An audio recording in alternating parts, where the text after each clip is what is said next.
Day one was nothing less of exciting with record-breaking moments as well as unstoppable action. Day two leaves us with so many questions. I'm Tashmani, your host for the 2023 PMGC. And with me on stage from PJEV, I have Zuxi. And this is not our first time talking. From PMSL all the way till now, I'm sure this is nothing new to you. So how are you?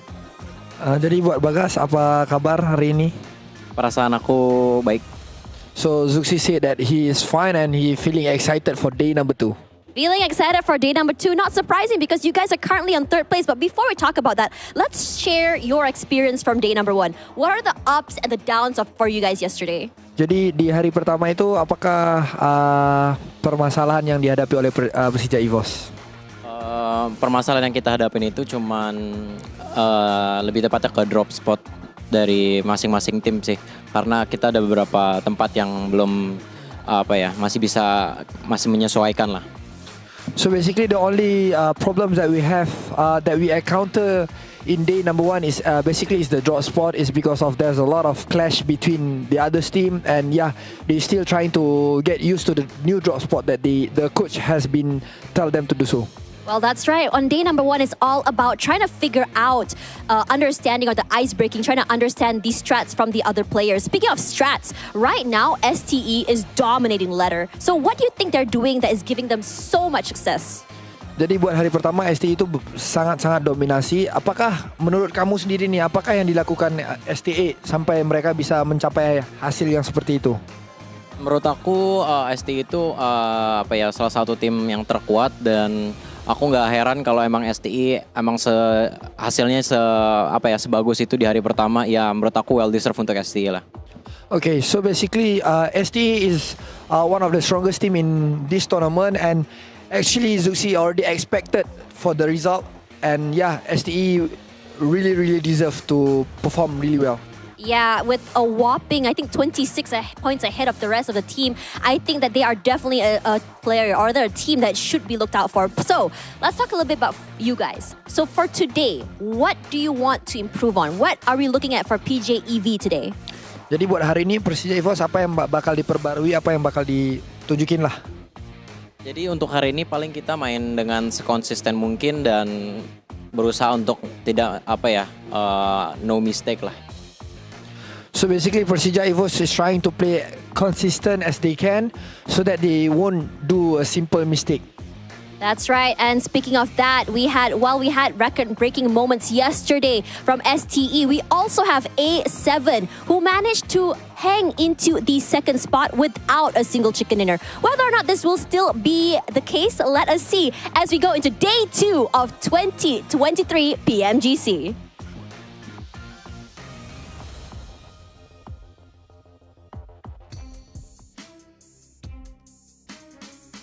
Day number 2, let's go. What's up, everybody? I'm your host, Hot Jukes, and next to me, I got the Stalwart Esports fan club, Maxman and Kalaris.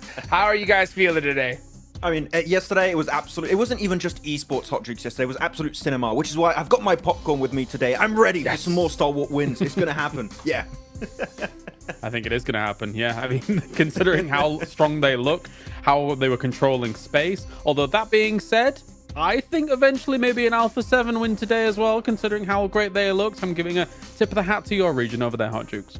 Yeah, I want to see it happen. I mean, Brazil popped off yesterday. And you know what? We're starting off with that storyline, right? The old versus the new. And yesterday, man, the OGs gave a good old-fashioned spanking to the rest of the lobby here. I mean, it's crazy to see how well they perform. So we'll see if maybe, we can see a little bit of a mix-up here in day 2.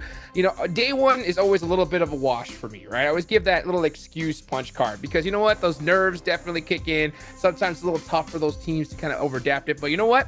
It's day number 2. That card has been punched, and it's time to get it done. Of course, speaking of get it done, we got to give a big shout out to our official smartphone of 2023 PMGC, the Infinix G10 Pro. It was created for esports players. If you guys want to dominate the lobby, make sure you go ahead and check out that G10 Pro. Also, make sure you guys follow all the socials, esports, PUBG Mobile, all official in all different areas, and of course, the new TikTok as well, where you can get some little glimpse behind the scenes of everything that's going on. So now that you've done all that, it's time to go ahead and run down what we have going on for today. And it's a lot because There's only 4 days. 4 days. This is now day number 2. At the end of this, we'll have officially reached that halfway mark, Kellars. Yeah, and when it came to, obviously the lobby leaders like Stalwart, I mentioned it at the end of yesterday and it bears repeating. Coach comes in, Senna comes in, you might have got yourselves 82 points on the board, but everything is not done just yet. You still could potentially fall off. So as much as those top teams, they did a lot yesterday, I think they're going to come in still as hungry as ever, considering it's still 3 days left here for this, to try and get yourself that top 3 to the Grand Finals. Yeah, and for Stalwart, it just didn't seem forced. Also, their game plan is just very smooth on how they play. It seems like their communication is on point. The way they were just like, I see, how about you 2v8 those 2 squads over there? Pretty much you're going to do that. And same for, at one point, Nazar just taking care of all the teams trying to leave Hacienda del Patron. So just great communication on the board. I'm looking really happy. Though I do have to echo, Kalaris, that I do think we're going to see an Alpha 7 win today. It seems very likely. Yeah. And I'm just loving the drama between the 2 teams on social media. It's just like Alpha 7 talking to Stalwart. Oh, when we have a fair encounter, we'll beat you. And then they have a 4v4 and Stalwart just obliterate them. It's just peak cinema again. I love it. It's great. Oh, they're going to be coming out hungry today, and they really need to do so because, I mean, it's crazy how we saw Stalwart perform. And honestly, I don't think they can let off the gas at all. I mean, they could definitely get passed up if they're not careful here. So we're going to see, I think, some great performances at the start. I think it's go ahead and we should take a look. I think we're going to take a look here at the schedule and format once again, but we'll see if we can pull that up here in a second. But, now that we've talked about those 2 teams, any other squads you think that have a really big chance of popping out today, Max? Well, I mean, I'm looking at Quest still. I've talked about some of the individual players. Fahiden is actually the top fragger of yesterday. He's had 16 eliminations on the board, so he's looking really strong. I still, Hot Jukes, want to see a bit more from Al-Hajj in particular, but they started to build a bit more heat and steam towards the end of the day, especially securing themselves that final podium finish with 10 eliminations. So I'm really stoked. So Quest currently in top 5. They could maybe overtake a position in top 3, but as we saw at the top right now with Procedure Evos, Alpha 7, and Stalwart, it is going to be tough competition to make it straight into the Grand Finals. Yeah, you can see that right here, guys. This is the schedule. Here's the format for anybody that's just tuning in today. Remember, it's top 3 that move on. Bottom 5 are eliminated, and everybody in between is going to go to a survival stage, and that is a place you do not want to be, Kalaris.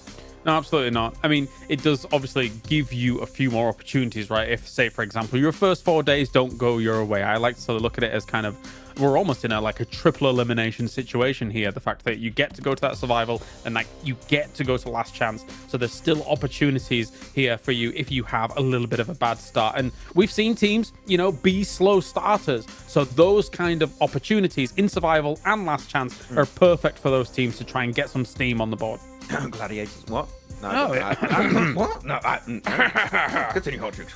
Yeah. I think we're gonna skip over that for now. You know what I'm saying? As we take a look here at the point system, this is what has been going on for quite a while, and we saw the aggression in day 1, and I love to see it. I love the fact that we saw teams like Stalwart, leave a confident position, go a little bit further south as particular zones, and just wipe that area of the lobby clean. I mean, these guys are not afraid to leave a solid spot if it means getting that chicken dinner, because guess what? You can see it right there on the right, folks.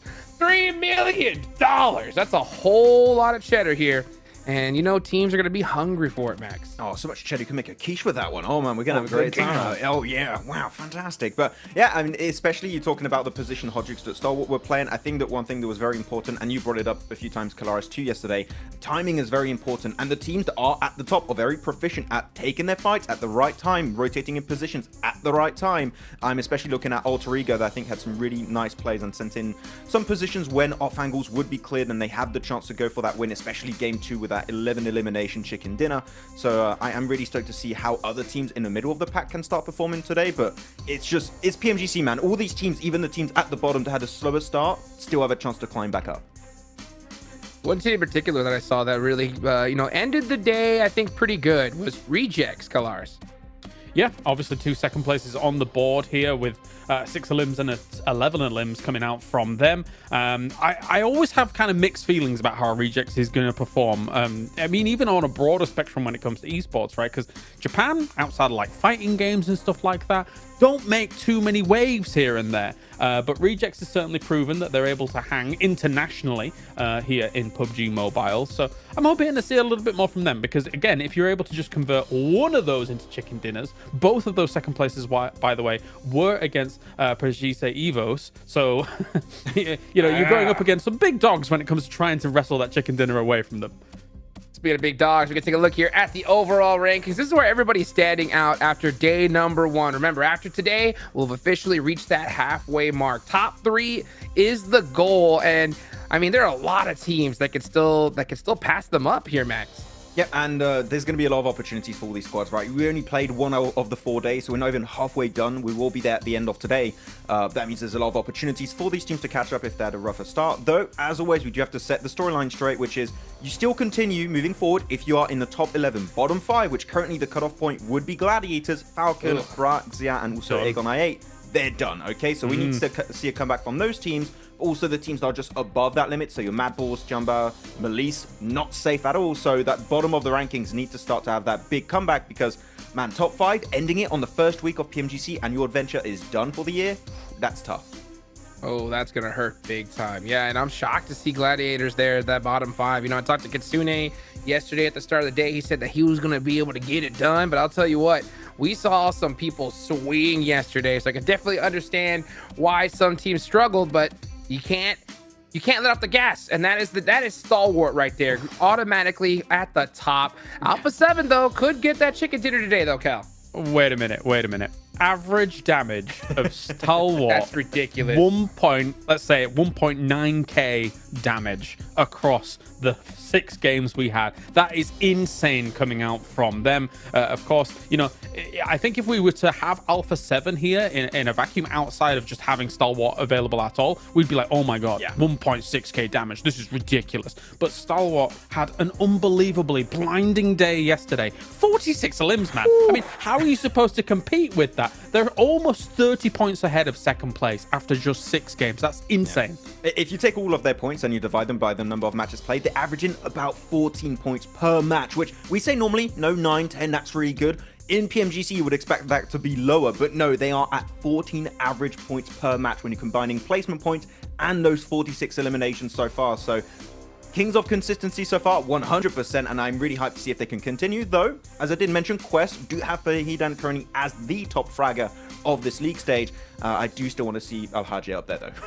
Yeah, putting the squad on his back. It's so crazy to see. I mean, honestly, if Stalwart just continues like the way they perform, all you got to do is just be near them. And it reminds me of that Sandhawk match we saw yesterday, right? Well, where Stalwart was just dominating the entire lobby. Alpha 7 was just on the other side, just cleaning up everybody and just soaking up so many points. So, you know, if they're not careful, Stalwart's going to run away with this and get first place.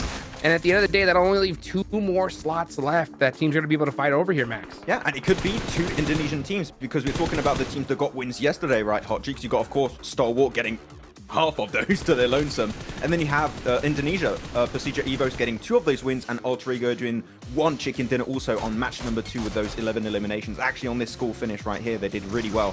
So it seemed like we've got 2 regions looking really strong. And in the last few years, I would say Indonesia made not the most present region at these level of play, but man, now they got 2 top contender teams to make it directly into the Grand Finals. That is insane how strong and how much improvement has been happening inside that region.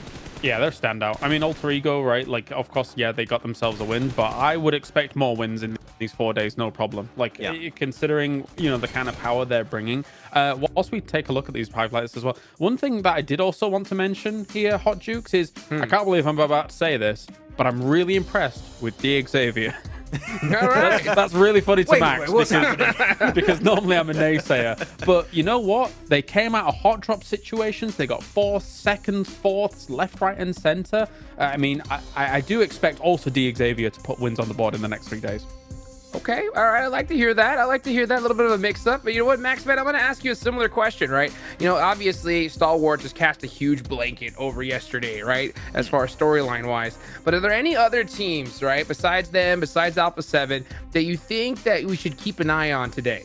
I am going to be keeping an eye out for the teams that are involved in hot drops. So like you mentioned, D Xavier, which have been actually doing surprisingly well. I'm looking at Bra Esport, looking at Mad Balls, because we're getting into Sanhok right now. Are we going to have that Falcons fight against them in Ruins against Mad Balls? I do wonder. So all the teams that were involved in day 1 in those hot drops, I want to see if they're going to be trying to resolve that as much as possible. Also, Loops versus I8, that's still something that's going on in a wrangle that's going a bit of back and forth. So those would be the ones I'm looking at here, Hot Jukes. And if they do change it, we could see, especially Brat Esport that are in the bottom 5, to have a bit of a redemption, because even though you might win the fight, you're losing a lot of resources. You're going to be out in the blue very often. You don't get maximum scouting. So I want to see a change of pace from those guys. I mean, they need to, right? At this point, it's so crazy to see teams still at this level, right? Going for those hot drops. They almost never work out, right, Kalaris? No, indeed. I mean, if you're a team like Bra, right, like, and you find yourself in these situations, it's absolutely terrifying, considering that they're just not winning these kinds of situations. That, in general, you should migrate elsewhere. You should find another location that's similar rotation-wise. That's the most important thing. Well, you know what? Speaking of similar, we got two of the same casters, and they are some good ones. Let's take it on over to Jackie and Blanky. Number 2 started. Oh, that's right, Jukes. We're like two peas of a pod, mate. Very, very samey. We love the fashion. We love big chicken dinners. And we're probably in the right place for it, Blank, because there's going to be a whole lot of them today. Yeah, I would say so, 100%. I mean, look, it's same, but different today, Hot Jukes. You know, same me, different mic this time around. We're going to change things up just a little bit, keep you all on your toes at home. But yeah, heading over towards day 2 now. I'm pretty excited for it. Obviously, yesterday, like Max said, we had pretty dominant in terms of the chicken dinners that came through. He had 2 from Pasija Evos, as well as 1 from Alter Ego, and then the Mongolian Massive, as we like to call them, over on Stalwart, taking 3, which was kind of unreal, to say the least, honestly. But I think they can keep it up. I think they've got the right mentality for it. They've got the right discipline for it. And I think that is the main factor that might scare you a little bit coming into today.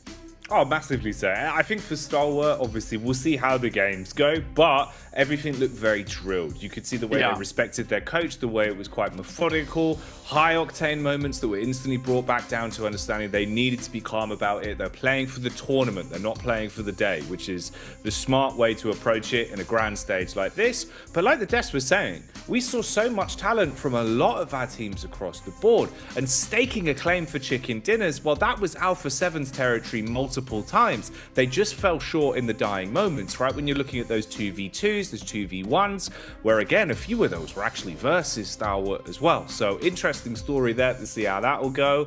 And I do like the fact, Blank, I don't think these hot drops are going to end. If I'm honest with you, I feel like you could see the clash of egos from yesterday. That's going to bleed into today. I reckon we get to run that straight back. Lest we forget as well, we highlighted the Bra hot drop on the desk, but Mad Bulls went up versus Falcons in the first clash of the whole tournament and got wiped out with all 4 players dropping without even a single lick of damage on the Falcons. So is that going to happen again? Because Mad Bulls, they need a better day, Blank. They need a good start. Yeah, I mean, for Mad Bulls, they're really quite behind at this point in time. And it's not a team that I expected to be this far behind either. And you're right, taken down by Falcons at the start of the day is a real unideal scenario, considering that, like, Falcons, yeah, they're the best team in the world, but in the similar vein, look, we got to be realistic about these things. I don't think they had what it took, yesterday at least, to go up against Mad Bulls the way they did. So they seem to have been really practicing, really trying hard to improve as much as possible. And I personally would assume that Mad Bulls didn't expect that similar kind of aggression going out there over towards Sandhawk. There is an option for them to drop over towards that western side, towards Tambang, and loot that area, just give up ruins towards Falcons. That would be probably the ideal option at this point in time, right? You know, you just leave it be. You don't want to deal with these guys anymore. You need points. For Bra Esports, I mean, there was quite a few memes going around yesterday in the PUBG Mobile sphere, where we saw a lot of them talking about how Bra Esports were running towards the start line and not the finish line with the way they were playing out their angles. And I hope it doesn't happen today, but you're right. I think with the way that they like to play out this game, the way they like to play PUBG Mobile, I think they're going to be stubborn about this and they're not going to change things up. And that's fine if you can prove that you deserve that hot drop, right? That's the big caveat to it. If you're going to be that stubborn, you just got to make sure you win those fights, Blank. So at the end of the day, that's what it will come down to. We'll dissect that one a little bit more when we get into our back-to-back Erengaus. For now, we start it off just where I'd want to. A nice Sandhawk to ease us into day 2. Will the hot drops be coming in thick and fast? Is that our man, them gladiators on screen? They looked a little bit happier in the body language, I will say. And straight into the drop, it looks like Matic is ready to kick this one off. Yeah, looking a lot more comfortable today, that's for sure. I think there was some nervous faces, right? A couple of sweat beads down the forehead. Good start there, immediately getting instant control over the top side of Northwest Island. I think they were able to drop down first 2. Now they just don't want to push things too far, because I think this is where Gladiators tend to have the most of their mistakes happen, is just these silly little errors. And already starting off strong, they get the initial knock, the initial flush. That is such good news for them. And I think it's that initial bit of damage coming through from Matic, which just absolutely sends them away. And a great shot again to take down another one from Matic, no less. This is fantastic, actually, because you've got the high ground to play off as well. And I like the way they've just forced the issue here. Obviously, Alter Ego, no easy side to strike down upon instantly. So for Gladiators, this could be a big confidence buff. And it looks a lot better already. Matic hitting his shots. I'll be honest with you, Blank. Yesterday, it left a lot to be desired with Matic. And that's a shame, because he's normally one of those players that can pop off. It just felt like Gladiators were a bit sluggish, a bit slow. You've been forced into a hot drop here, and they're taking it on the chin. They're rolling with the punches. They are forcing Alter Ego out of this position. They want you to leave and hightail it, and they're lucky they barely get away. Yeah, and I mean, the way they deal with it as well, right? They really give them some good suffering on their side. Both down to very minimal HP. I think for Gladiators, that was a very important fight at the start of the day, especially because we've got 2 more days ahead of us here on Sandhawk. I don't think Gladiators want to be giving up this position every single time. So the fact they're able to be very confident with it coming into day 2 means that Alter Ego, I don't know how likely it is for them to come back up here anytime soon, because if they have to make that same exit, and it is slower, you can see this angle here. Reject actually took a couple of shots up towards Gladiators during that fight from their position where they play around trifecta. So if Alter Ego take too long, they get forced down towards those cliffs. Those sight lines open up, and Reject now knows there's an opportunity to get in on that engagement. Tixi still not giving up the ghost there. With the iron sights, it might be a bit more difficult, but we know Tixi can hit those shots. Tixi on a good day, hitting shots like that, got the confidence to be running around, just iron sighted up, ready for scraps. Yeah, looks a bit better. You could see something had changed a little bit, just even in the body language, man. With the shots we saw on a camera, they looked a little bit happier about the overall day they have ahead of them, which is a good mindset to have. Obviously, you know, sometimes it can be very hard to keep your mental level coming straight back into things here, quite far down the overall ranking. So we'll keep our eyes peeled for that one. We'll see how it goes. Meanwhile, we've got Quest on screens. Yesterday, Quest did a good job of accumulating points, but they were always fighting from the back foot. Ooh, easy with a quick follow-up on that one, though, as he gets challenged by Chow and does chow down on him a little bit more literally there, biting with both barrels. Parajin on the trade as well, close towards the rock, as he'll rock Quest's world and leave them knocked in a bit of an unfortunate position. 2 of the players now completely isolated and not much room for the other 2 to help them or really bail them out for this. You kind of have to give the wide berth the whole way round to go for the res onto easy. By this time, they're going to have reset from the fight, and you're going to have a very angry DX ahead of you. Yeah, I think for DX, honestly, right, yesterday, I have to echo Kale's sentiments that it's just a case of this is not a team that I thought would be this impressive, right? I think a lot of times in the past, and I talked about it yesterday, the Circle loved this team over in PMGC last year. They did a really good job off the back of that, able to get themselves some very cheeky circles, get some great compounds to play off the back of. But it feels like they've really tried hard in towards this PMGC. It's not been easy for them in a lot of circles, and despite that, still hitting some great shots, still getting some very good fights in, even taking it to Bra Esports. I think that was a fight that we thought would be 100% in favor of Bra in the first place, but DX showed that they've got some real power coming into this tournament, and I'm extremely pleased to see it. Already, Quest is suffering badly at the hands of them. And this is Pasija Evos coming in over towards Malice Esports. They made this same rotate yesterday, so you'd hope that Malice would be ready for it. Already they're able to take off one player from them, but it's one apiece right now. Bit of a trade game being played from either side.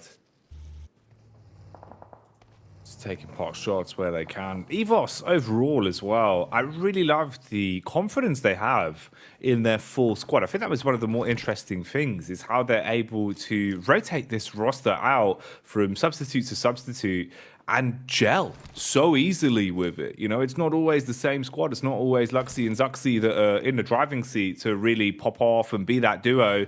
It feels like you can pass the baton a little bit. And I do wonder if there's preferences there based on substitutes as well of what battleground they're playing on or how late in the day it is, because it did work for them. And it was pretty interesting. Sometimes, you know, that can be a bit of a communication breakdown. You're not as quick to get the comms across when you're rotating players like that if you play with a core 4 for so long. But it works well, and it's interesting. Here we go, though. Okay, 2 names on screen here that I've been waiting to see. Reject Tokyo. They had some good games yesterday, stealing away second places, getting closer and closer towards a chicken dinner. It is about that time in Japan. We're getting close towards Christmas, so let's see if they'll be able to get their hands on a chicken dinner today. Right now, they push their way up and instigate a firefight versus Mad Balls. Mad Balls, they've been hit with the unlucky stick on Sandhog before. Whoa. This time, they're getting hit with nades. Oh, it's a big nade from Rage. I mean, as soon as I saw the little arc on it, I was like, that looks pretty dead on target there versus the guys from Mad Bulls. And again, for Mad Bulls, they did exactly what I assumed they would do, which is head over towards our western side of Tambang, loot up there, refuse to go for the drop in Ruins. Falcons instead opt to head down towards that south side. There is a refrag, though, coming through. But even so, it's 2 players. They still need to get one of their boys back up again. And you just wonder if they'll even bother to do it, because the longer that they're in this area, the more at risk they are to other teams coming across the water towards Trifecta, or being involved. They know that Falcons must be by at this point in time.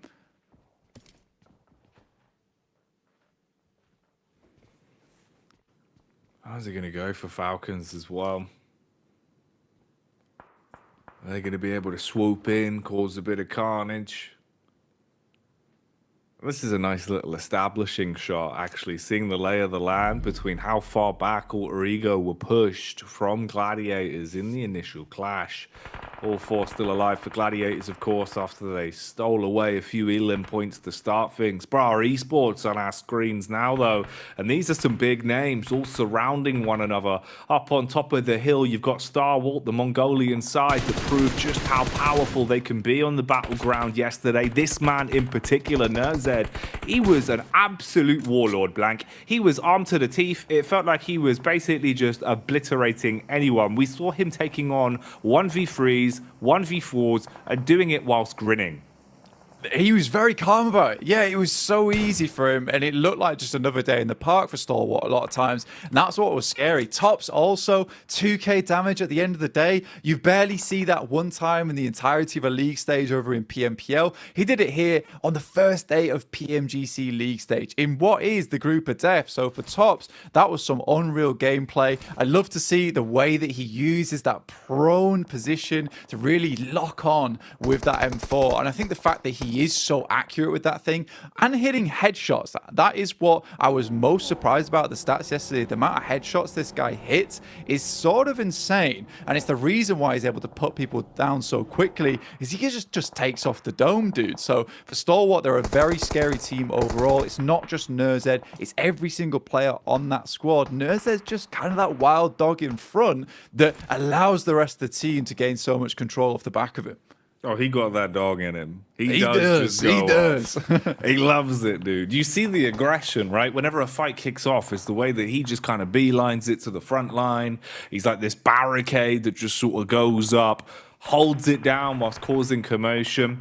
But you're right, in a sense of teamwork, that is the big factor. That's the thing that sets them apart, is the way that they play off of one another. Right now, though, we'll see how they can react to this, as Nerzed is struck down and finished off. Zerich from Mad Balls jabs his way in to annihilate the key man and leave Stalwart down to just 3 off the back of the close clash we're seeing here. So many squads in close proximity to one another, just attempting to find the first knock, attempting to find the first mistake from one of the other squads.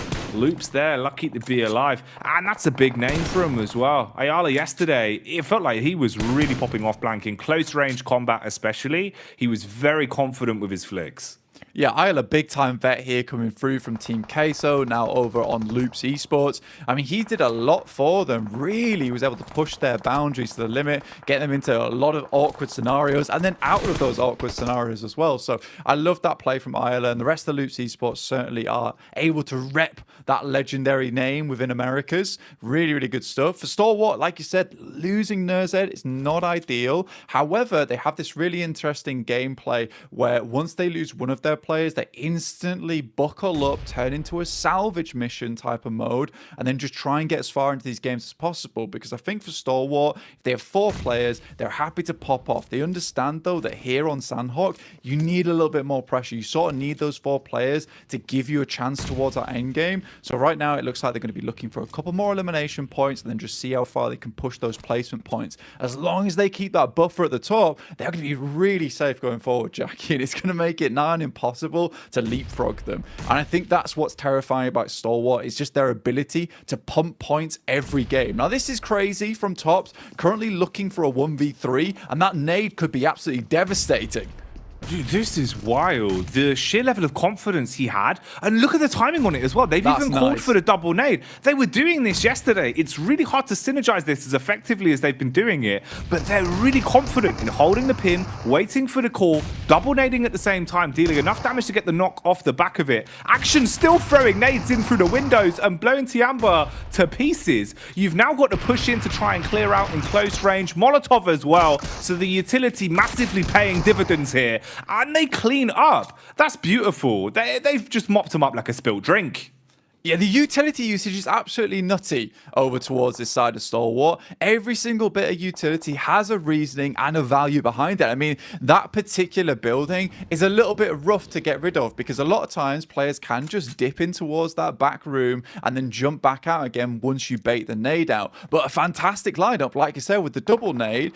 Tops knows that nade's not going to hit. He cooks it in such a way that it doesn't explode immediately, gives him time to walk out directly into the nade, the action throws to bounce into that opening outside the door. So it's so smart, and I think that that's what makes Stalwart very good, is they don't take too many chances in these fights. If they can use utility to completely confirm themselves a team wipe, they absolutely will. You see a lot of teams with like 16 nades on board, and they're essentially just lugging them around for no reason. Stalwart uses every single little bit to their advantage. I think that's the key fact you kind of hit the nail on the head with there as well, because I believe that was 5 nades in total and 1 Molotov for a full squad wipe. The fact you've used that so efficiently with the timing and the comms, especially with the spacing they had between one another, and being able to play so confidently, it's really impressive. It was happening all day yesterday. It's happening all day again today, it seems, if they can maintain this. And that'll be a big boon for you. It can make the difference, especially when fighting with 3 players rather than 4. Talking of fighting, though, it's still going on. Everyone is duking it out at this point. Melissa seems to be struggling as they're getting battled upon. Loops as well getting thrown into the fray, but Tops is dropped as he'll be connected from the sideline. It never ends right now, Blank. The elimination feed is going 60 miles an hour. Yeah, and it's only going to get quicker as well, because this is one hell of a cruel circle, right? This has accelerated the gameplay massively into this match. You shift this bad boy over towards the western side, out towards that bridge, out towards Trifecta. You're forcing teams across really tough terrain. For Mad Bulls, in the near future, they're going to have an extremely good time when it comes to those eliminations, because a lot of teams will have to cross over Hainan Bridge, and they've got themselves set up nicely to catch a lot of those rotates and hopefully clear out a little bit of space. In the meantime, it's A7 trying to push through what is quite difficult terrain right now. On the other side of things is Gladiators. 3 eliminations in a great spot, a great compound holding out on the western edge. This might be the first time in a while we see Gladiators have a good game. I wouldn't classify that last Miramar from yesterday as a great game. I don't think they did too much. What they did do right was a quick rotate, which again they're displaying here. It's just those silly mistakes that need to be shored up. The good thing about it today, though, is at least they've had time to loot. They've had time to get suited and booted. You can see there's ammunition, there's utility, and there's also one important factor, which is confidence. Meku's been going for peak. Tixies is going for peaks. You need to have that killer instinct back, and it seems like Gladiators are starting to find it again. Yesterday, they were playing with a lot of respect, playing very timid, playing not to lose blank. Today, it feels like they're starting to get back into that mindset of we have to play to win, and that can be a very big difference maker for you. Right now, though, we'll switch on over to a clash that means so much. This was going on all day yesterday. Bra Esports versus DX was a non-stop roadshow of aggression. Here, it's the nade that blows the wheels clean off for Bra. 2 of them down in an instant, and they're pushing on out to try and clean up on this one. DX, oh, I didn't expect them to handle it so quickly, but they certainly have. And I mean, it goes on. That vendetta coming through from DX and Bra just never stops. And I think that team is a great dichotomy, right, between SEA and the Western region in general. It's just SEA just seems to have much, much, much better utility usage overall. They seem very, very clean with it. A lot of times if a fight doesn't need you to take it raw with DBSs, they don't care for it. They'll just send nades your way. I think the Western region has some incredible fraggers on side, some incredible mechanical skill, but what they seem to be lacking is just that utility usage, that smart gameplay to open up into a fight and then just clean out from there. Unleashing a hailstorm of bullets here. Just barraging in. Unfortunate for Misery, it seems, as he'll be suffering up to his namesake, going through some misery. Oh, overall, EVOS as well, really starting to buckle now under the pressure. The Falcons, meanwhile, have been clashed. The horns between them and Loops have been hitting each other quite consistently. A7 as well seem to be suffering from success somewhat here. A7 have been doing a good job into our previous games over day one of just finding an ability to backdoor, finding an ability to really third party on fights when players are low. Whereas this time around, they're going up against the Gladiator squad that has that bloodlust back. And it seems like they've just completely crushed them there, being able to handle it relatively easy. And this is a lot better. This is a 6 elimination game right now for Gladiators blank. Something has changed. They needed that bloodlust back as well, because yes, they just looked like livestock right at the end of the day. Yes, they were rotating into the circle, but they were just waiting to be picked up a lot of times. Here, they're actually going for knocks. They're going for those eliminations. Matic looks way more on the money today too. Look at that. Even more damage just pouring out, and a double knock coming through with the assist from Frozen. This is wonderful stuff for this team. Yeah, this is huge.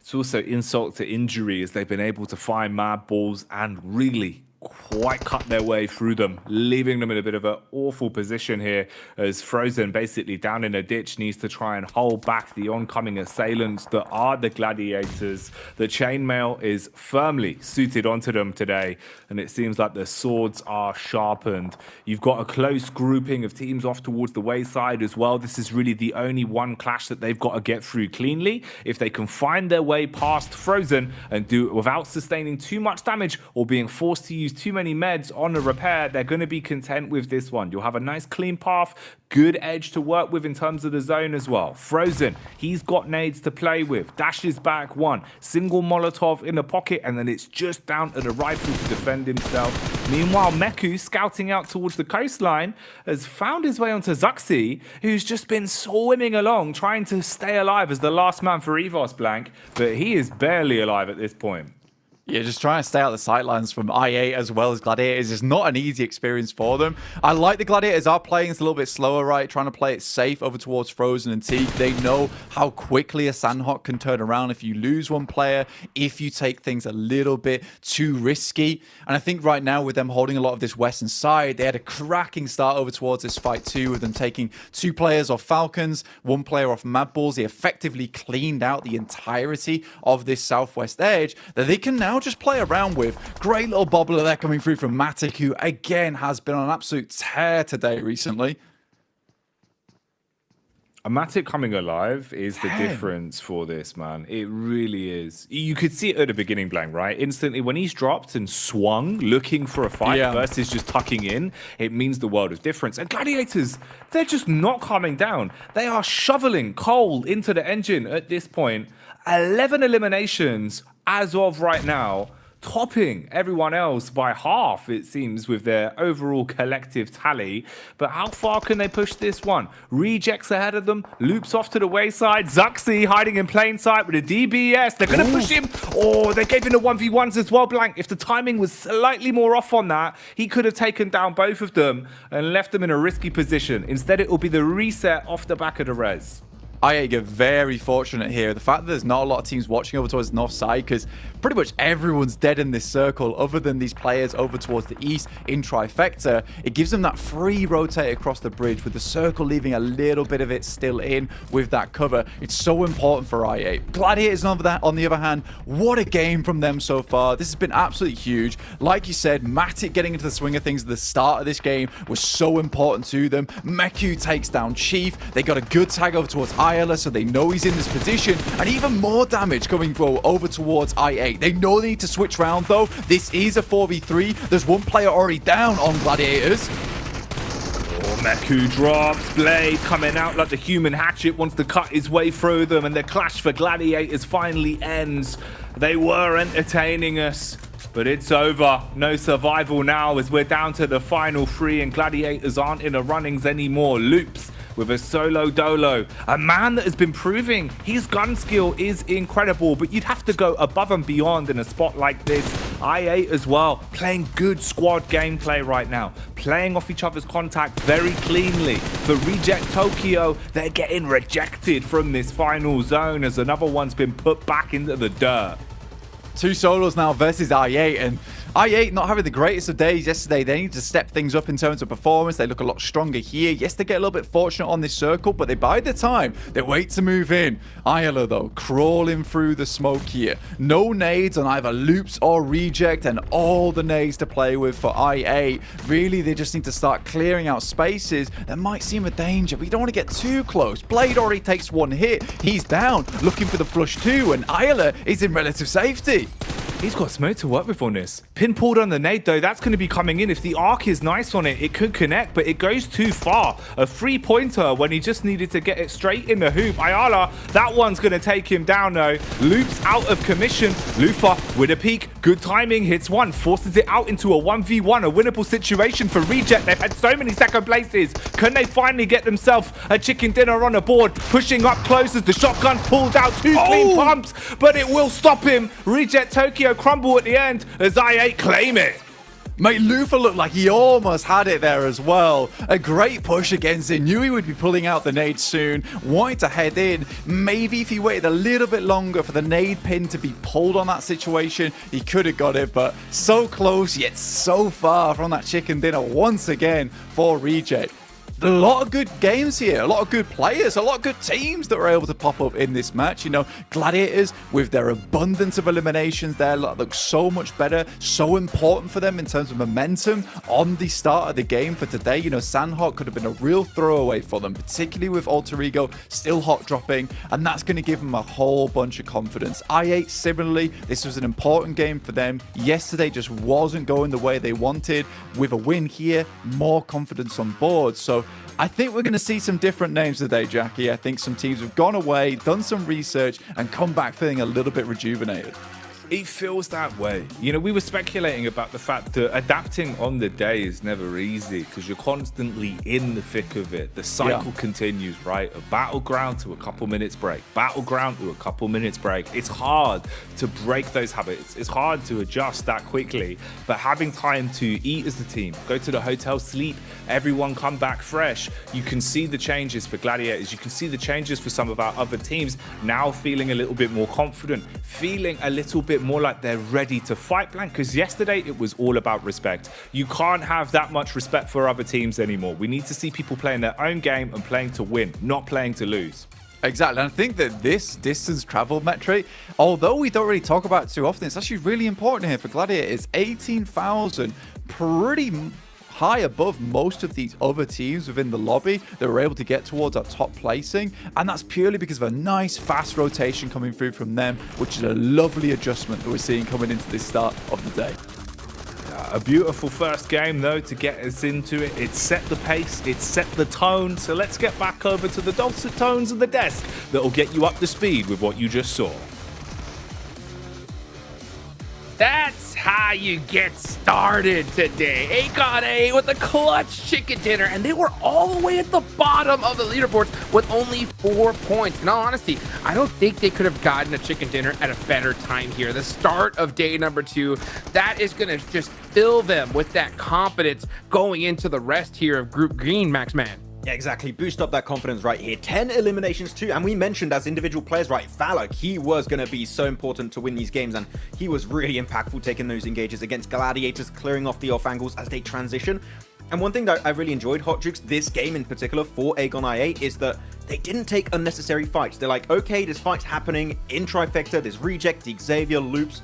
We're going to dodge that fight. We're going to take the fight to Gladiators. And if you clear Gladiators, you can easily take more control of that circle from that shed position. Yeah. So I love it because yesterday was so tough. That, as you said, Hot Jukes is going to build confidence. So I am excited for what's to come for IA. I mean, it's not only the end game that actually works in their favor, the start of this game works in their favor as well, right? You don't have Heart In, you don't have quests challenging for you for that hot drop. So what do? They identify that super quick and go back to what I would say is their regional drop, which is not only Heart In, but a split across the bridge, one down in the south in those compounds. And by the time before we even get to phase 2, they've already leapfrogged forwards of Gladiators and Alter Ego and taken Trifecta. So really quick decision making here by them in multiple phases of this game leads to a victory.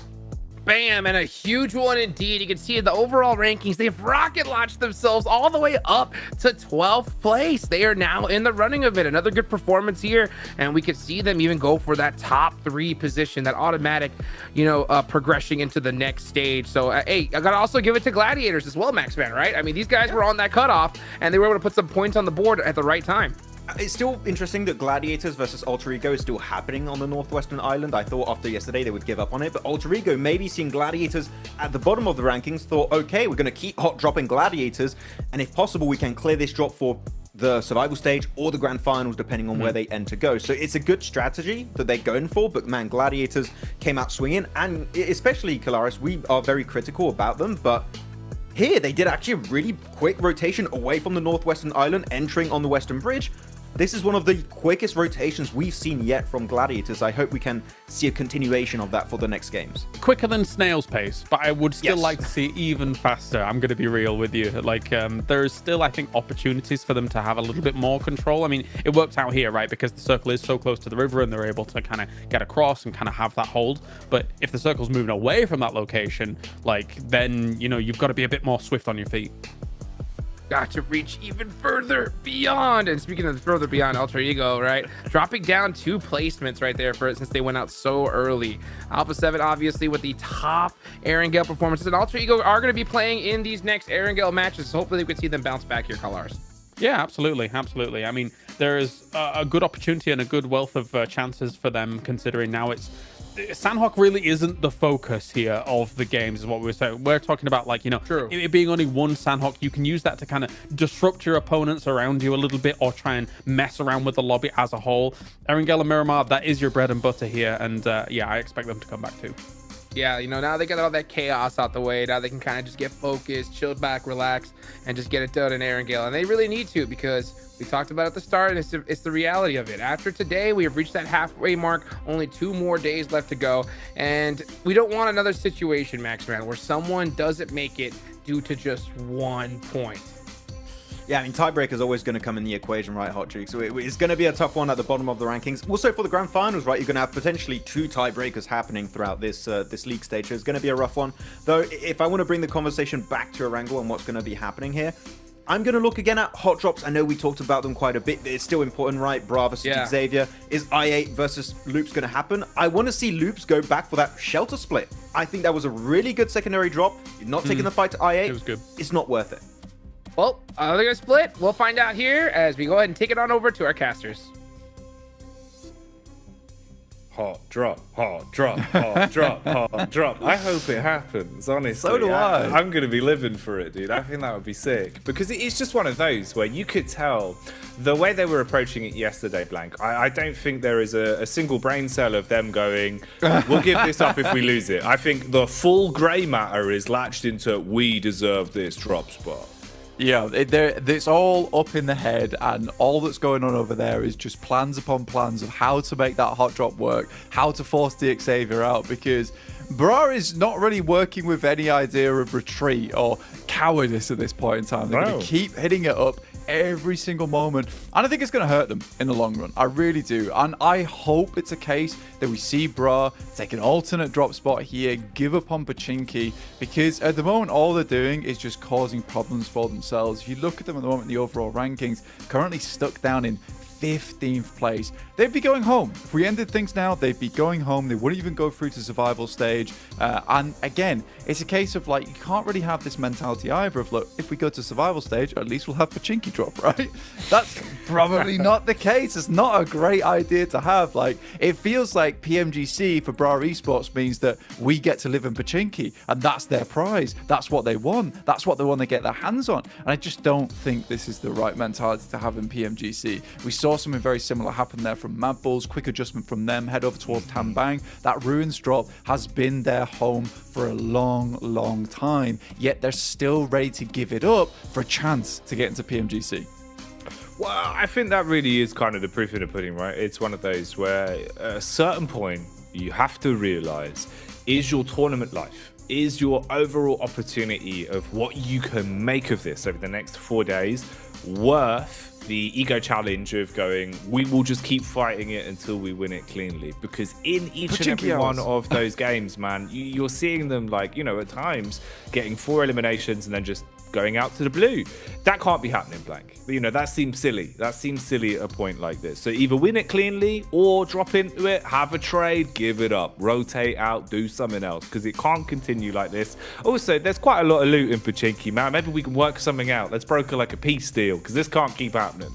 Yeah, just on either side, you know, one loops up towards Church on that northern edge, and then one heads down towards that south side. You know, it's very easy to divvy up the loot there, very easy for both teams to exit on different areas of the map too. So, you know, there's really ideal scenarios here for both teams, but I think Bra is just obsessed with violence. So we'll see what happens going into the future. I mean, even the thumbs up, I was like, that's a worrying sign. They seem to be still quite confident with what they want to do during this map. Again, we had the reams of paper of Mad Bulls as Fleek analyzes them, thinks how he wants to play out this game. I think that they definitely did make some strong adjustments yesterday. Maybe pulling out the playbook middle of the day when they really weren't feeling all that good was not the best idea. It's a case of, look, guys, let's just go back to basics, have some fun, and we'll reset into tomorrow. With the point sponge at the top at the moment, anything can happen over the next 3 days. As we've already seen, you know, Gladiators jumping up to 10th place right now, 30 points. That's fantastic news for them. That's going to give them a little bit of a lifeline going forward, and they can push this a little bit further. Though it is quite the jump between 9th and 8th place, from 35 to 47, then it only gets bigger from there. So getting onto that front page, if you're on second page right now, will take a bit of a Herculean effort, but there is opportunity.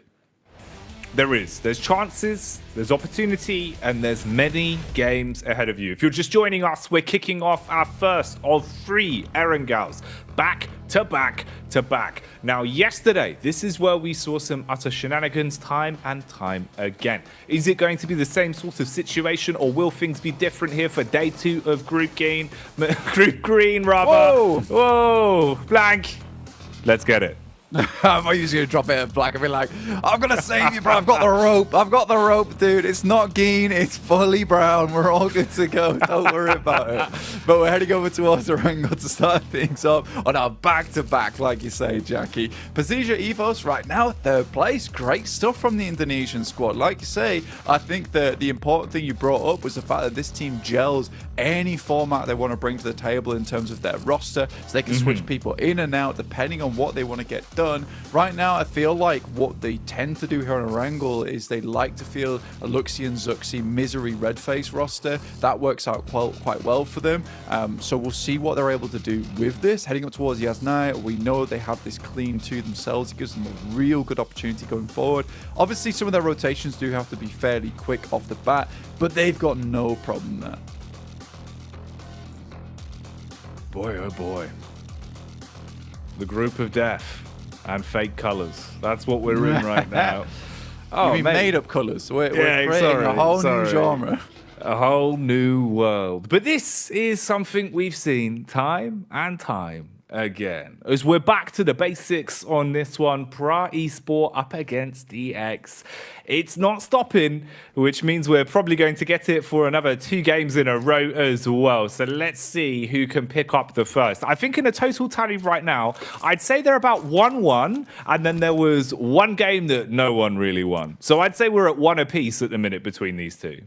Yeah, it did feel like the Xavier had a bit of the upper hand, though, to be honest with you. And I'd just give them that extra little 0.5 points towards them, just on the sense that the way they're playing is to actually get points on board after the bout that occurs towards the arena that is Pachinki at the moment. So I do believe that right now DX has the better chance and also looks better in the engagement. I do like the way they quickly turtle up in some of these scenarios, really bait Bra into a false sense of security. And again, it's the same situations that Bra keeps falling into, which is getting one player taken down by utility when they get impatient, which seems to be a reoccurring trend for this team, where they just want to send it over towards a building, run in, just tapping the feet all the way, going 60 miles per hour, but they immediately crash into the wall that is DX Xavier a lot of times. So I think that for DX, they're playing the right style to counter what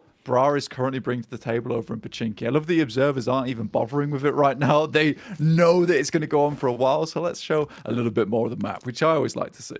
You know, there's one of the observing team just watching it, like eagle-eyed, like if something kicks off, we'll check it out. For now, let's see what's actually happening. Because it was a solid maybe 50% of our screen time yesterday, because it just did not stop. It was the hot drop talk of the town that we were constantly tuning in with, just to see if there would be a different outcome, if anyone would finally give up the goose before it gets out of hand.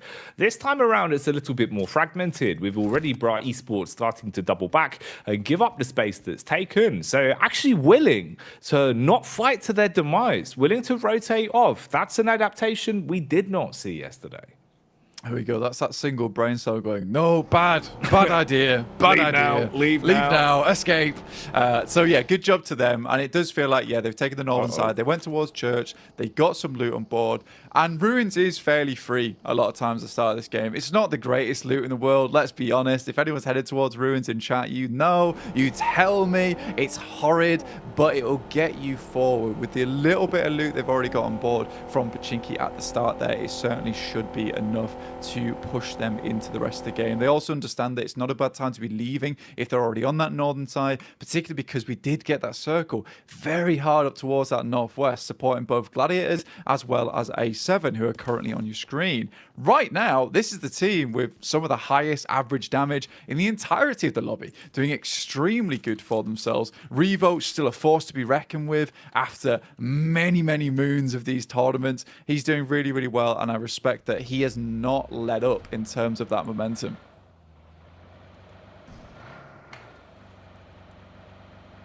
And momentum was a big key word that we were talking about yesterday, because it really can do wonders for you. You know, if you can start with the right foot forward, feed the hot hand with some of the players that need a bit of confidence in the early hours of the day, need a bit of confidence with hitting shots, warm into it a bit more, you can project yourself so much further into games. I think that could honestly be one of the reasons why potentially for Gladiators we see a better day from them, just purely because into yesterday, it was back-to-back affair where it feels like it's all gloomy. You're not quite getting to really play the game. You're not quite really getting to flex those fingertips, right? Whereas today, instant drop, instant shots, instantly warming up and thinking, yeah, okay, mechanically, we can make something out of this. We can get into this. This is the other side of the coin for the two rotates, of course, where we saw DX go one way, and they've ended up just on the lip outside of Pachinki, fighting for control of the hill, where Rejects have pulled up. Rejects losing a man early, as it seems like someone's taken a bit of a hefty hit, and Parajin's roaming in to try and support the rest of the squad, whilst Rejects just clean up on that one. Oh no, it's Sarah Biceps as well. Sarah Biceps out of the way is a horrible, horrible bit of news for us to hear about. I don't like that at all. I enjoyed that one. Maybe you can get flexing in the old player booth for the rest of his team. Give them some strength to move on now that he's no longer gripping onto his phone there. But for DX, that's decent. You know, they cut off a rotate that would be going through their area anyway, gives them a bit more space heading up towards that northwest side. So I do think that this is going to be overall net positive for DX. Obviously, Bra is already in towards the circle. I think a lot of the plays that we've seen from DX have come from the fact that they've already made a good rotation and they're great at holding down these buildings. I'm curious to see how it works where they're wearing the shoes of we've got to get into the circle and we've got to break our path in. So what do they do in that situation? And we'll just have to find out. We won't know right now, as we're going to be looking at a couple other teams. Procedure Evos currently making their rotate from Yasnaya just underneath Severny right now, one of the few teams to be heading over towards that northern side of the island. Last time we saw a circle like this here in the league stage of Group Green, we saw it head over towards that northern edge. So potentially Procedure Evos gets thrown another bone. Did you say Geen wrong? Yeah, I did. Sorry. It is Group Geen. See, you can't even say it wrong on purpose. It really takes Groupie Geen. Takes a bit of an effort. Oh, mate. Whew, bloody hell. Oh, that's tickled me. That's good. That's good. I tell you what also has tickled my fancy over the past few days. Quest. Yeah, they've been pretty impressive to watch in some of the situations. Yeah, up and down. Yeah, man, it really does feel like, you know, honestly, for a side that's kind of had to fight from the mud in sense of like a lot of their rotations have felt a bit uncomfortable. You're kind of always playing from a bit of an off position. The angles they're kind of utilizing are a bit weird. They're hitting their shots and they're being able to pick up the pieces and at least project themselves in towards the upper echelons of a good majority of our games. So they've accumulated a fair amount of points, and if this is something they can remain consistent with, because we've been saying, you know, with the point vacuum that has been Stalwart, there's a lot of opportunities to get yourself out of that danger zone. And I think that's the one key thing at the minute for a lot of these teams is just maintain clearance of not having to worry about the potential danger zone of where you might end up going into tomorrow. Day 3 is a whole different story to where we are right now. Kind of feels like we're still in the land of opportunity for day 2. Yep. Once you get into day 3, Blank, I feel like the pressure's really going to start nipping at you. Yeah, day 3 is sort of stressy Bessie. That is not fun at all, where you really do need to put some points. For some teams, that's about securing their position to the PMGC Grand Finals with their top 3 spots. For other teams, it's a case of, can we set ourselves up to maybe, potentially, leapfrogging towards that top, in towards 11th place and beyond to try and get towards a survival stage, you know? Yeah, it's not the ideal scenario, but you do need to still get yourself into that springboard position to take over, to try and maintain your legacy here in PMGC 2023. But for Quest, you're right. I did like the way they've been playing. You know, they were in a bit of a depression arc yesterday, but constantly providing themselves a little bit of therapy here and there, dragging themselves back out, getting some points on board, and getting an 8th place off the back of that. I think at one time they were around about 5th as well, despite it looking pretty bad some of the games. That is a great mentality to have, and I'm extremely pleased that they didn't just fall on their face like some other teams.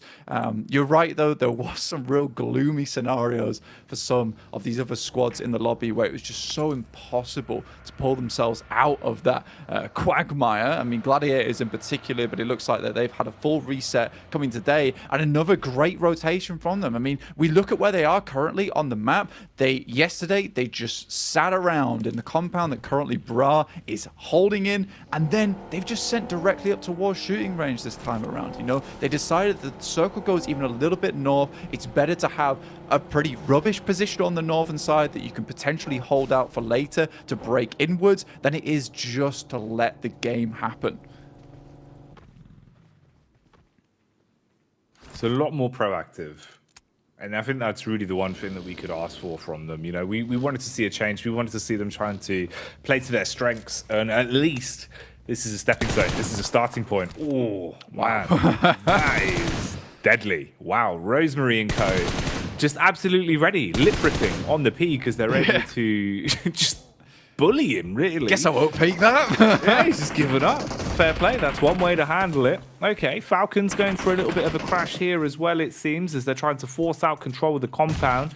Nade's going every which way but where, sort of like the Great Glass Elevator. Six going to be able to make his move around towards the balcony side, but it seems like the bonnet has done some damage as the car's impact will silence one of them. So numbers dwindling quick as Falcons swoop in to gain control.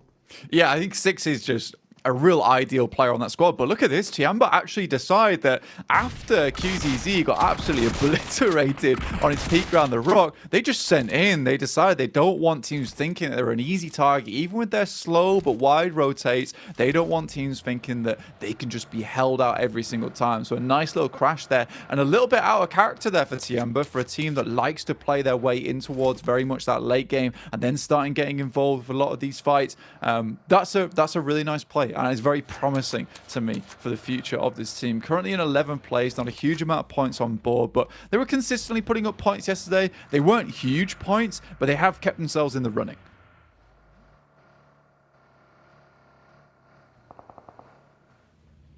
And finally, a couple of fights across the board starting to develop there. No full squad wipes really. It's just more damage done in terms of some of the squads. Obviously, Reject Tokyo were the first to suffer into this one as they've lost 2 players. Alter Ego as well, a little bit slow to the burn today. First game was unfortunate with Gladiators just being able to punish them off the back of the drop. Again, here now you're down to just a duo, so we'll see how they handle that and what they can do to build back into it. Stalwart on the rotate off. Been spotted trying to trace here outside of the window, putting bullets down range, but they've got 3 vehicles to play with and breeze their way past to regroup and set up towards the hillside with a lot more control in terms of the zone.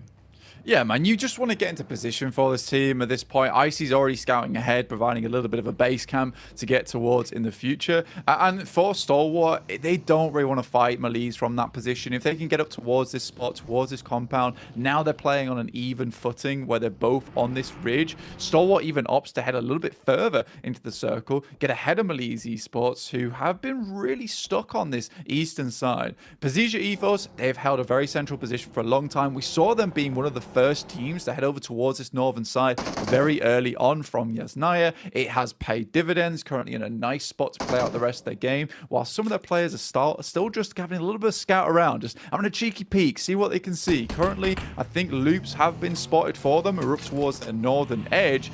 We'll see what they can do about that. But I do believe that it's going to be this edge side of this circle that is going to be the real game changer for a lot of these teams, because you're heading out into really awkward zones to play in where you want to be able to remove some of these threats from your back. And I like the way that Stalwart set themselves up to try and clear out at least a little bit of this eastern side. I think Malise just let them in.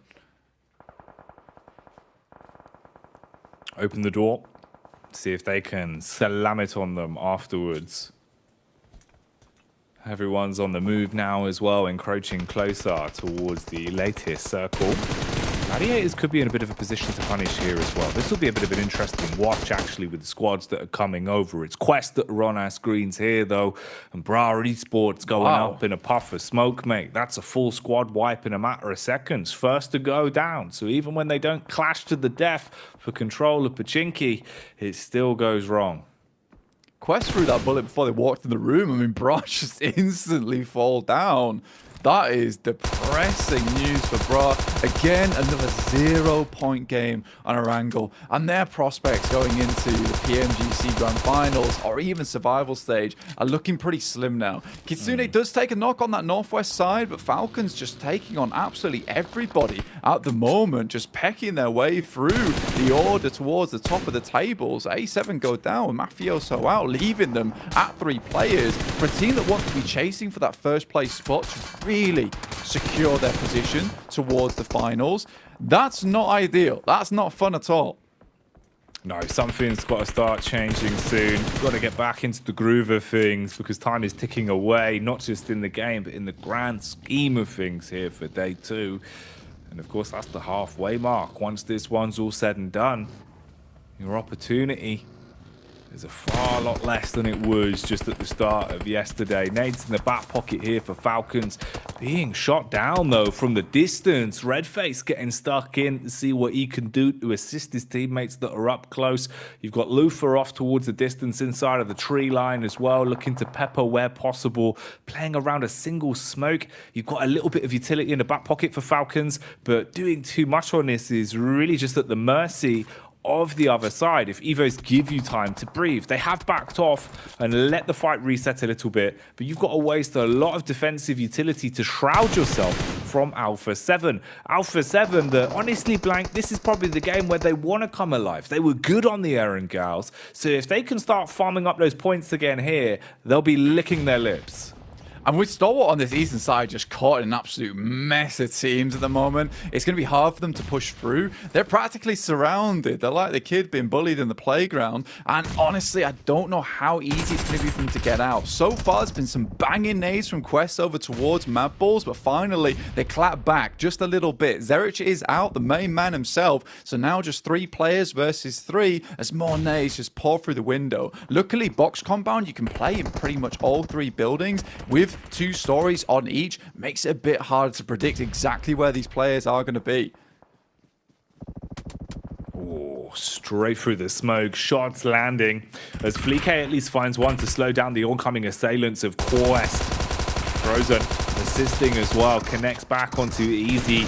You've got high ground control supporting Liquor and Frozen off the back of the 2-pronged peak.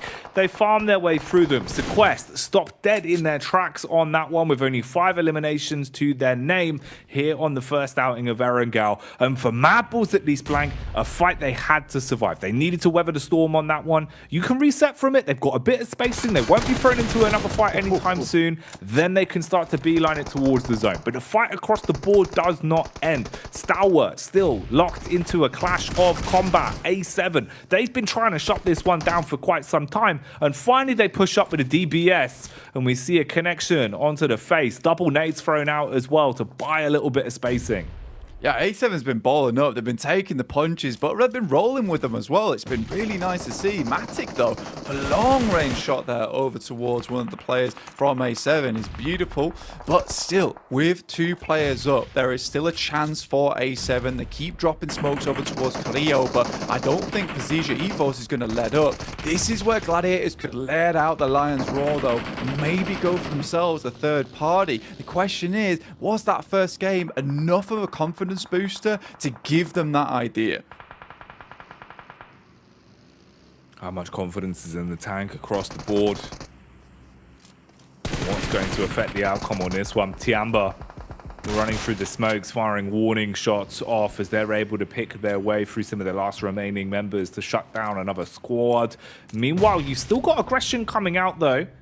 As the loops are thrown into things, it seems that actually the bonnet is connected. Wow. And potentially they can close the gap in terms of distance on this, as they're going to roam up, pick them dry, and then see how they can build from this one. So Tiamba going from good to bad in a matter of seconds. Lufa off the distance. Chief can take him down, but Lufa's causing problems not only for Matic and Gladiators, causing problems for Loops, and they realize they need to get rid of him ASAP. But now Loops, after hearing and seeing that knock in the elimination feed, they might look to rotate round, try and clear off the Gladiators from this side. Carrillo sees over towards Tixi and Kitsune, currently just playing as a duo. Tixi's down, but Mad Balls, in fact, getting in the mix, giving Gladiators a little bit more breathing room. So Liquor, it's a huge connection onto Sunab. And like you say, it might just create enough space for Gladiators to attempt the getaway. They put the pedal to the metal and drove out of there with the vehicles they had stashed close by. So again, playing off of that spacing. Some big names still alive at this point. Circle getting smaller, but a ton of talent in the center of it all. Matic running low on ammo, throws in the reload, sees what he can do. Mini 14 in the back pocket, AR to play with up close. Fleek still finding shots as well as I8 are gone. There's a lot of teams that still feeling extremely fat when it comes to player count right now, but Gladiators losing players left, right, and center, and Meku as well as Matic have to step up in this scenario. That is a bold push coming through from Matic. A nade already hit over towards that area. One more will take him down if he doesn't get the heal off, and in comes the crash over towards him. He has to be clean on this, but that DBS is looking deadly, but Matic's still going. Meku has to help. This is ridiculous. Meku, he's got to turn into the mech suit Mandem and go absolutely huge in a spot like this. He needs to be the difference maker. His teammates have been run down, hit by the buggy, and then spanked by the DBS. Ooh, shot back across. It looks like that's landed onto him, and Gladiators have been cleaned up off the back of it. Man, that's a rough affair. It almost looked like he had completely missed him on the initial crash with the vehicle as well. But they saved their bacon, finding the 2 pickups and finished them off. Alpha 7, though, still in it to win it, trying their best to be a nuisance maker from their side. But they're cleaned up, unable to strike against Evos efficiently.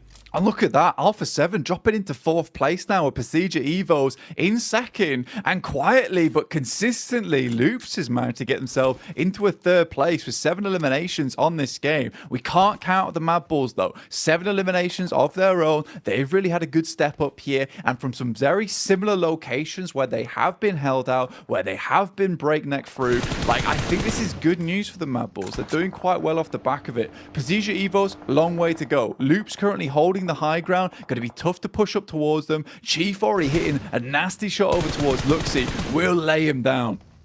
Oh, Chief warming up now. And Loops, it feels like the whole squad's starting to pass the baton a little bit more. In the past, it was Ayala that was making great plays, Mythic stepping up where necessary, but now all 4 of them are getting to grasp with it. They're coming out swinging into day 2. A smoke screen ahead of them, fighting downhill. Redface peaks up with anger as he'll battle back onto 1, takes out Mythic, readjusts with the SMG, peppering bullets towards the tree. Chief waiting for the attack. Nades exchanged as the Molotov burns the grass all around him. He's got to do something quick on this. Tries to close the distance blank. The double pump comes out and takes down Redface.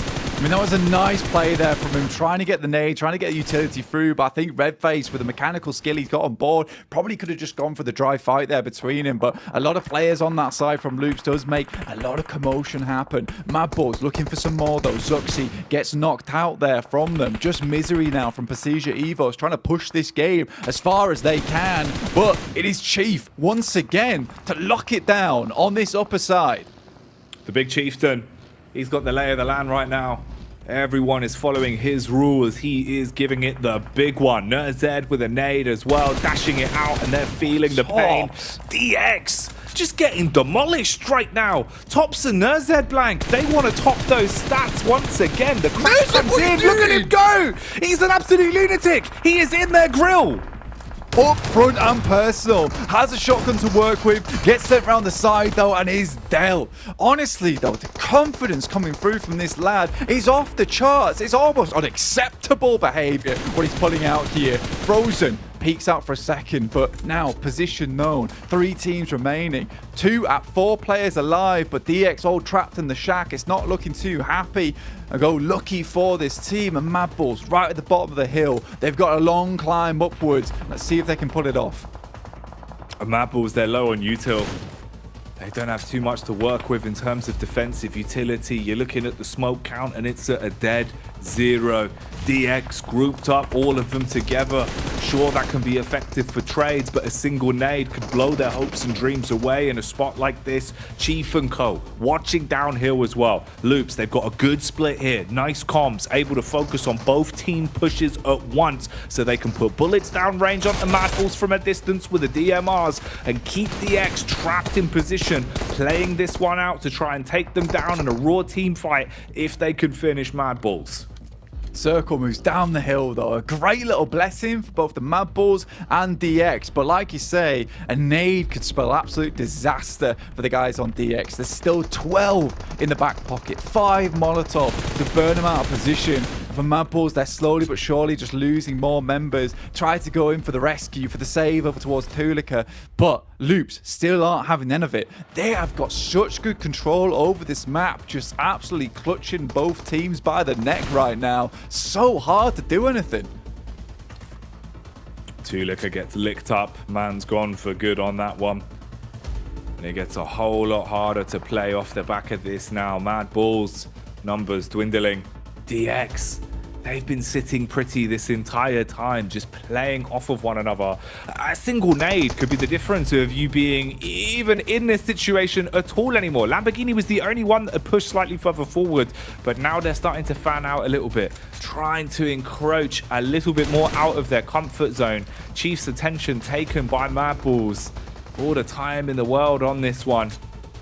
I think Loops realise just how much of a danger Mad Bulls are to them because they can't really effectively assault this location. If a case of Mad Bulls are able to take shots of them as they push inwards, but Chua makes a terrible mistake, just laid down outside the shack, visible. Fleeke still, once again, hitting some mad shots over towards Mythic, who has been holding them down this spot for a long, long time. Right now, he's struggling to peek outwards. Lamborghini, similarly, trying to get Chua into a position where they can pick him back up again. That nade scarily close to the small windowsill to move through, but that one will take down Chua. But there is a knock in return. It's a big trade back, actually. This could give them a leg to stand on. This could give you an opportunity to fight. Look at the nades coming out. One by one, dashing them in, trying to keep them uncomfortable, playing off the back of the timing. They know that he's got to reload eventually. Forced to fall back because of the contact with the nade blank. They silence him. He's gone. Space being taken now. Lamborghini flanking towards the right. Biding their time, locking this one up, just waiting for them to get close enough to send these nades through. But it's Mad Bulls. Fleeke, he's still in the picture right now. Frozen underneath. He's at the barest edge of the circle, has to push in as the circle moves back up towards that northern side. Loops, as well as DX, still locked in combat. Mythic, desperately trying to take care of these players underneath, but they have held on for so long. Unluckily, though, Frozen is now down. I think Fleeke might be next. They go out with 9 eliminations. Now it's between Loops and DX, both looking for a higher prize on the tables, but an amazing nade from Ayala will strike down 2. Levi's has got to clutch it. It's all down to this man now. What level of lethality can Levi's pull out? Look at the peaks. He's slick with it, but he's not slick enough as Mythic will claim it and Loops lock it down with a chicken dinner as the high fives come out. They can celebrate on that one. Mythic with a mythical moment there, down to 0 HP, but still on trucking. What a game from Loops, honestly. Holding on to that higher ground, not easy at all, but I've got to really give props to DX from that situation. That is not an easy position to play. It's not an easy spot to hold out in, and they waited for as long as possible until it was at the most uncomfortable it could be, like a humid room in summer, yet they still waited until they could hit those nades. And it really could have told a very, very different story. All the while, though, Mythic's holding on to Mad Bulls, trusting in the rest of this team. And I think this is a well-deserved victory for Loops. And it's been a long time coming because, like I said, this team's just quietly consistent, Jackie. They really are. You can see though, Blank, they play their own game. And I think that's one of the big reasons why they've been able to find that win there, right? You know, you're not falling into a trap. You're not being baited into misplays. Very confident decision making, clean comms. Again, this is another side here at PMGC that is proving to us communication is really key right now, and they've got it down. A lot of faith in one another when it comes to holding angles. A lot of faith in not over-rotating. And also, if Chief's doing that amount of damage, well, that does help too. I mean, this is not an easy game for them whatsoever either. You just look at the damage received on their side. You know, we're up towards the 300s for every single player on this team, so they've had to fight tooth and nail to get towards this end game. I mean, a lot of that probably was the utility used from DX towards that late part of the stage of the match, but all in all, I think a fantastic game from Loops. 46,000. 34 grenades. That's crazy. And 34 nades used. I mean, they were definitely squeezing every ounce out of those throwables. I mean, 28 minutes as well, full squad time. And I mean, again, it's those team fights they took. They kept it clean. They kept all players up, and they were careful with it. Often pushing in towards Gladiators, then moving back out again as they spotted a threat on that northern side, constantly keeping their backs clear. It's just a nice game overall coming through from Loops. Man, Loops, they must have had the tactical fashion on blank. There's no way they had enough pockets for all of these grenades. 34 grenades. Where are they putting them? They've got a backpack. They've got a man sack. They've got it all. They're just covered in grenades. But that's unbelievable. A big game for them, really. And I think, you know, it goes to show, even yesterday, we were talking about how impressive Loops were at certain times when it felt like 1 or 2 players would pop off. Here, we saw them in unison. Here, we saw them playing like a team, and they go above and beyond to secure their first chicken dinner. Let's get back over to the desk then to break it down, as we've seen some LATAM lunacy in Game 2. Brazil showing up big here, man. Loops crushed that game. One of the best performances we've seen so far. It's so crazy to see them pull up so many eliminations and that not be the most eliminations we've seen so far in this tournament. And this is match number 2 already. Things are starting off hot here, Colars. Yeah, we picked the wrong Brazilian team to back, apparently, at the beginning of the day.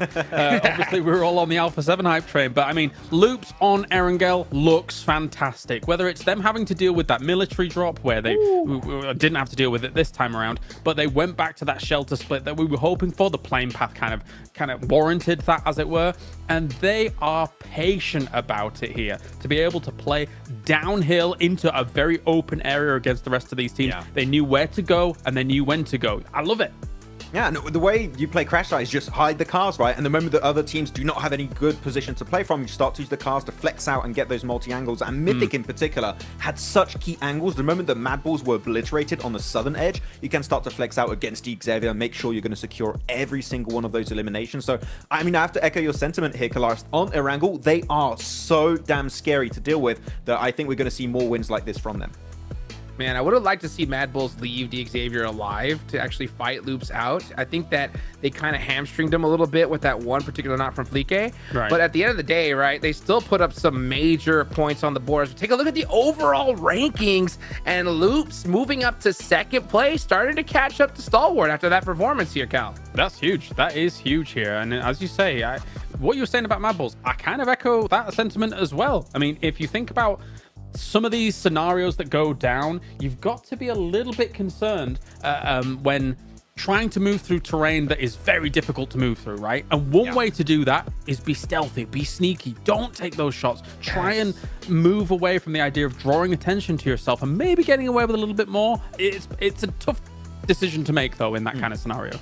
And actually playing Q before that, they're just able to negate a lot of the rotations on the southern edge, especially Quest in particular, and then you can start to be sneaky, as you said, Kalaris, because you don't have to really be cautious about your backside being backfilled by another team. So really good approach from them, though we had so many good individual plays, especially with seeing some of the nades play from Loops. They had so much utility that was just chucking behind the rocks, the trees that are the only hiding spots in a circle like this, and Loops still currently like significantly better than other squads on this battleground. What the hell? Erangel is their map. Man, they know what to do, especially if they get in a position where that play is just obvious. They're so difficult to take down, and they just ran with it. So if they get that zone, they have proven that they could just get points like crazy. That said, though, I mean, as much as I was like, oh yeah, we backed the wrong Brazilian team, the impact Alpha 7 is having on these lobbies on Erangel as well cannot be understated. 8,000 damage from them. I mean, if we're thinking about this game here, right, they're coming in from that west side in a little bit of a slower manner because they kind of have chosen their location that they already want to sit at.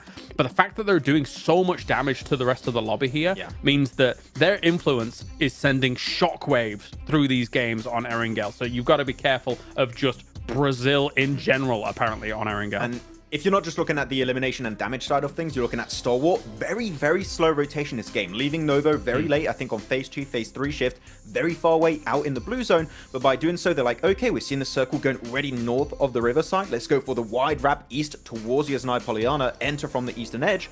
And they were able to clear actually a lot of angles by doing that rotation, clearing out especially Aegon I8 really efficiently. And when you have Nozed and Top still alive, I mean, come on, that's like the golden duo right now. There's still a chance they can pull something out of the sleeve. So yeah, sure, not the big flashy game, but they're still getting consistent points, which keeps them high up on that first place. Just to briefly add as well, Hot Jukes, I mean, like, for a Stalwart, you're a Novo team. What do you expect from a circle like this? It's always going to be a salvage mission, right? Yeah, I mean, well, one thing that they have for them is that we saw a zone like this in the past. But you know, one thing we got to talk about, of course, is the official smartphone here for PMGC, the Infinix GT 10 Pro, a phone created for esports players, guys. If you want to go ahead and dominate the lobby, make sure you check out the GT 10 Pro. Also, make sure you're following the TikTok, guys. You know, PMGC 2023, search it up. You can see some cool behind the scenes and a whole bunch of other goodies as well. And if you're doing that, you gotta also hit all the buttons. Subscribe to everything we got going on here, because it's only gonna get more intense every single day, every single match. And one team in particular that we got to talk about as well, Max, man, is Persija, huh? Oh yeah, I love their play this game. I could talk about that I could do a whole segment just talking about how Persija played this one. There was a super cool fight in their compound over to the west. There was that little hilltop, which usually is strong if your backs have also been cleared. And there was Alpha 7 that were getting involved and looking to third party their own fight versus Falcons. So Persija being very smart about it, thinking, okay, we don't want to get in that third party situation. We're just going to exit that fight, go for the compound, which at that point is in circle. And we're going to send our main man, our off-angle player, Redface, to go up north and just collapse on that fight happening between Falcons and Alpha 7. It's a great setup. You're just clearing the entirety of the western side, can play from the compound and rotate from there in the circle even further. It was not an easy play to do, but man, I just love how methodical they are in these situations. So Persija, again, maintaining a podium position. Beautiful, beautiful. Still a lot more action to go, guys. Time for us to cool down a little bit, and we'll be right back after this break.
is Xavier with that hot drop situation. But they did put some decent points on the board here, Kelars. I mean, they keep winning it out, like, firstly, so they absolutely understand Pachinki very, very well. They're not willing to share, and also their movement beyond that as well is very important. I was surprised for a little while that they were surviving as long as they did in the Shack, but even when you get into nade range of it, like we were seeing Loops try and do, they were only able to hit nades outside of the Shack, right? Dislodging people inside the Shack, even from nade range, you're having to thread a very fine needle there to try and do that. So Xavier gave them problems, even though they did win in the end, Loops. You saw like 34 nades coming out from the side of Loops. Like, oh, we're going to be very aggressive. And then you have 34 smokes used for the side of Xavier. Please don't nade our shit, please. But it was good to hold down the position because you don't want to, as you said, Kalas, thread the needle. You want to defend it. Yeah. Well, you know what? Hot drop, hot drop. Let's see another one here as we get back into Aaron Gale. Let's take it all over to our casters. Hey, there we go. We got Jukes in on it now. This is good. Yeah, If we all good. collectively just hot drop, hot drop, hot drop. It's not going to end. It's not going to end. I'm telling you right now, this is the game where Bra Esports, Blank, they played it a little bit calmer last time. They're going to be frustrated. They're going to go, lads, it didn't even work. Let's just fight them. I think they just scrapped. Yeah. Just battle. Have it out with him. Look, we went away. We played like cowards and we died like cowards. Now we need to fight like men over in Pachinki. Win that bad boy out and then we win the game. That brain cell is really flaring right now for Bra Esports. They want it. They want it bad. It's engaged. Like, it's swollen. It's so swollen right now. Angry, furious. If you're not going to beat them, run away! Who do you think you are? Fight! My God. Right, well, let's get you up to speed as we're going into our second of the Aaron Gals. That's why we are commanding the hot drop. That's why we are begging for it to keep happening. Because it was free for free yesterday. I wouldn't be surprised if we go free for free again today. But let's find out. We got our playing path. Let's see if anything's going to drastically change this time around. Pretty cheeky playing path, actually. Kind of nice overall for a lot of these teams. They're happy about it. It's not too horrible for anyone. I mean, for some of these teams getting over towards the PubgM maybe might be a bit harder. But for Pachinki, it goes directly above it. So you better get that drop out nice and early. Get down to the ground as fast as possible. I don't see Bra Esports still in the plane. So I have a feeling they're underneath the mucker teams that are currently on your screen. You got Gladiators heading back out towards South George. They had a bit of a better rotate last game, but I think they bit off more than they could chew. We got Loops heading back down towards I-8 to cause some more problems, to cause some more ruckus, a bit more of a mess. They didn't do this last game, but they're pulling out the secret card once again, and I-8 is not enjoying it. Damn. Okay. It looks like finally for once we have a resolution, Blank. The brain cell has Oh my God. Yeah, Bra have given it up. They're gone. DX, different way. Cowardice! DX at this point just going, we've done it, lads. We've won the whole land. We've beat them. They're probably just laughing right now in their booth because they just feel so good about it. What an increase in confidence as well. Battling away one of the most stubborn teams in the lobby up towards Severny, no less, you know. They're out the picture now. They're off the backside of the map. This is just so sad for Bra Esports. But I'm also glad that the raging brain cell was put to rest, right? You know, it has been quelled, been quietened by this team because they desperately needed to make it happen. Mythic's down though, and I-8 might be spoiling the Loops' day. Chief though, still in action. For Loops, it'd be a bit upsetting if you go straight off the back of a chicken dinner into a 16th place finish. That is not what you want. Straight from the frying pan into the, I suppose, bigger frying pan that doesn't have any chicken into it in this instance. So we'll see if they can survive there. Yeah, pain pan. It's just full of nails. Yeah, not a very hearty meal. Yeah, no oil either. Yeah. Don't breathe that. That's nail dust. Bad for you. Wouldn't recommend it. IQ though tries to head up towards that top side, but Cardozin got himself a nice little angle over towards the other side. Chief, surprisingly, still alive and being rezzed over towards Mythic. That is That's crazy. I can't believe they've allowed that to happen. They just cannot get control of these rooftops at the moment. I think Luke's played the correct hand, which is, look, if we have control of this top side, we're confident on our peaks, we're confident on our ability to spot out these players. They're constantly giving IA trouble. Yeah, they are. The fact they've been able to reset this fight so cleanly, and now actually in terms of the positioning, you're not in a bad spot. You could still do something from this. It felt like I8 had good angles to shut this one down. At the very least, make it kind of irrecoverable for Loops in the early game, where they'd be forced to try and limp out of here with 1 or 2 survivors.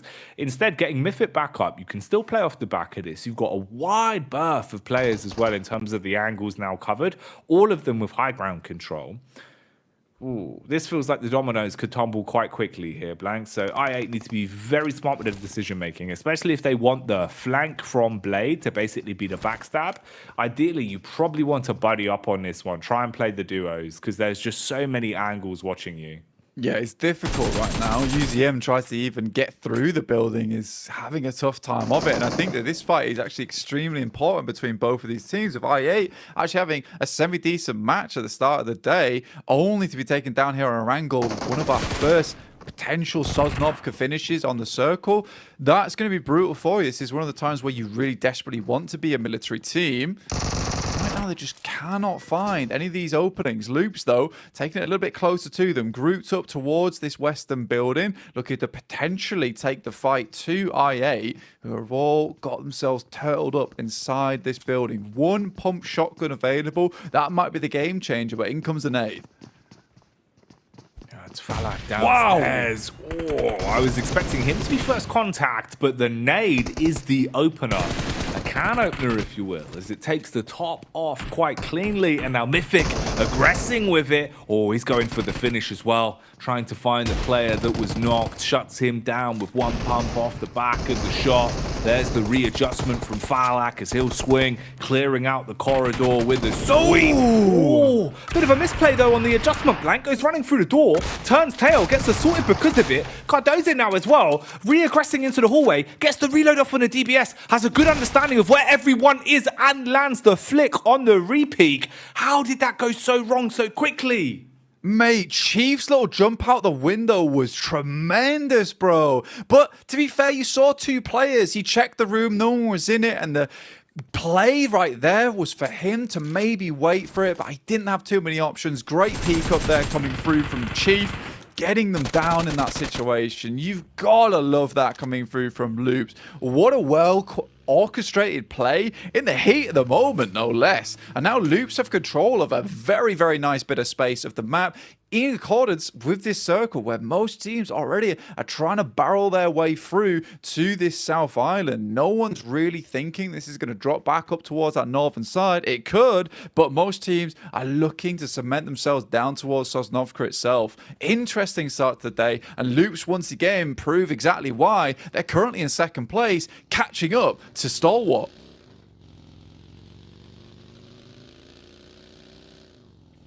Really cool fight there between the both of them. Different as well, different flavor considering the hot drops that we have been seeing on Erangel. You know, we've traded out the DX Bra Esport clash and we got a little Loops IA clash, which honestly, I'd take it. That was something different, mate. You know, that was kind of like the cayenne, maybe a little bit of garlic in there. Yeah, and honestly, it really was like IA just became smoked after each. They certainly were smoked by the guys from Loops, just wielding some pretty heavy weaponry towards their way. Gladiators still yet to make their move. Mad Bull similarly also on the same trajectory. For Bra Esport, again, another pretty brutal game for them. Been forced up towards Severny, the furthest you could be from Sosnovka. Getting themselves down here, obviously, is a bit of a trek for them. They are rotating alongside Pasija Evos, but they've had to limit the amount of time they've had to loot here. Because remember, Circle was south to north, so although, again, there is a lot of loot in Severny, they were limited by the fact that the majority of their time would be in the plane, in the shoots, getting a little bit of time to loot. They see this circle, instantly they realize, look, we've got to start making our way down towards that south side. This is not going to be an easy game for us otherwise. But a lot of these areas are taken up. A lot of the bridges held out by 1 or 2 teams. It's going to be a bit of a struggle for some of these guys on the northern edge. Most likely might just want to post up to some of these important compounds that sit on the side of these bridges on that North Island. Thing is, for Bra Esport, though, at least the one saving grace that is, although it's going to be uncomfortable and it's not going to be the easiest thing in the world for them, is you're basically having to fight for control of what is left already with a lot of the compounds being scavenged for, especially now with the zone moving across as well, making it an awful lot more awkward back over towards Novska. It's really going to be a bit more uncomfortable for them. But at least, Blank, this is them playing out that longevity, playing out a smarter game in terms of the early rotation. So many times they tunnel visioned and then just got left in the dirt where they weren't able to do anything outside of the opening fight in Pachinki. They've had to adjust their game plan here, and that might bring up a bit more of a pep in their step. You'd hope. But we'll see how they handle it. We'll see what they can do. We know Bra Esports have an awful lot more to show us. We just haven't seen it over day one. Tiamba on screens here, though, and they are being crashed upon. Nades for days. Stereo frags could be coming our way as they just decimate with them. It looks like you should be able to pick off the numbers, but instead it's Tiamba that are eating the damage. It looked like it was well placed with a Molotov and the follow-up for the grenade, but hasn't really worked out too well. Unlucky as well on the back tap here. Oh man, Blank, this could have been a whole different fight. Yeah, YDD almost hits his leg blown off his body, able to jump to the side just in time to get out of that nade range, but it still tickles him quite a bit here. But now Malice Esports all trapped inside this building. Nades for days available, but not many available. In fact, for Tiamba, with not a lot on board, just a stun grenade now in the hands of Lee. Maybe there's some more on the rest of the players that might be able to be used to good effect. This is down towards the south side of the island, but CEO later finds QZZ, and now they push out from this building towards the backside, try and open up some more angles, and Tiamba feeling a little bit lost now. Their off angle in QZZ being down is a really horrific start for them. They lost a lot of info off the back of that, lad. So rough, man. It felt like it really should have been a different encounter off the back of the way the initial crash went with the utility used, and especially with some of the shots they were landing. You're going to be kicking yourself that it's now fallen into a position where you feel like your confidence has been sapped a little bit. Oh, HP being ripped away, as well as the nade's going to open it up. Shrapnel all over the gaff. And everyone else is looking a whole lot more confident as Lewis and co lead the charge, clearing building to building. Contact found, bullets down range, just spamming across. Might bait them in, but it's just a Bizzard. He's pre-firing with the Bizzard, trying to do Maxman proud, but it's not happening here as he goes down. Ren just gets rended by that weapon there. YDD slips down the side, but takes a huge amount of damage in the process. And Malice make it look easy down towards the southern coast. Another quick rotation coming through from this team, allowing themselves to have a good start to this match. But Mad Bulls, look at this. The two EU brethren setting themselves up for failure at this point in time, but I think Mad Bulls still have a good opportunity to get across. Gladiators, you just got to hope they've got enough meds to weather this one out to the point where Mad Bulls realize that they too have to cross this bridge now. With this circle heading right down towards this south side, Mad Bull, the time isn't working with them right now, it's working against them. They need to get moving, but they'd love to pick themselves up a couple of eliminations in the process, as Gladiators have to move across as well. The battle on the bridges is going to be a big talking point for a lot of our teams here. Reject Tokyo as well, going to be barricading the exit for Bra Esport on the other bridge. This is the POV here. You can see they've got the setup. Two on top. Lufa down towards the wayside here, just playing on the outskirts, belly down on the ground, ready to basically act like a bit of a tripwire. You always love that angle up here as well that Jule's taken. So easy to take peeks from. You can lean around either side. Makes it a bit more uncomfortable to fire shots back onto you as well with that added height.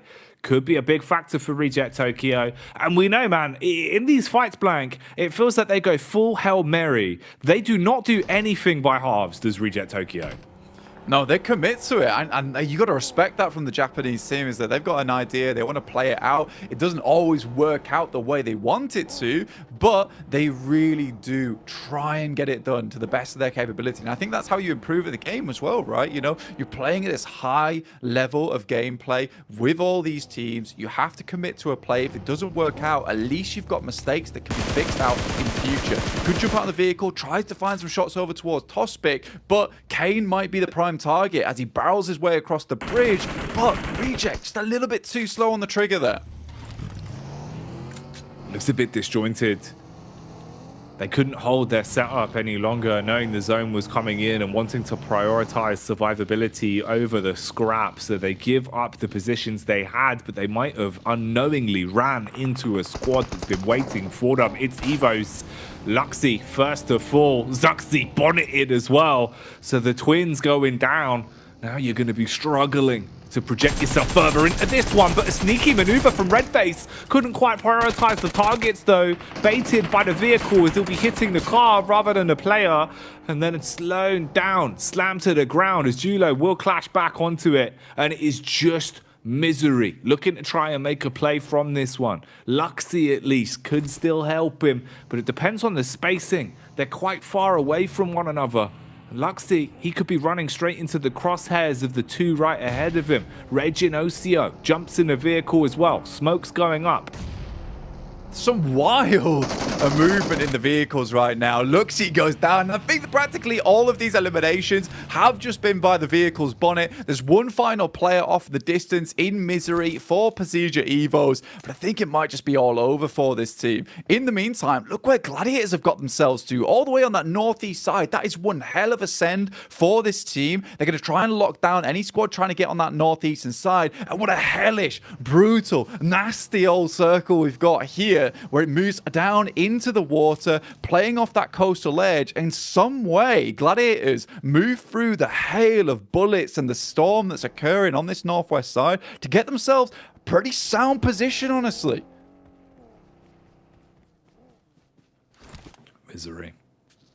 Moving back on in, buys time to at least get the heal off as well. Meanwhile, Mad Bulls, a side that we alluded to a rough rotation for them, expecting them and Gladiators to run into one another. Instead, this is where they've ended up, moving the whole way around and getting themselves thrown into a bit of a clash. Earths and Megamind, basically in a 1v2 versus Tulika, but look in the distance, Blank. Here comes the big dogs, Loops. They had a rough start to this game, but they weathered the storm, patched themselves back up, and they've had 6 eliminations in total since then, and they are coming in quick, looking to aggress onto Mad Bulls. It seems like they've also found an opportunity to fight versus Quest. Al-Haji down is really bad news for them. Tulika spots out the 2 players, and there is the final frag that comes through along the way from Frozen. Takes down the final 2 from Zia there. Well done to these 2 lads. It might be pretty unlikely to get your boy Tulika back in the game, but at least you get some eliminations off the back of this one. Loops, though, have been extremely good on this side, and it's probably one of the only reasons that Gladiators are able to make their way through is they heard that fight and they heard the skirmish, and they were able to just thread that needle at the right time. So really good knowledge of what was going on in the map to make that play happen. But again, the Mad Bulls just suffer to Loops, who have a real good chokehold on the north side of the circle, even taking shots down towards the guys from Quest. It's a really rough time for this team. And Frozen, he just sends it out into the water, and he's just going to take a big old dive to survive this one out as long as possible, because you know, with the way this one's set up, with the amount of water that's currently in it, it's going to be a rough game for everyone, and teams are going to start dropping like flies. A group of fish is a school, but a group of alter ego players, that would be called a wet alter ego at this point. That is correct. Yeah, you're not wrong. Quite a few of them have a nice swim. It is a big old swim. I mean, they were swimming all the way on that southern side for a long they've time. Been swimming for a while. I imagine what they went for, because they start in Lipovka, right, is head down towards Mills Power, pick yourself up a boat, and then just swim out outside of that render distance of the game itself, and then just swim all the way in. Nice nade there from Gladiators. Kitsune takes down one of the players from Malise, and they're the players that currently have a decent compound. I think they have taken a couple knocks in turn, which they're currently remedying as best they can. Kikali from Bra, this is the team that had all odds stacked against them on this northeast side. They've managed to start clearing. This is when they can play to their best capability. They're a team that's great once they start getting that ball moving, and for the last practically 8 matches, it has been a dead standstill.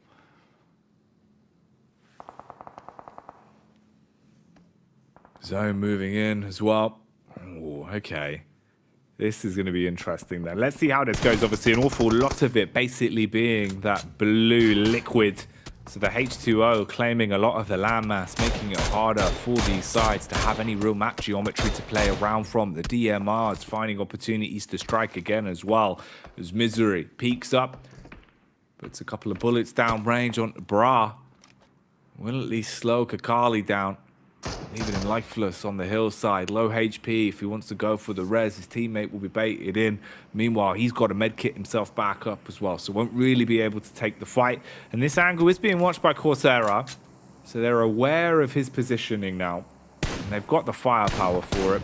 Scope attached for max precision. Meanwhile, Cardozin taking a hit as well as they actually find that adjustment there. So Bra Esports, 3 eliminations to their name, getting a little bit more out of this one. This might be where we start to say goodbye though to Alter Ego. It's taken them so long to arrive on land. They have been swimming for ages. Their boots are soaked. Their jeans absolutely ruined. But they're going to try and get up on a rock face and see what they can do. Rosemary, low HP though, Blank.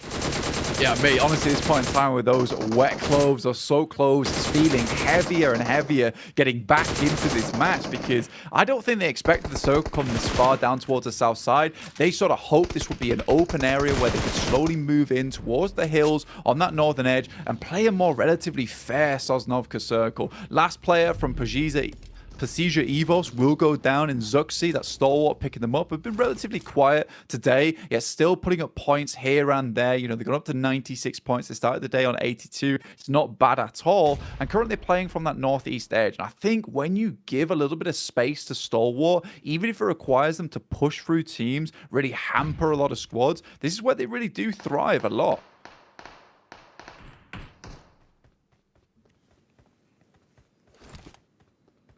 How can you play around this, really? So fragmented in terms of the setup as well. And 6, he's just agitated, man. He knows that he's so exposed, right? And he's just trying to find something to work with on this. Like, if I just peek you before you peek me, maybe I can make a play on this. Certainly is that idea that he's got ants in his pants right now and he's got crosshairs looking his way too. It's a difficult scenario for Falcons to play out this edge of the map because, like you say, it's very exposed. They still want to deal with Alter Ego, who could be moving up on their side of the map any moment. So they've really got to be on the swivel. But almost that nature of them constantly being under threat, under pressure, has allowed them to take down 2 players there over on Loop's side. Currently, Gladiator is sending the nades over towards Stalwart. It starts off well with a singular knock coming through, but no elimination found just yet. Stalwart forced to play medic here as well, as they've got to get their teammate back up on his feet and look to see what they can do with this. Stalwart, bear in mind, are only a few points away of breaking the 100-point barrier, pushing their way into the triple digits. I believe they only need 4 more points. So we'll see just how much they can squeeze out of this game. Icy taking some heavy hits, as he will be losing a fair amount of HP on that one. So forced to give up the opportunity to peak, has to slow it down. They basically need to reset. Across the board, you can see it was a lot of damage done to the entire team of Stalwart. Taking solo peaks at a time like this, probably not going to be worth it. Meku is confident to continuously deal damage though. He just wants to keep applying pressure onto them. Utility in the hands. That's the last grenade thrown out. Will it be a clean connection? Looking like a little sliver of damage back there onto Nerzer, but not too much to write home about. But that's instigated the fight. Blank. Action hits him with it. They're roaming in now. They've got confidence for this. The nades, Blank. They're always so on point. And Carrillo comes up from underneath in the depths. 2 players down for Gladiators. It's all gone wrong. They knew what they need to do, which is just to hold Stalwart out for a little bit longer because they would be heading into the blue very, very shortly. There's a good spray from Nerzed. Doesn't quite take them down. A lot of smokes in play. Tops gets knocked here from CEO later on Malise, and Icy's going to continue the charge forward. Moving in towards Matic and Kitsune, who know they want to push further into this game. This is where things are going to start to pop off. This is where you can start to ladder up just a little bit. Currently, with 0 eliminations, they'd be getting no points in this game if it goes this way. Ooh, Bra trying their best to shut things down here. It looked unfortunate for Kane, but it does work out. Axa will be hit by the bonnet and cleaned up because of it. So they're able to at least slow down Falcons massively. 6 as well. He's been the point man, guarding the edge and stopping Alter Ego for ages, but now they finally found a way to bleed their way in. The fact that Alter Ego's been able to get up here is pretty miraculous, honestly. Just picking their battles, picking their timings as well very nicely. And they might be able to just get a full squad back up again, but getting down towards Fnatic on that south side might be just too tough here. There is nades still available for Alter Ego, and the guys from Bra, they've got to continue to push in. So these nades could absolutely be devastated if placed correctly. Only problem is for Alter Ego, their utility seems to be at an all-time low, apart from a few smokes, whereas it seems like from the overview right now, Bra Esports, they've got a box full of grenades, and they are launching them one after another, getting the wrist workouts in on this. Or Gladiators as well. This is a fight that's been prolonged for quite some time between them and Stalwart. It felt like Gladiators had a good grasp on it, but the longer it's gone on, you're seeing Stalwart pushing back consistently, taking more of this control towards the hillside into their favor. They're going to have a nice position to play off of. These are two big fights effectively. Low HP though off the back of the nade. Here we go, Blanky instigates it. Lot of damage done. Was good from Rosemary. Damn, they're towing the line there with those nades coming across over towards Gladiators. A lot of damage done, and they might just have the information now to pop one into the direct spot that it needs to go in. Great retreat here coming from Alter Ego, backing up from the nades that have been sent over from Bra. They're hoping that Maliz or DX might try and get involved here. But Gladiators, 1 point again. That's all they'll gain on this game. From their first initial decent rotation, from a position that really felt like they shouldn't get anything off the back of it. They've not done too badly, but they won't accrue all that much. Now Stalwart knows it's just one player left in that ditch. They can continue to push through. They've got the two players in the back trying to move forward, but now Alter Ego is even getting involved here.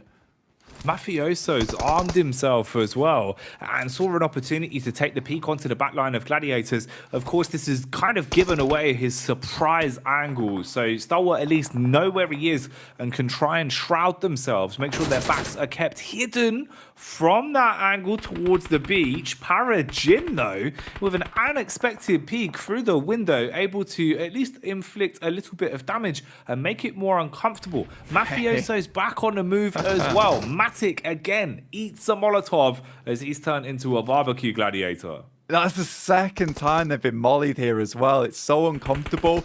Each time they've gone for the res on it as well because they know they need to have these two players if they have any hope in hell of getting themselves back into this game a little bit further. And still, yet to lose teams, yet to lose players here. Everyone's just holding in a tiny little position that has some relative safety. No real meds remaining now for the Gladiators. Got some stims on board, but that's about it. Rosemary in play. Just go down and action found here. So Maliz looking over towards Stalwart. Another nasty Molotov over towards Gladiators. These guys, they're charred. Oh, man. They're like an overcooked marshmallow right now.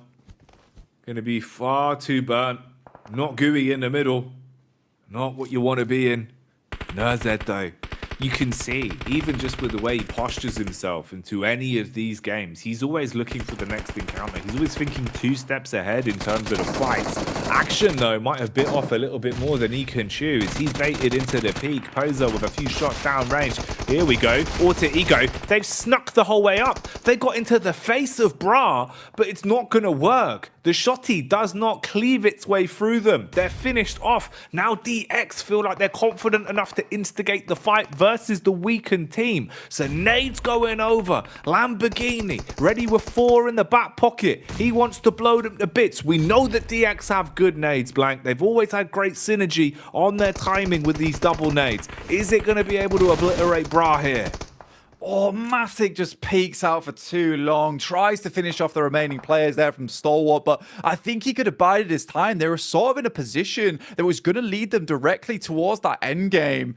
And instead, they only get themselves a 7th place off the back of that. Not ideal, but again, some serious resilience from these boys. Mad Bulls have just lived it out on the coast over here. They're going to be getting some serious placement points. They can keep this sort of thing up. A7 decided to completely remove themselves from the game. They've headed down towards the south side of the coast, and this is going to keep them safe for a little bit longer. Stalwart have had to deal with so many teams in their way, and this is sort of their MO, right? They're so good at controlling controlling multiple teams at the same time, keeping relative info on absolutely everybody. So it's a scary team to come up against, and I think that they've played it wonderfully once again from one of the biggest outside positions that has so many sightlines that looks over towards it. Oh, man. Okay, action. Straight in with a headshot. I mean, Mafioso, fair play to him in terms of the longevity he had of staying alive and just kind of being annoying in the back line there. But Alpha 7 finally go up in a puff of smoke. Action as well. It feels like he is a bit of an action hero in this one, Blank. The amount of times we've seen him knocked, losing half his HP, getting shot at, eating grenades, and still resetting, still continuing to find opportunities to punish. And Icy as well. Another pickup here, finding another knock. It really does feel like what we were seeing yesterday, where every player on STE can win individual 1v2s, 1v3s. Finally now, though, they might bit off a little bit more than they can chew, as you are seeing the combination of a lot of teams starting to push up. DX have been trying to deal with Bruh for ages. A Lamborghini's nade will secure it. Huge knocks on that one. They've just got to clean up now. Tokyo drifts right through the lot of them there. Lamborghini comes through with the M249, making a lot of noise and making a lot of room for him and the rest of his team. Stalwart from the distance, definitely taking some damage here, but certainly clearing out these teams still. Bra go down with 10 of limbs. A much better game than we've ever seen from them from the rest of this tournament. So mad props to them. Mad props to the Mad Bulls. Frozen, still alive, sat on a little bit of ice himself, just trying to keep himself up in this one. Smokes imperative as DX attempt to move through here, Jackie. Just Levi's left. Trying their best to stay alive, but Levi's, it'll be no surprise as he goes down. Kishu strikes and finishes him off. Action. Is he aware of this? Frozen throwing out nades. He's given the game away. He's been spotted, but it will be the zone that takes him to the grave, ending it there. Stalwart, are they coming for another chicken dinner? Will the Mongolian side be able to add to the already massive collection of wins they've had over the course of the event so far? Battling up the hill here, up towards Malise. They're all on dead set HP now. Lewis barely breathing at this point in time, but Nerzed, he's taken out. We're into a 1v4 here with these two players underneath. Oh no, it's just Icy and Tops. So we've still got a little bit more to do. It's a little bit crazy. It's all over the place for all these players. Poser also just peeking over the edge into the abyss here. Icy tries to reposition, gets a bit of damage, but there's a knock from him over towards Poser in the process. And Malise, they just can't keep up. The BPM that's coming out from Stalwart is far too much to handle. Blank, they're just dropping into them. It feels like they are just falling like flies right now. They cannot strike back. Forced to go into the hill. It's the zone that makes it uncomfortable, though. That could be the one saving grace. They've got a lot more room to play with in terms of the map geometry as the zone closes in. It's all about healing through this. Can they actually survive this one, or will it all go wrong? It seems like they've lost it in the dying moments. They actually are able to win it from underneath Malise Esports. I thought they were going to go down to the blue, but Icy had not had enough. He jumps backwards and on the jump, hits the shot, slams the earbud to the desk because he don't need no sound anymore because he's hearing the thunder of the chicken dinner in his ears. What a game from Stalwart. What a game from one of the difficult positions on the map, one of the most difficult positions on the map to play. And they just calmly beset upon loads of teams. The way that we saw Action just lazily move up onto the rock, take down two players from A7. What a brilliant victory from them. It's absolutely nutty. You love to see it. And again, this was one of the toughest games for Stalwart so far. And again, it just looks pretty easy. Yeah, that's so uncomfortable. You know, even when we're sat there really trying to analyze it as best we can in that situation where you look like you're at a massive disadvantage, even when the numbers that were being thrown at you, they were just trying to whittle down their health enough so that the zone would be what finished them. Man, That's absolute insanity, Blank. You look at the damage again as well. Top, he was posting, I think, what was it, like 2.4k we saw in PCAT yesterday. It was again crazy. Here, he's dropping a K. Like, the guy's just unstoppable. It's crazy how well Stalwart have been playing.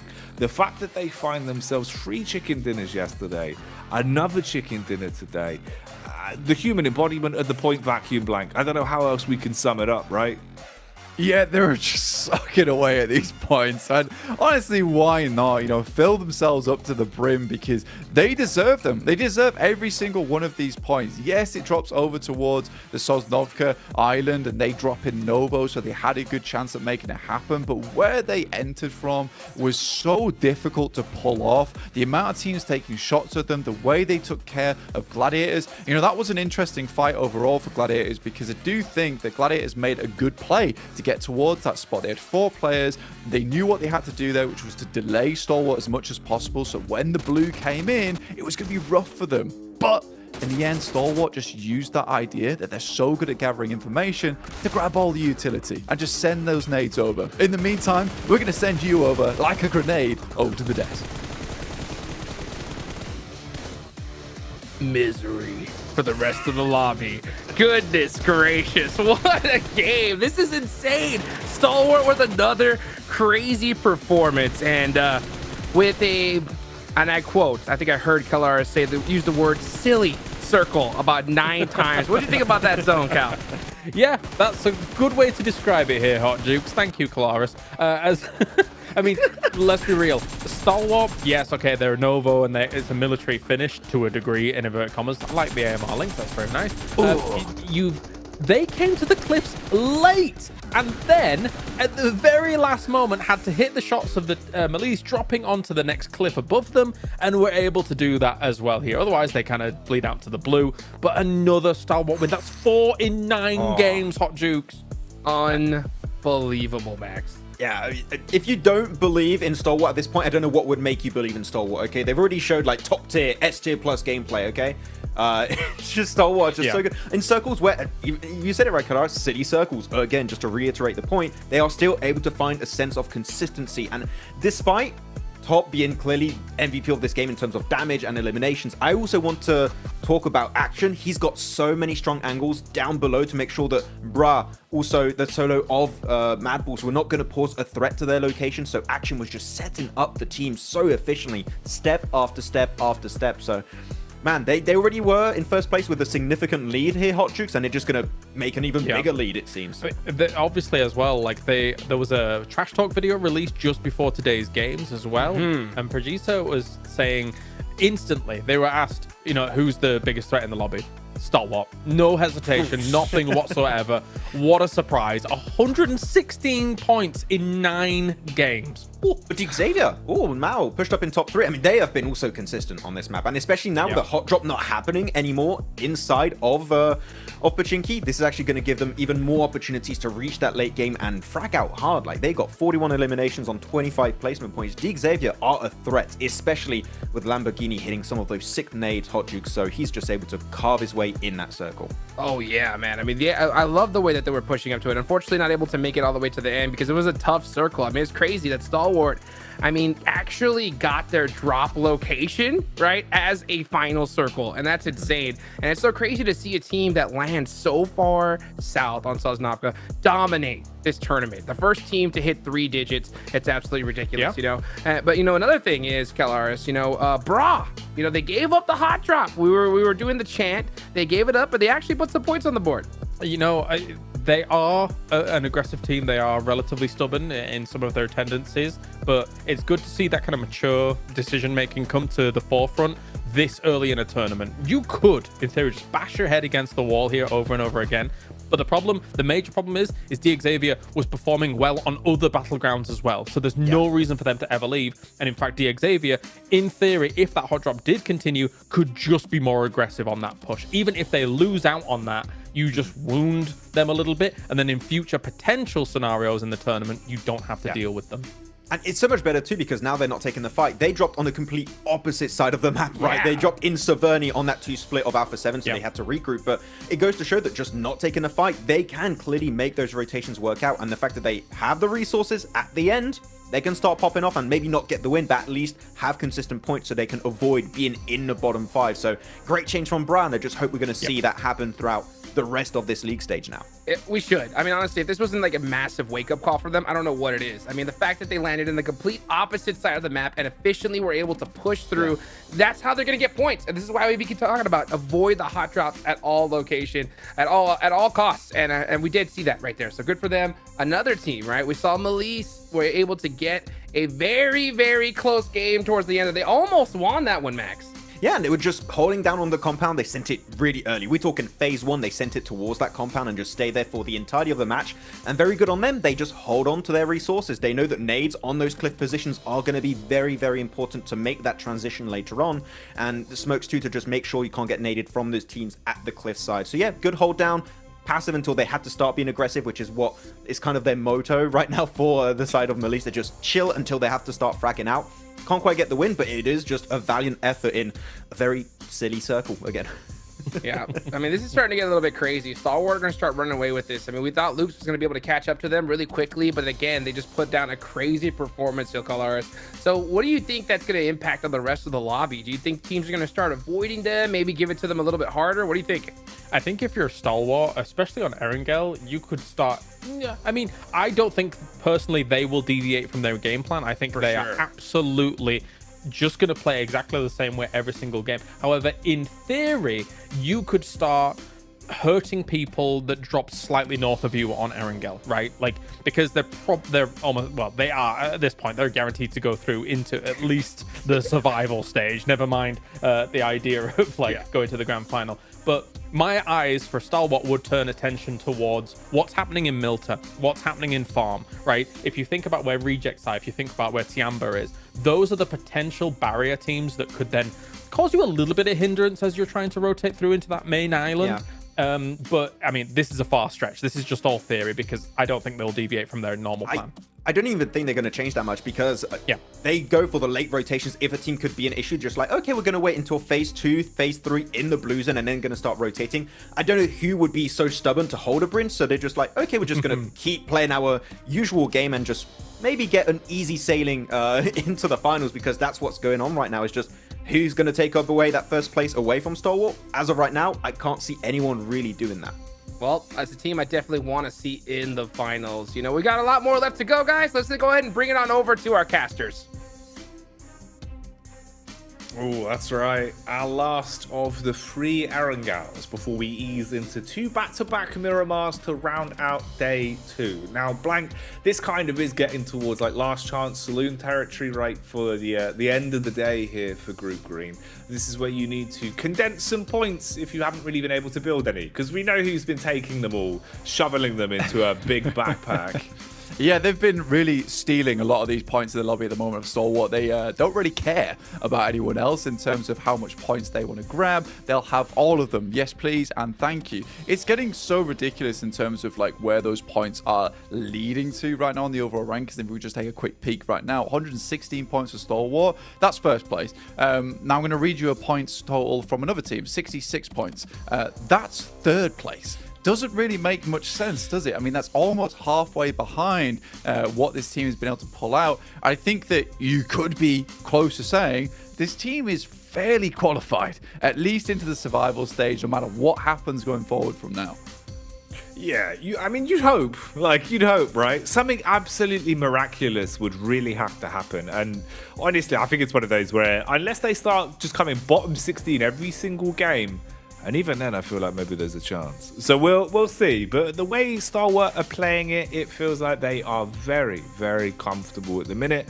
But they're not going to slow down. I think that's the beauty of it. You can see, even when it's a close game, Blank, they're a little bit frustrated with some of the outcomes. Even if they're taking wins, they want it to be clean. They want it to be a high point scoring game. It feels like they are here to play no matter what the situation is. And that is a great mindset to have. Championship mindset, Blank. championship mindset is what you need at the end of the day, because this is the team that looks like they're playing over towards the PMGC Grand Finals right now with the amount of effort they're putting out. And I think that, you know, if you can do that over in these first couple of days in your group as well, just put out the performance of your lifetime, directly qualify towards that Grand Finals, where a lot of that prize pool actually is already. So you just get maybe a if you get even into that top 8, you've already made absolute bank. So, you know, having a really good performance here in the group stage, getting the direct qualification to the Grand Finals is really good, not only in terms of taking a lot of the pressure off you, but just in terms of securing the bag at the end of the day. Yeah, I'm getting that mega bucks and being happy with your efforts. Well then, we make it back here, Group Green and the Green Pastures, as we go into Erangel one final time today.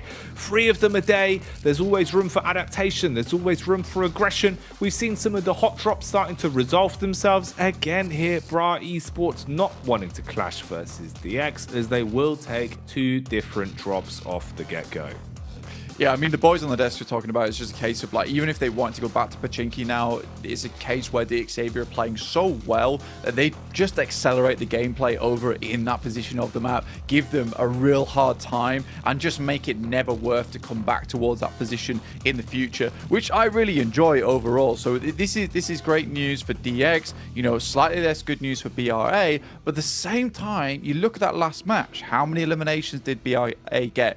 10. It's not like they're a bad team. They were just massively hindering themselves from the get-go over in Pachinki, just staying way too long, forcing the issue. It was all fun and games on day 1, but I think they've realized now that it is time to switch things up, change things up, because it's not ideal the way they're currently playing. You look over towards the map, though, we're getting a Western Circle. We've had that Western playing path as well, and I think that might have made things pretty awkward for a lot of teams. Luckily for them, they don't have to go too far outside of the comfort zone here. They can move on back. There is a lot of those alternate drop spots available too. You can see even Alter Ego switching things up here, heading over towards Hospital and the trash loot compounds that do sit in that area. So decent stuff for them.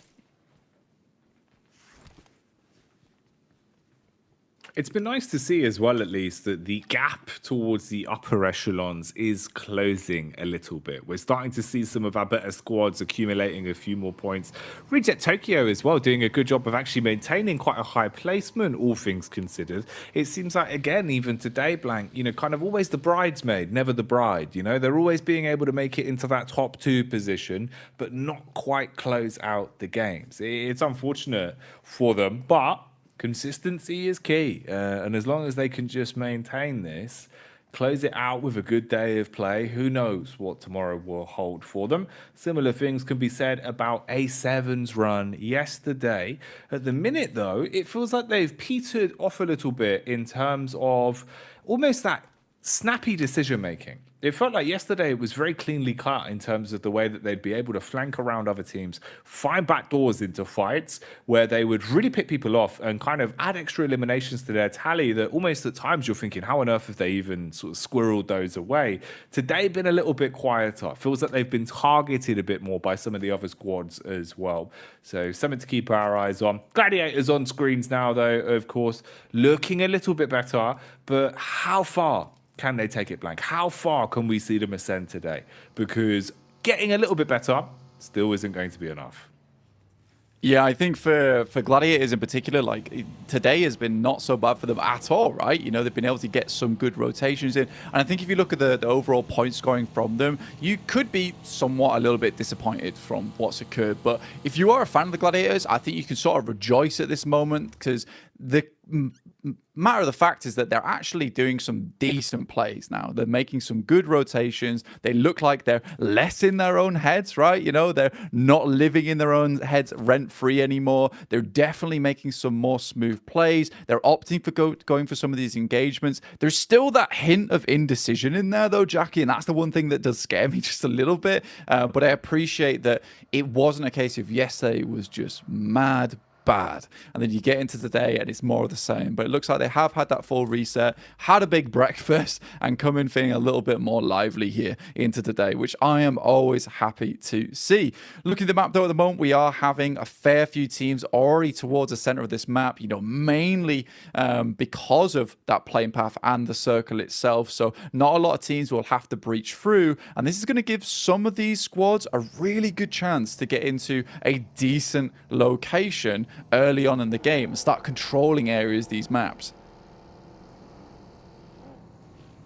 And a good early game can really project you quite far into a great late game. Quest on the peak, trying to read the room in terms of the timing, but as he swings around the corner, Alpha 7 will be able to pick up the pieces on that one. So severing one player from the rest of Quest and leaving them down to a 4 stack as they get away. At least finding a compound to slow things down. But Al-Haji, he's had some big games playing. It feels like he's kind of the instigator for a lot of the bigger, impactful plays we've seen from Quest. So losing him early, I don't know if that's going to be quite an impactful one to lose out. It feels like at times he is a bit of an impact fragger for them. So could be a problem. We'll see how they can react with it, how it affects them over the course of the game. One of the first players to exit stage left here into our third Erangel of the day as we wave goodbye to him.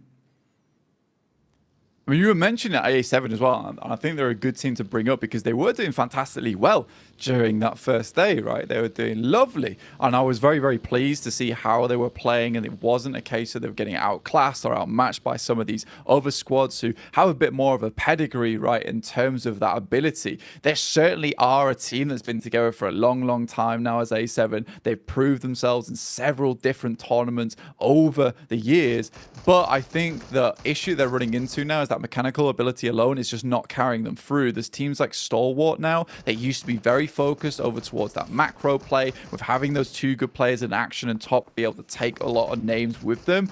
But A7 could usually overwhelm them with the squad that they had. But now you're going up against a whole new beast, a whole new type of team, especially throughout the entirety of the lobby. So I think A7, like you said, needs to get back to that bit of a snappier play style, go from point A to point B, and not like Max said on the desk yesterday, which we saw a lot in their region, which is point A, point 1, point A, point 2 to point B. This is not what we want to see. I want to see a bit of those better, quick decisions made from A7 because they're a great team and they can make fantastic things happen. In the meantime, we're watching Alter Ego on our screen currently get dumpstered a little bit by Stalwart as they continue to push in towards their base of operations.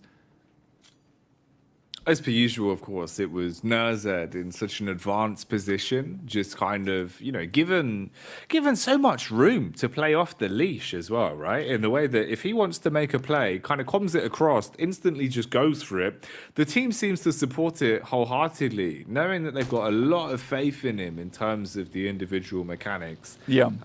They're just able to harass Alter Ego really blank and make them uncomfortable. Even if you don't squad wipe them this early into a game, harassment and just whittling numbers, that's going to pay off massively.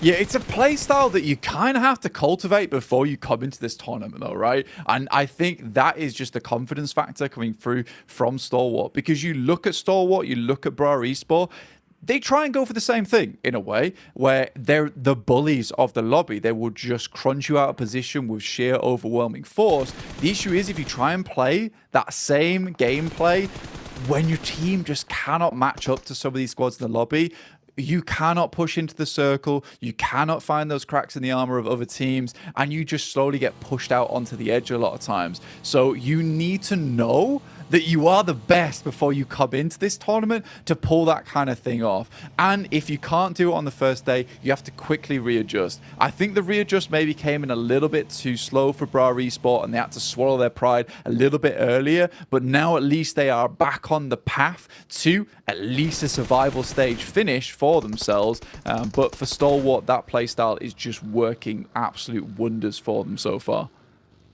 Yeah, it really does feel like, you know, they're kind of the biggest kid on the schoolyard. and everyone else is just too scared to touch them. Because that's the other thing that's going to come with it. You know, you think about when you run into them on a rotate now, you see Stalwart, you're probably already kind of thinking between two minds, oh, do we even actually really get stuck into this engagement? Scared. Yeah, like, do we just give up on it? Because the likelihood that we're going to get out-aimed right now is probably quite high, because they are just hitting some unbelievable shots. And the teamwork is super drilled from them. So they're not the sort of squad you want to run into. Probably for Bra as well, on the same page as DX, because probably just got all that trauma. You're like, oh, God, Pachinki. They need some serious therapy right now after that, don't they, bro? Like, DXs just cause some big problems emotionally. The mental is damaged at this point in time. But again, it feeds back into what we were saying about Stalwart being the biggest kid in the playground. You know, he's got a beard. He's just got into secondary school. he's only 11. He's only 11. It doesn't make any sense. But I think for them, look at this. Like, they've just headed straight towards that central side. They know that they can challenge off against anyone, and that spot's open. This is not a circle where you're like, okay, I could just take center now, because the circle was over here in the first place. So was the playing path. There's likely to be a team there. They didn't care. They just sent it in. It was free. They've got it. Now they've got a really strong base of operations to play around with great sightlines out towards a lot of the fielded area around them. It is so good to play into their favor right now. And as you like to say, Jackie, you know, feed that hot hand. You've got to, man. You've got to. It's the difference, really, of being able to bring up someone's confidence. Because the thing is, Blank, you know, confidence, especially like in esports in these days, it's one of those where it feels like if you break it and if you bring down someone that, you know, has natural talent but not enough confidence, it's very hard to ever get them back to that point. Whereas if you're someone that maybe is a little bit shaky or outside of the game, but you can come in, hit a couple of shots, you got your teammates saying, hey, man, that's sick. Suddenly the confidence goes up. You're more willing to make those hero plays. You're going to really manifest them and make them happen. It's the fickle thing about confidence. Very easy to break it, and sometimes you can't find it back, but you have to try. And in some of these squads, we're seeing the benefit of believing in yourself, of backing yourself in 1v2s, 1v3s, just how much of a difference it's made. Coastal clash going down here, though, as Gladiators are going to be on the roam. Falcons looking for the contact as they've got high ground to play with, spotting out Matic and putting a couple of bullets his way. Puncher jumps in a driving seat and seems to be debating whether or not he wants to start to make a bit of a move on this one, just getting the vehicle into a better position for later. But Matic stemmed up and on the move. Mate, this is actually kind of a cool play that happening here, because Matic moves out into a location where he kind of is going to get shot no matter what, and then backs off. In the meantime, the entirety of Falcons are looking at him. You know what happens? All of Gladiators rotate over the top side. Unfortunately, they rotate directly into Malice Esports, but it's a great distract play, no? It's really fun to see. Meku can't quite get behind. And Kitsune might just be able to heal up, but his vehicle's absolutely trashed here. Meku shot out from underneath the vehicle. I mean, what they did there was smart. They got into a decent position because of it. They also circumvented quite a difficult rotate through Falcons. So you can see the Gladiators are still trying their best. I mean, from that western side, it's sort of the safe pick, the safe play, which you expect a team like Gladiators to go for at this point in time. Just hasn't really given them the biggest boon going forward, as they just rock straight up into a lot of teams with a little information that they had. And I think at least one of the good things about that is it starts to show that Gladiators are willing to show ingenuity again, right? They're willing to kind of run a risk of, if someone calls the play, everyone's all in on it, rather than kind of umming and ahhing, because that's always the worst element. When you see a fractured team, when they're fragmented in just sticking to one call, that really can come back to bite you directly on the bottom, which is never what you want. Always quite painful. Makes it hard to sit down. At the minute, though, we're seeing some of Reject Tokyo being forced to sit down as they've been taking bullets from the wayside. It's Alter Ego that have been peppering up towards them. So you've already lost Rage and Ocio. And it just leaves the triple threat of the Japanese squad left alive, closely grouped, all jumping inside of the vehicle, though, and losing a ton of HP. Zone going to start to push them back out and take some of that space away from Alter Ego. They've set up just on the ridge here, and this is a triple threat now. A7 are coming in as well, Blank. I think the gloves are coming off. This is going to be a bit of a boxing match. Absolutely, you're not wrong here whatsoever. For A7, Alter Ego, as well as Reject, they're going to be struggling to get out of this situation alive. And I think at this point in time, it's more about the elimination points. But Alpha 7, this is a bit more snappier. You know, they're heading up towards the northern edge, towards the ridge to try and cut off both of these teams. Acquire some elimination points in the process to make it easier to get into the circle going forward. Speed of the circle heads towards that northern side. This really does cause now problems for a lot of these teams down towards the south, who have to get a move on. DX immediately sends out from the safety of their compound towards this fielded zone with little to no compounds in it. The one that is the main focus point is Loops' compound over towards that northeast side. If they get a northeast shift on this circle, practically just a winning position. But in the meantime, every single team, they want to control the ridge on the left. It's going to be a fight for survival, it seems. Then right now we're seeing the clash going down. I8 spraying and hoping that they'll be able to smoke everyone that's coming up through the stairwell. Blade goes for the quick readjustment, tiptoeing his way around, low on HP. Reaggression comes out as Kishu will find the snapshot, hitting the head and stopping him in his tracks. Now playing Field Medic to get the rest of the team back up and see if he can save their bacon. So numbers thinned here. A few of our squads starting to lose manpower as the fights are kicking off across the battleground, it seems. Even Stalwart now losing one as they're down to a triple threat. Yeah, it's never easy holding this ridge side because this team is filled with absolute giga gamers, right? Mega minds of the PUBG Mobile scene. Everyone knows that this ridge is going to be so important to hold, right? You could hold down towards the eastern edge of it, try and play around that little hill that on the other side, but so many teams know they have to fight for their lives here. So we're going to have a lot of players going down and very quickly. In the meantime, A7, they move in towards Zia, and it's an absolute bloodbath right now as Carrillo sends in, takes down Shopper, picks up some shopping of his own as he picks up as much loot as possible from this building, and that's Zia out. Gone again.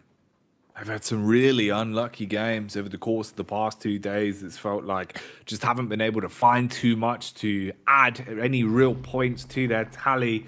Dead last at the minute with 11 being what they've been able to accrue. Falcons, best team in the world, slightly further ahead, 25 points to their name. So let's see where this goes from here then. Falcons are on screen at the minute, just ahead of Bra Esports. Oh, hello. Rosemary tuning in. He's got one across onto Gladiators, Blank. He's completely split off as well, is Matic, so it's not like he's getting back up again, leaving Tixie all in his lonesome. And I think really at that point, you just regroup back up with Tixie. Mad Bulls are in, takes down the remainder of Reject. What a send in, like the cavalry. I mean, at this point in time, it's going to be very hard to get Tunica back up on his feet. You'd either have to carry him, but with BRA looking down towards this side of the hill, it's going to be carnage for the Mad Bulls as they all get picked to pieces. For Tunica, instantly has to hit the bandage on stage 4. We're heading into stage 5 as well, so Zerich is most likely down. Chua will find Rosemary, but in the meantime, it will be Tixie going down on the south side. So Gladiators, again, not another good game for them, but another decent rotate, another decent attempt at getting points. And as long as they continue having this mentality going to day 3 and day 4, I do think there is a chance for them to get into the survival stage. You'd hope so. You'd hope so, man. It feels like there's definitely a lot of talent there. Just needs to blossom a little bit. Just need to see them delivering. And at the minute, who is going to deliver here? This is the last game of Erangel for the day. Following this, we've got 2 more games, both of them being on Miramar. So opportunities to secure points getting lower and lower as today ticks on by. After this, there'll be 2 more days of competition for Group Green. Oh, Nade's coming out though, Blank.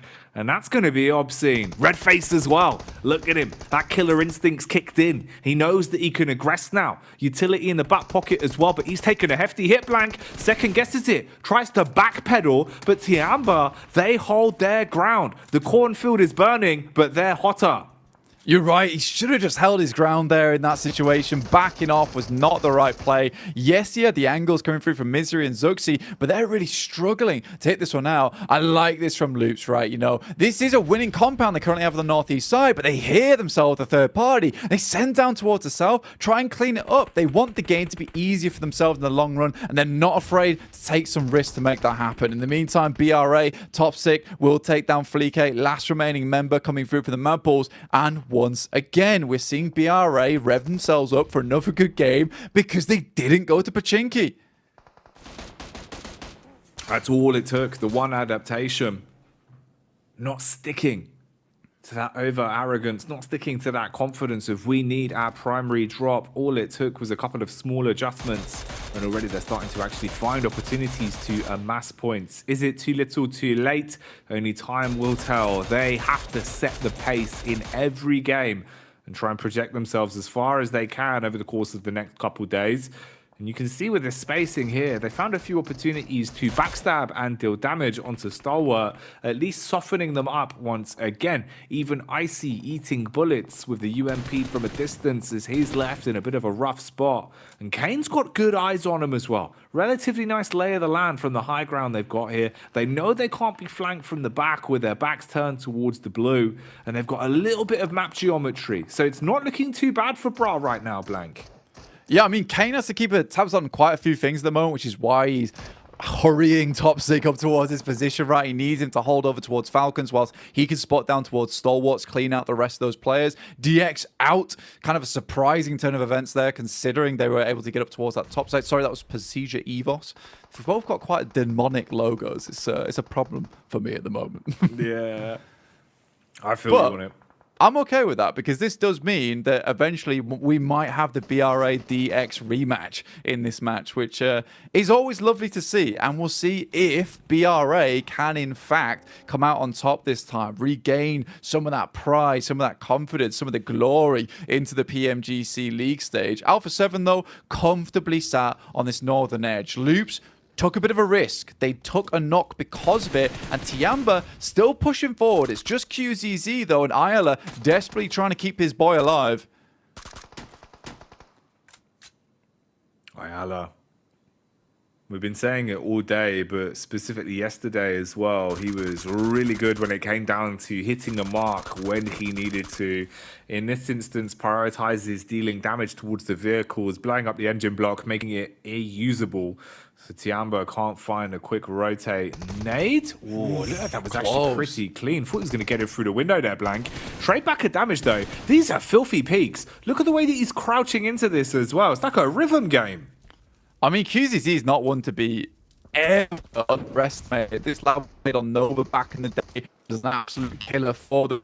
Finally down to the barest edge of damage, and they can get some more of their lads back up in action. So Tiamba go out with 3 eliminations, but valiant attempt there from QZZ. Some sick little angles, some sick little peaks coming out from that dude. Kane's up on top right now on the roof trying to gather some more information, and they firmly have the southwest edge. Loops obviously do now have to leave, and Stalwart, despite everything, still have 2 players into this match. Again, still continuing to chunk away at those placement points.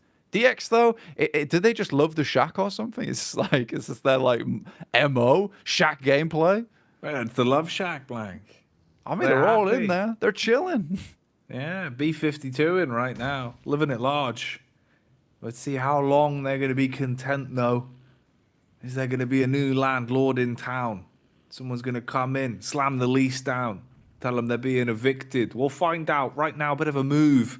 As you've got Kane jumping in the vehicle, having a cruise, trying to draw the attention onto him, planting seeds of doubt in their minds. Tops, he has been absolutely menacing in some of our games, posting unbelievable damage numbers, really quick with it, absolutely slick in the 1v2s. And he's got backup as well. Oh, it's the man you'd want. Nurzed still alive and kicking in the back line. Pin pulled on a grenade, looking to instigate a fight.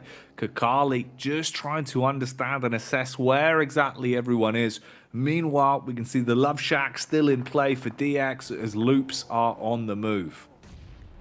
pushing through to that Eastern Edge. I think a lot of teams understand that there likely is going to be one team at least with 4 or 3 players over on that Eastern side. So a lot of eyes towards Loops at the moment. It will be pretty tough to get through, and they're looking to push down towards DX's shack, which is apparently owned by a landlord, which I feel bad about, right? Which landlord is renting out shacks these days? I mean, it is the Love Shack, to be fair. Quite a piece of property indeed. Revo, though, comes out from that top side and will put down one of the players coming through from Loops. Isla is out. It's a good first opener. Top still just lurking, buying his time as well.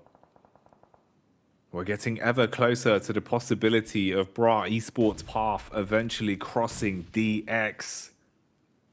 Maybe they're the secret landlord. Maybe it was their property the whole time. We'll see. Is the lease in the back pocket? Whip it out. Demand recompense for coming anywhere near to them. They are on the outside of the circle, though, so they will have to finally go out on an outing from the Love Shack itself. It is in a ditch too, so getting out of here will mean they'll have to have eyes in the back of their head, and all players have to be swiveling that head 360, see if they can get it done. Surprisingly, I think Loops has got quite far into this game. I thought there would be way more players looking over towards their direction. There's been a serious stalemate between both of these teams over towards BRA and Stalwart and DX. Nice shots from Chief, though. The Chieftain seriously bringing the pain, bringing the thunder in these matches so far. Levi's got barely 2 steps outside of his home before he got taken down. Ooh, he's trying to crawl back to safety as well, but denied as Chief shuts him down with the big nades, blowing him to bits and stopping him in his tracks. Nurzed, he's just been waiting, dinner plate loaded, ready to unload and stick a fork in him if they peek out. There's first contact, big damage done. Backs off for a quick nade as well, lines up the arc on it, hopes that it will be right on target. As it lands in, perfect. His aim is squeaky clean. The arcs and his grenades are insane. Disgusting stuff, leaving Tops to deal with BRA all on his lonesome. This is terrified. And DX go out with nothing but a sound. A still Stalwart battling back against many different teams in the lobby. Smoke's being let out at the moment to try and provide a base of cover to get Tops back up. BRA, they've got bigger things to deal with as A7 starts to swarm in the distance. They've got a nice lineup here. We asked for more from this team. They're starting to deliver like a postman on a Monday. The letterboxes are open, and he is pasting them straight in. First class delivery. Talking about first class as well, the reset from Stalwart is pretty A1. The fact that you've been able to revive Tops, get the smoke down, play off the fact that you know the attention of Bra has been taken by A7 pushing in from the side. And this is quite the regional clash we've got going on here as well, with both of our LATAM sides in play. The big boys from Brazil on both Loops and A7 coming out to try and deal some deathly blows. That's going to be an aggressive play style going into the final circle here. Limited numbers across the board as well, Blank. A7 is the only one with 3 players alive and kicking. Nurzed, though, we know he's a one-man army. He basically counts for 2, but he's going to be left black and blue on the contact as he's overwhelmed as Bright Esports finish him, take down Stalwart, whittle us down to 3. Yeah, BRA sensed the looming threat of A7 on the distance. As soon as they got that knock as well, they decided it was high time just to send it in and show them what BRA is made out of. The Stalwart goes down with nothing but a sound there. Nurzed not able to stand up to them. Senab does find Cardozin though with a lovely little nade, and Chief, I think he just wants to secure this second place. Looking over towards the 2 players from BRA. 3 players for A7. It's seriously doable for any of these squads at the moment.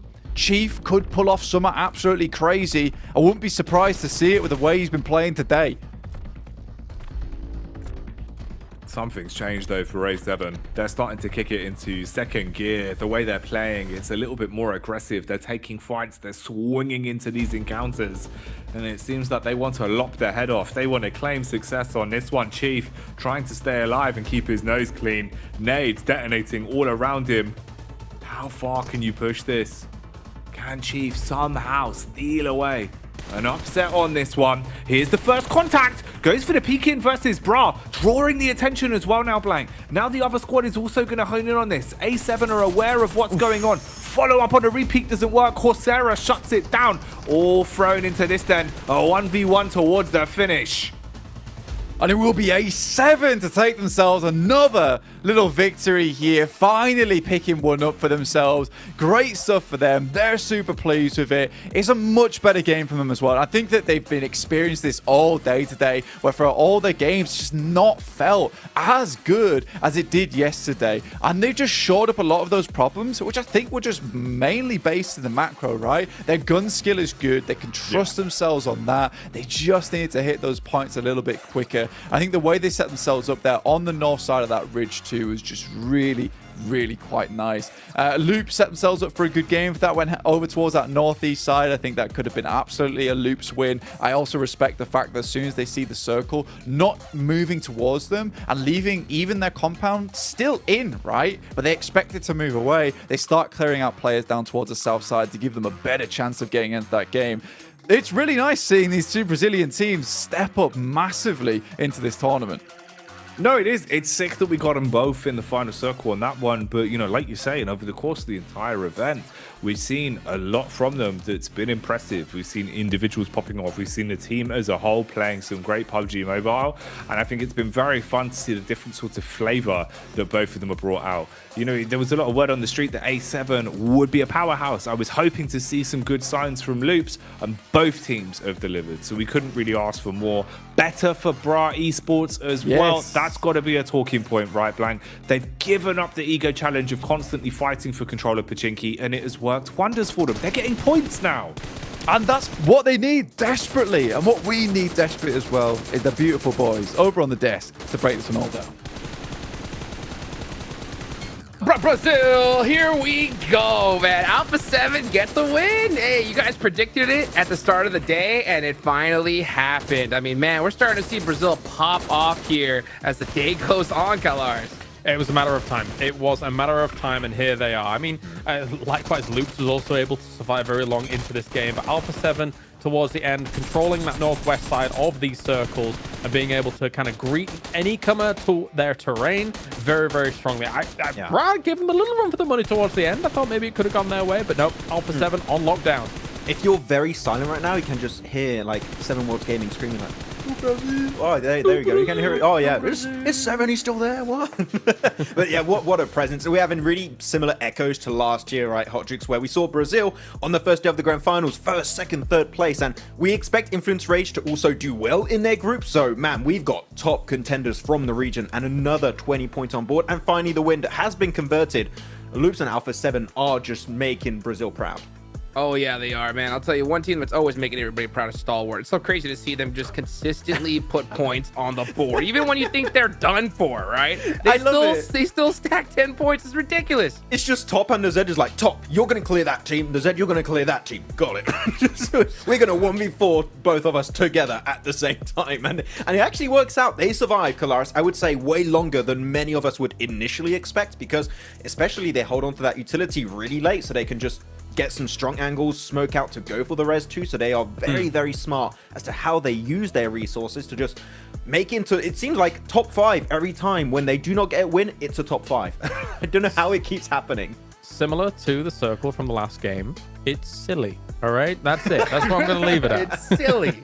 Yeah, I think that's a good point to leave it at. That's ridiculous. I mean, look at that. Still in first place, but now we're seeing Brazil catch their tail. Look at that. Loops in second, Alpha 7 launching themselves up to third. It's just starting to get intense here. Now I'm going to shift on over into Miramar. Now, one team I'm particularly proud of, right, is Bra. They gave up the hot drops, and look at them go here, Max. Yeah, I mean, they're happy. They gave up the hot drop here on Miramar. They won the hot drop against Pasija Evo, so they're like, okay, we got our position. We can actually go for the normal rotation. And I mean, Kalaris, we were talking about this team, right? I mean, they're your personal dark horse in this tournament, right? Is that if you give this team an opportunity to reach the late game scenarios mid to late game, they are constantly going to get those eliminations. If you give them a strong spot with the fragging power, this team can put on full display these matches. They are a team that can come out consistently with high eliminations and can also wrap up games. We can see it sometimes. So I'm telling you, for first time in PMGC, it took a bit of time to get there, but this kind of level of playstyle is enough, I would say, to head at least into the last chance. Oh, Max is so excited. He's so close to his camera. It's amazing. I mean, yeah, you're right. I mean, my dark horse for Group Green is Bra. Like, if you think about back to championships, it felt like every single game they were able to get 8, 9 eliminations, even if they're going out early. This team knows how to fight. It's just about, clearly, them going into the mid to late game to find those fights. In those early scenarios and Erangel and stuff like that, they met their match in DXavier. There was no way that they were going to be able to convert something from it. So they had to take the mature step to move away and then find those mid to late game fights. And they are doing, and it is successful so far. Hey, starting to wipe the lobby. And if you guys want to wipe the lobby in PUBG Mobile, you got to go and check out the official smartphone for PMGC, the Infinite GT10 Pro, a phone created specifically for esports players. Man, this is starting to heat up here, and we're going to get even hotter into Miramar. So, man, Bra clutching it up, Stalwart on top. I mean, who knows who's the next team that could possibly rise through the ranks here, Max? Okay, I'm gonna go on a negative right now. Okay, I'm sorry. Okay, we've been on a very big hype train right now. I'm gonna go on a negative. A lot of good teams have been rising up recently. Where the hell is Alter Ego? I'm just gonna tell you that much. They have fallen off from that podium finish at the start of day one, and they have not been able to make it far in these matches. I mean, if you're looking at today's results alone, we are talking for Alter Ego 11th, 12th, and an 8th position. I want to see a little bit more from Alter Ego heading in Miramar here, hopefully. Max hates Alter Ego. Yeah. Why? I like them. I like Rosemary. He's cool. He's a cool guy. Cool guy. All right. Well, guys, we got a lot more cool plays coming up in just a minute. We'll be right back after this break.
And we're back. Here we go. Go ahead into Miramar now. This is where things are starting to get intense. Kalaris, you know, we saw Bra give up the hot drop and finally have success, right? Do you think we're going to see it here in Miramar?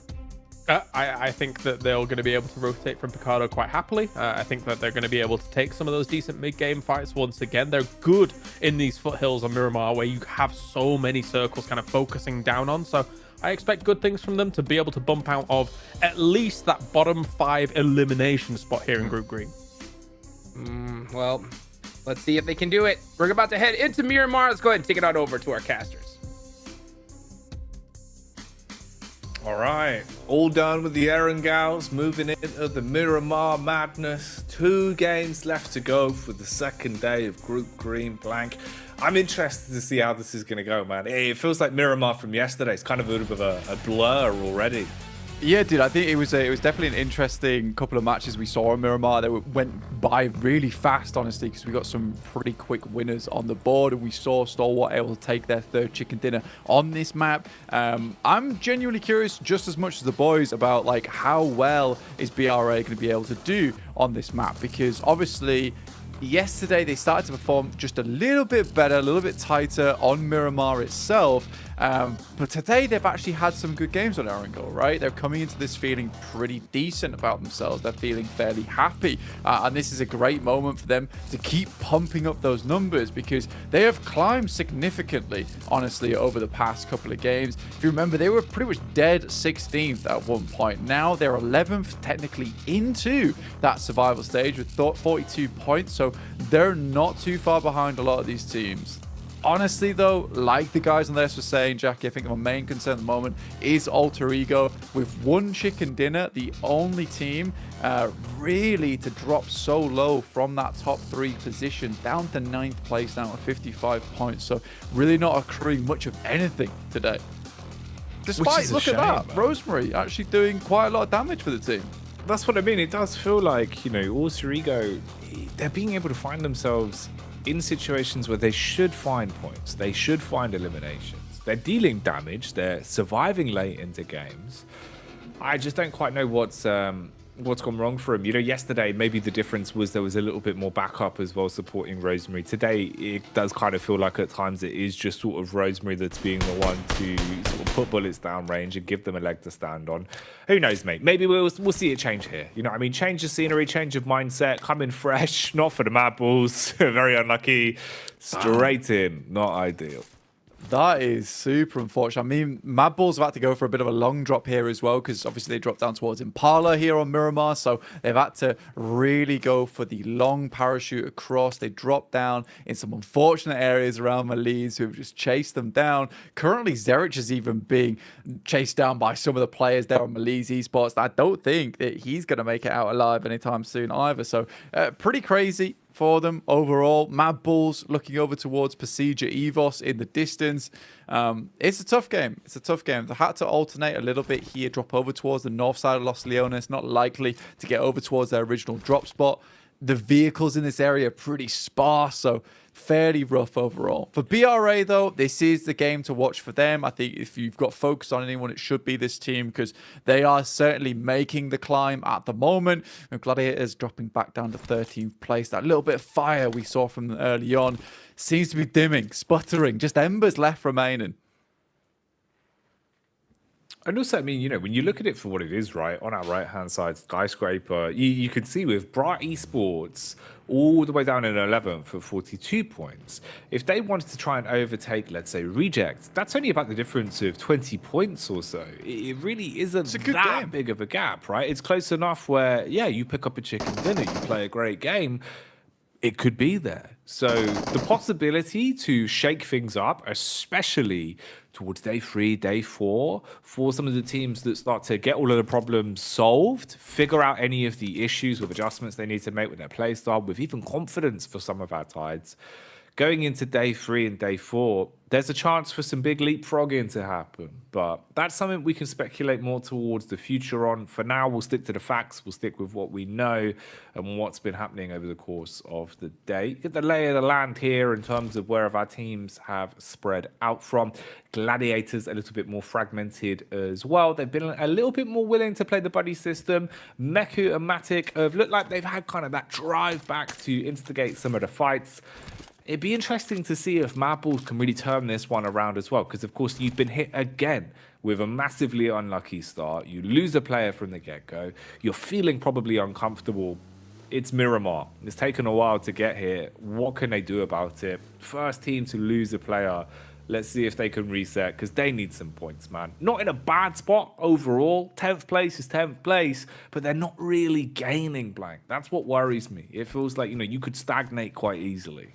Yeah, they had that little pop-off, right, and they were able to accrue some points, and that's great news for them. But at the moment, they're stuck between a rock and a hard place because they can't really move down towards Los Leones to loot, because IA is a team that loots on that northern side, so they have to push through them to get to the south and have a little bit of looting capability down there. I'm also pretty sure that they're just out of vehicles, with Malise Esports taking one of the few vehicles that was found by the team on Zerich, which I imagine they would have used and got in as fall to head over towards Impala and pick up some more of the Mirados in that area. That would have been great news for them. And luckily, now they're left without a paddle in this game and are just having to live on with pretty much just scraps of loot here.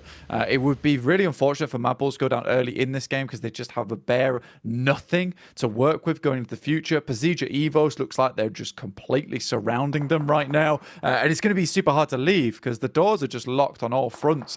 Some of these other teams, though, Alter Ego, fairly decent path in from El Azahar. They've got a lot of space to play with, considering of this. We had this standoff between Pazija, Evos, IA, as well as Mad Balls. So a lot of area around Minas Generales is just open. Tulika firing off some warning shots here, hoping to get the connection, but the bullet drop not going to be favoring him into this one. So no trade back, at least early enough yet to give them anything really to work with. Easy pickings for Loops, as they seem pretty happy over towards Graveyard, just picking up whatever they want. Loops have had a good day of it as well, man. It's pretty wild when you think about just how well Stalwart have been playing, Blank, over the past 2 days. And you're only about 20 points away from being able to lap them, potentially catch up with them. So Loops really having the proof in the pudding here in terms of the chicken dinners and also just the sheer amount of eliminations and placements they've been finding into the past few days. Yeah, I mean, you got a team like Stalwart who just look animated and lively right into these games. You can see the moments that they're impressing in. And then there's Loops, really, who is just quietly confident, just plinking away at the pickaxe at that big old mine vein of the points over towards the PUBG Mobile tournament that we're currently in of PMGC. And they've just made their way up to second place by doing it. And I think we haven't had too many comments about them because there isn't many mistakes to highlight from this team, right? It just feels like they're a very, very consistent team that makes the right moves a lot of times. You know, they don't have the most insane fraggers on the team. We have seen some way better players in this lobby already show themselves up and just speak to their own talent within this lobby. But as a team, they're just fantastic. They don't have too many flaws on them. And I think some of the positions that they take, they love playing these high ground positions. They love setting themselves up for success. And it's worked wonderfully.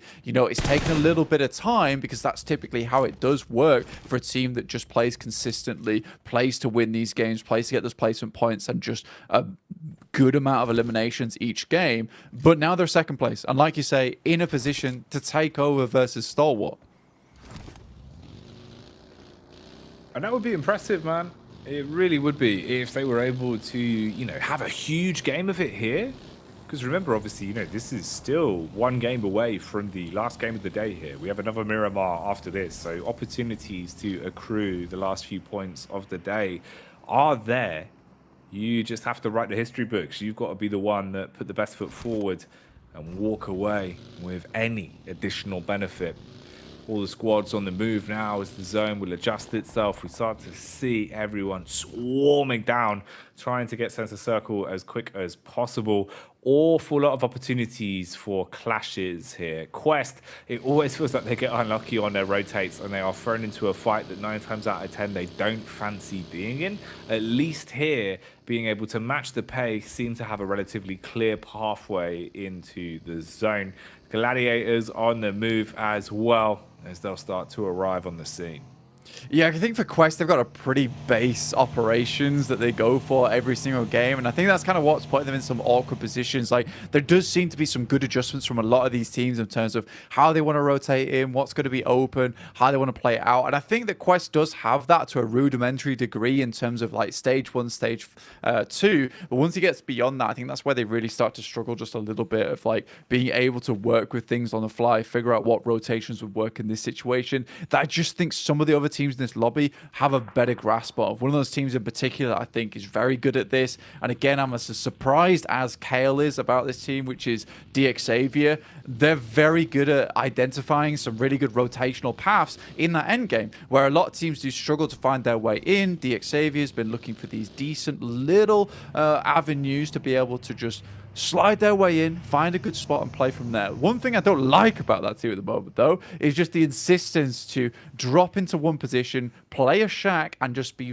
really, really bullheaded about it. I just want to see a bit more aggression from that team because they've got great players on side. In the meantime, Mad Balls finding Lewis, so there's a bit of revenge there from Malise.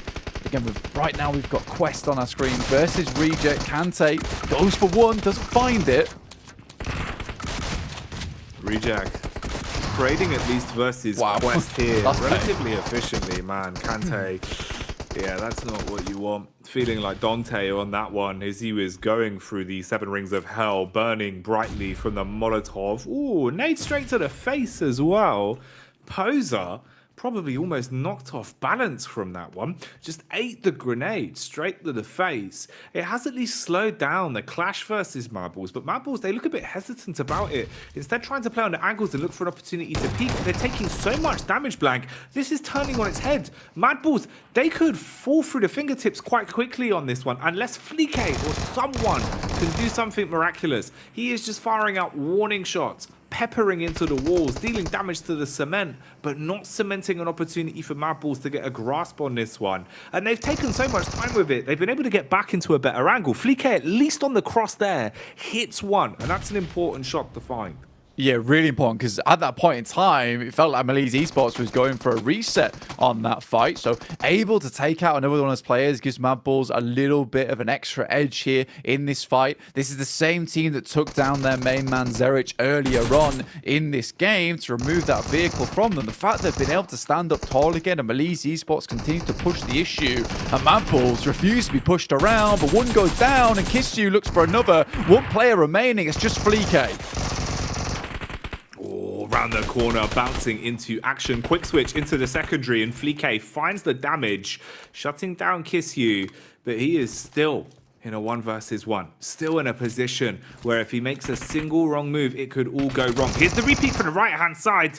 We'll see you later. Looking to stop him now, pushing in, getting close, just pre-firing on the peak with the SMG. He's trying to play off the back of the hill, giving him timing to work with. He's literally giving him timing for this, Blank. He's going to be able to get the full hill back in. Fleek can reset the fight from this.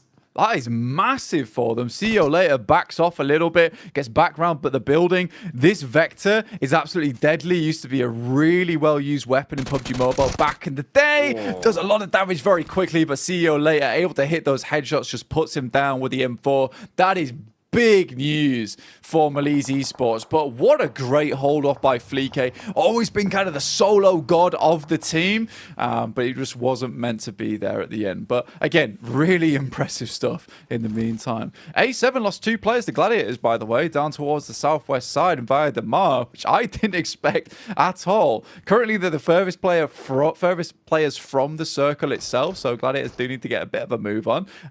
But you know what? That is still good news. Taking down the winners of that last match always feels good. Certainly a better position to be in. Some interesting fights have been happening on this one. It's been a bit different to what we saw on Miramar yesterday with the way the squads are playing it. A little bit more calm and collected as well for some of our sides. Gladiators roaming together as well. Obviously lost a little bit of stature as they are down to just the 3 members. 2 eliminations at least, though. So they've hit a couple of shots. They're a little bit warm into this one. Loops have got control of a compound here as well. And that's Bra Esports that are just ahead of them, with Falcons off to the wayside. And what looks to be some of the remaining members of DX also thrown into the thick of it. So could be a bit of a rough encounter on that one. Bra Esports forced to fight some familiar foes if that does kick off. Meanwhile, STE on the move again as well, trying to keep all players alive whilst Falcons pepper bullets their way from the blue. Yeah, they've been behind the Gladiators for a while. I wouldn't be surprised if one of those knocks and flushes on Gladiators did come at the hands of STE. This is a fortunate circle for both Falcons, Stalwart and Gladiators. And luckily, Nerza takes a knock on the way into the circle. You can see some of the engagements happening on the screen. Stalwart really don't have the best of positions to playing in. They would have loved to have gone for a full-on crash towards this building. Found themselves a bit of a safe haven to work with going forward. But it's Matic to finish off Nerzud off in the distance. Good shots from him.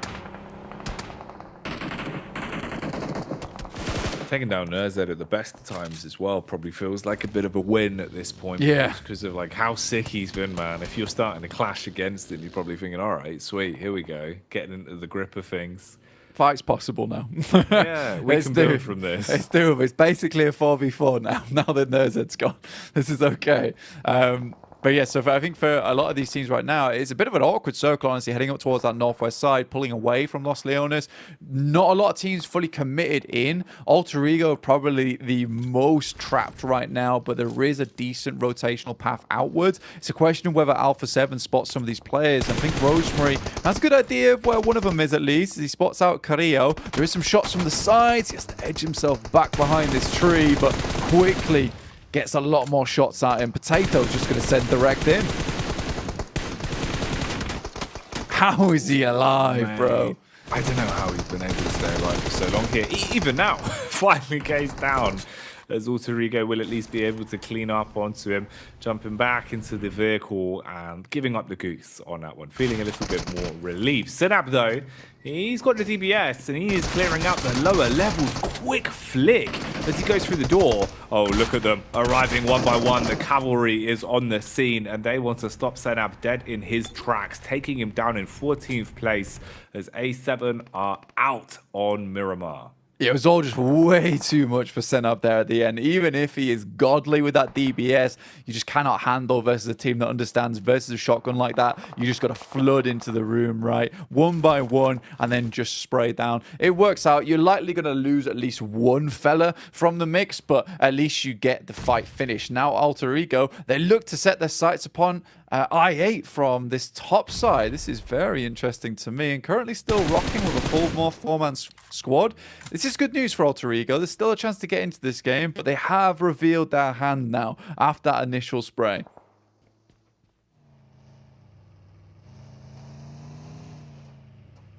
Tiamba, compared to yesterday, it's felt like they've been a bit more quiet as well. We've not really seen that same level of aggression that's coming out from them.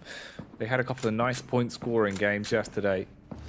Can they get anything more for themselves here on Miramar? At the minute, you found early contact. Been a bit of a feud between these two sides as well. It feels like they always end up running into one another. Yeah, Malise Esports probably one of the other like quite heavy edge teams that do like to play over towards these sides of the map, and Tiamba very similar to them. So it kind of makes sense why these two teams would clash so often on all the maps. And I think for Tiamba as well, I like this team as a whole. They're a slow and steady wins the race type of team, and that works in their region. Fortunately, now that we're heading in towards PMGC, a lot of these teams just have so much firepower behind them, even from the Western region, some of these SEA teams. I just don't think Tiamba's quite ready for it from playing in their region where everything's a bit more slow, methodical, calculated, as opposed to just using that firepower, that muscle to overwhelm you. Not able to thrive in the chaos as easily as some of our other teams that are a little bit more used to it. Oh, the double bonnet was very nearly a possibility there, but at least Ren has been able to render that chance useless as he'll strike back onto him and clean up takes down the squad, saves his teammates Bacon after it got a bit uncomfortable. Hello, Alter Ego eating nades as well. It's always grenades now, isn't it? It's just always Stalwart launching grenades. Yeah, they're absolutely brilliant at it as well. I don't really think there's many nades that they have missed if they've got info on where the player is.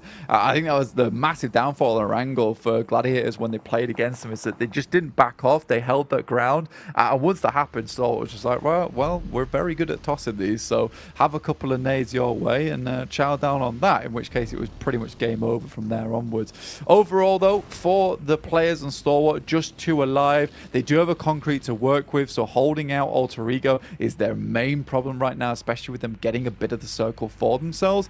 Gladiators looking to find at least a direction to get in towards this circle. Meku extremely low on the party bus, will need to heal soon, but the blue is still pushing in, so they don't have a lot of time to make this work, Jackie. They don't at all. And you've still got to bypass one squad that's just ahead of you. So for Gladiators, are they able to make their way in cleanly? You're going to have a lot of crosshairs honed in on you. Meanwhile, Tiamba as well, forced to fight versus Rejects. Rejects feeling like they've been warming up over the course of the day again. What can they do right now? Struck down by the initial commotion, as we actually see at least a bit of a clean trade back on Tiamba. Relatively easy for them, as they'll pick them to pieces. Only one man really remains, and what can you do at this point? He could see if potentially he could pick off some of the fragmented players. Regin Ocio would be the first point of contact, and he's taking shots from the back as well. Looks like that might be DX that are starting to get stuck into it. No, it's the Evos that are coming over the hill, with Zuxi actually being sideswiped as well. So the commotion continues on this one. You've now basically got 4 squads all grouped on top of one another, and we're seeing those numbers dwindling quite quickly. So a lot of loose elimination points could be hoovered up here. Yeah, it's kind of a tough position on the circle to play because there's so much open sightlines available to you. A lot of these little ditches and valleys to play around with. Tiamba Lee does unleash a grenade over towards Regiocio. He makes a good spray and that'll be lead down. Instantly reject his move, and they know they need to get in towards position to start fending off versus Pasija Evos, who is their next target on the list. Gladiators lost the majority of their players. Tough rotate, but one of those decisions again where it's a case of they could have fought versus Reject, hopefully won the 3v4 and then had a better time of it, but instead they opted for the safety play, and I think that they just need to have a bit more confidence in themselves there. Again, this doesn't work out well, and I'm not defending them. I feel like something could have way better happened here. Tixi likely to go down any second now. It feels like at this stage of PMGC, confidence is everything. And if you've not got confidence in these sort of situations, you've kind of already lost it. You know, taking the lesser road, thinking that they wouldn't have to fight as hard to get through it, hasn't really paid off there. And for Reset Tokyo as well, that feels like the sort of squad, you know, the side where Gladiators should be confident to have a 1 versus 1, have a head-on Team Z, Team Scrap. But just not feeling it, not enough fuel in the tank, so they go up. Meanwhile, Rosemary striking back versus Falcons as well. Wings clipped on Puncher as he's down on his last legs. They've got utility in the back pocket. 5 grenades to play with, some Molotovs as well. Hoping that that will be on target. Definitely is. Oh, that's a big boy. It's kind of like throwing the dynamite, blowing up the rock behind him as well. Open an opportunity. Alter Ego been fairly quiet, but now making a lot of noise. They bring the thunder here. Actually unleashing some fireworks a bit too early. It's not quite the 5th just yet, boys, but still making it happen. That's good news for Alter Ego. They have circumvented a lot of these positions on the map, and now they want to take a bit of that high ground. Might even start pushing up towards Zia on that western side. They've taken a knock in RNJ, and bruh, they're continuing their warpath here, Jackie. They are indeed. They haven't stopped, mate. They're getting a whole lot more confidence the longer the day's gone on, and this is the change of pace that we were hoping to see from Bra Esports, giving up the ego challenges early, playing out for the longevity of these games. And here on Miramar, maybe there's an opportunity that they can really thrust themselves a bit further up the standings. 4 eliminations to their name right now. Talking of elims as well, we say goodbye to Rejects as they are gone, dusted out of the server now. Evo is still alive though. but they've been taking a bit of damage, grin around their gills as they're down to just 2 players. IA on the move as well, clearing out the buildings here. And look how close the grouping is. So many teams on top of one another, with the only thing dividing them being thin walls and a layer of verticality. Yeah, it's a cruel circle as well because you're not entirely sure where it's going to end up. You're going to have to cross the road like a chicken at some point, have your head torn off. That's the issue that a lot of these teams are going to come into in the next couple of minutes as we head towards stage 7 and stage 9. It could be insanely cruel and just center up, in which case 2 teams will have to face off between the roads and maybe have to run across with a smoke train at some point, depending on that center of the circle, because it's very finicky at times. Either way, I'm pretty impressed with Alter Ego this game. I like the way they've tried to play it out. Loops coming in to clean up the remaining members from Pasiva, Evos, and it will be Luxy tries to make it happen, but Mythic just continues on that death march towards him, not slowing down like a Terminator. Gotta go quick, like a blue hedgehog instead. Try and use that speed as your advantage.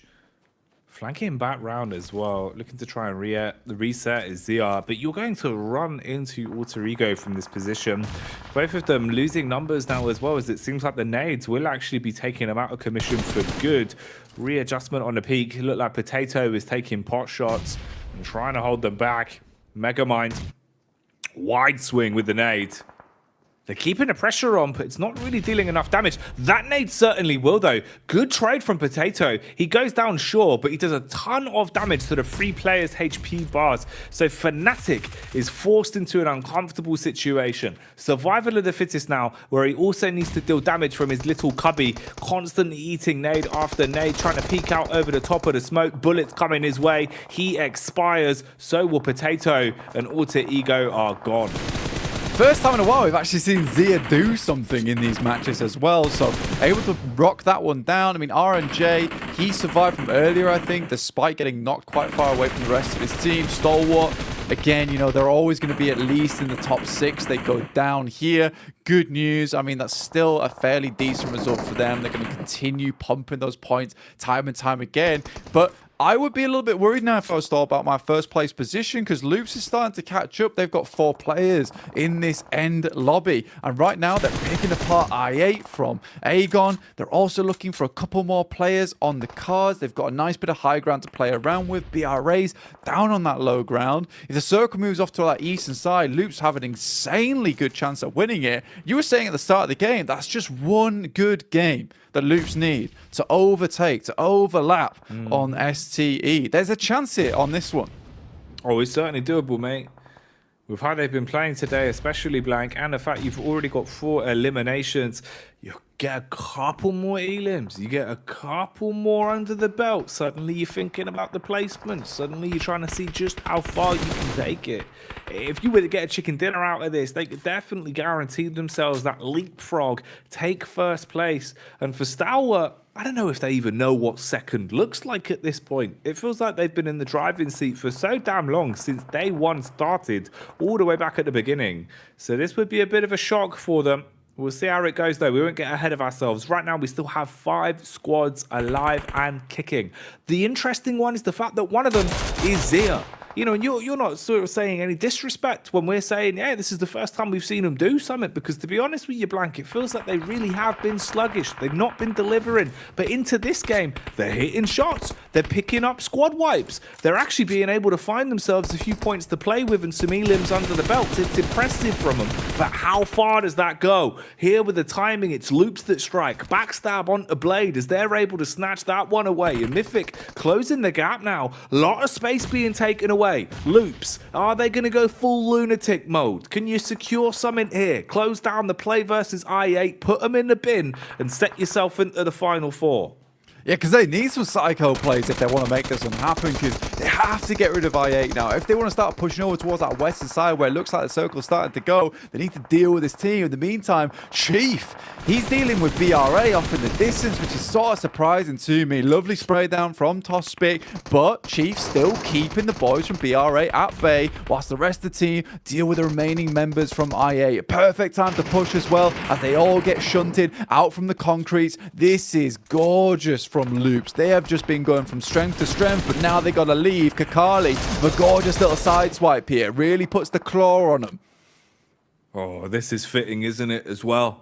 The sides that have hated each other the whole tournament, Blank, DX and Brad, they've been constantly scrapping, but now they're working together to prioritize both Loops and I8 rather than scrapping amongst themselves, dealing damage uphill to weaken the opposition. This is giving a benefit to Loops, though, as Cardoza peeks back in. Hefty blow. He's basically as good as gone at this point, but the Molotov should secure the job for good as Loops connect onto that one. Peek up. Is it good enough? No. IQ dropped as he's taken out a commission. I8 go up in a puff of smoke as they leave in 4th. 3 squads remain. Bra and DX have been scrapping non-stop over the past 2 days. Ooh. And that's not going to end here. Levi's nades again punish.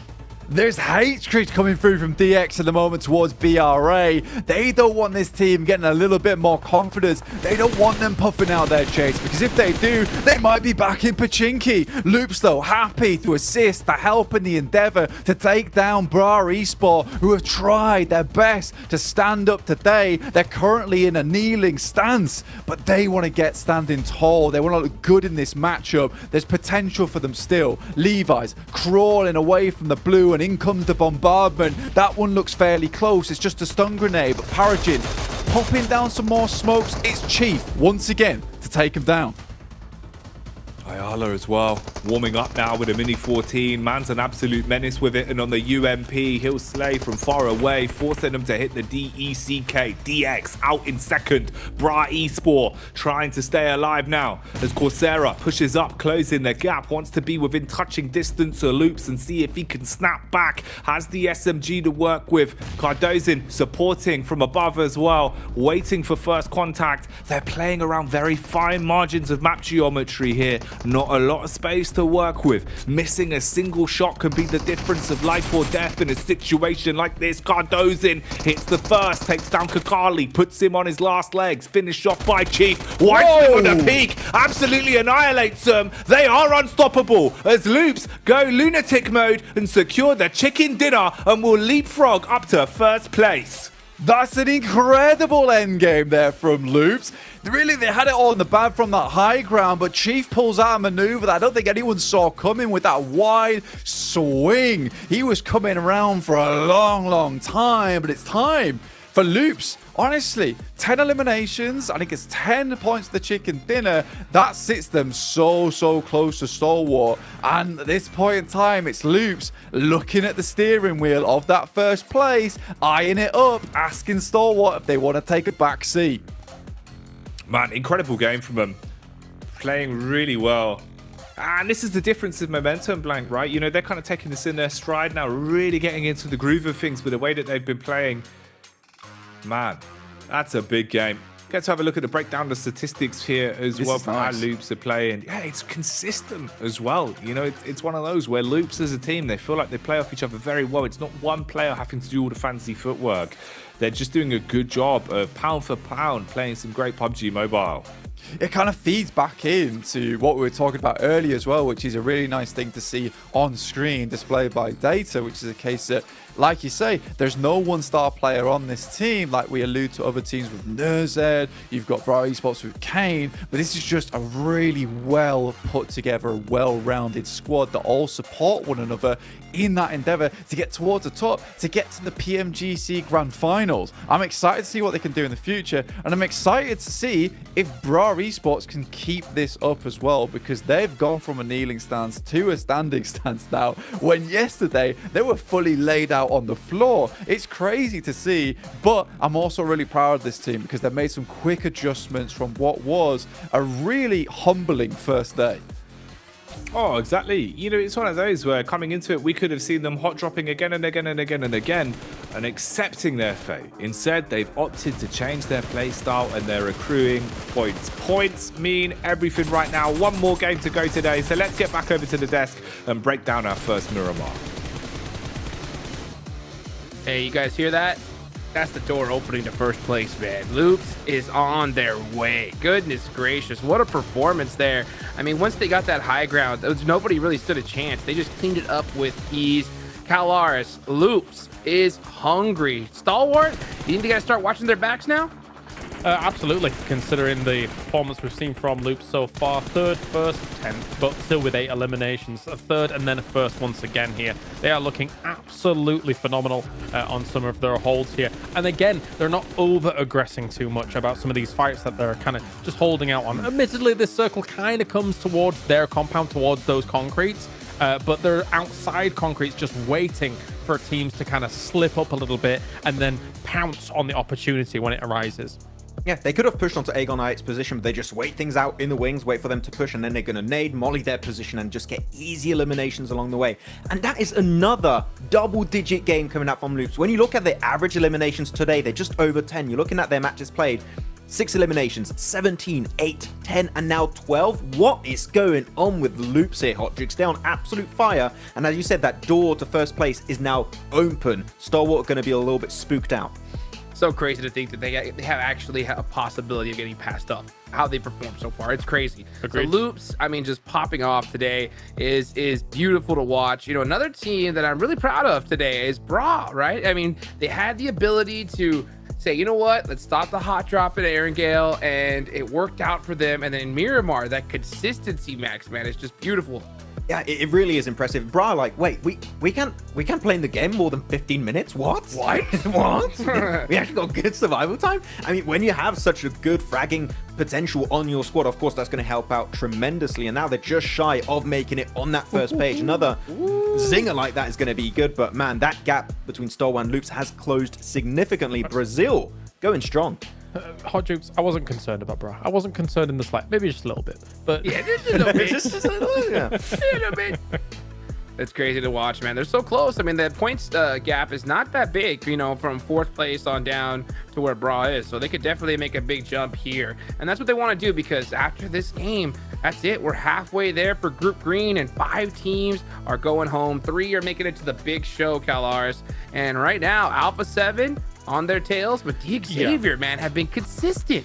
we're slowly getting to the point where if this continues, there will only be one spot available for Grand Finals, right? Because you've got Stalwart and Loops looking unbelievable game in, game out.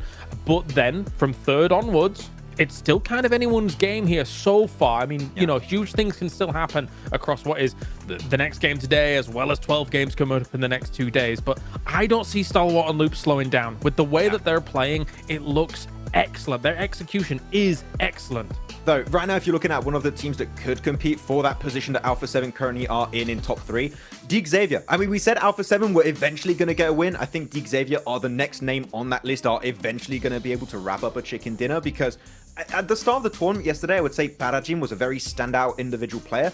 Levis, in recent times, has been just popping off with that Mini 14. Great nade plays also on top of Brass. Sure, crossing that road is never going to happen in 1,000 years, but still, they are able to make it worth their time in the long run. So, Xavier, I'm telling you right now, a win is going to happen eventually, and they could be a contender for that Grand Finals slot.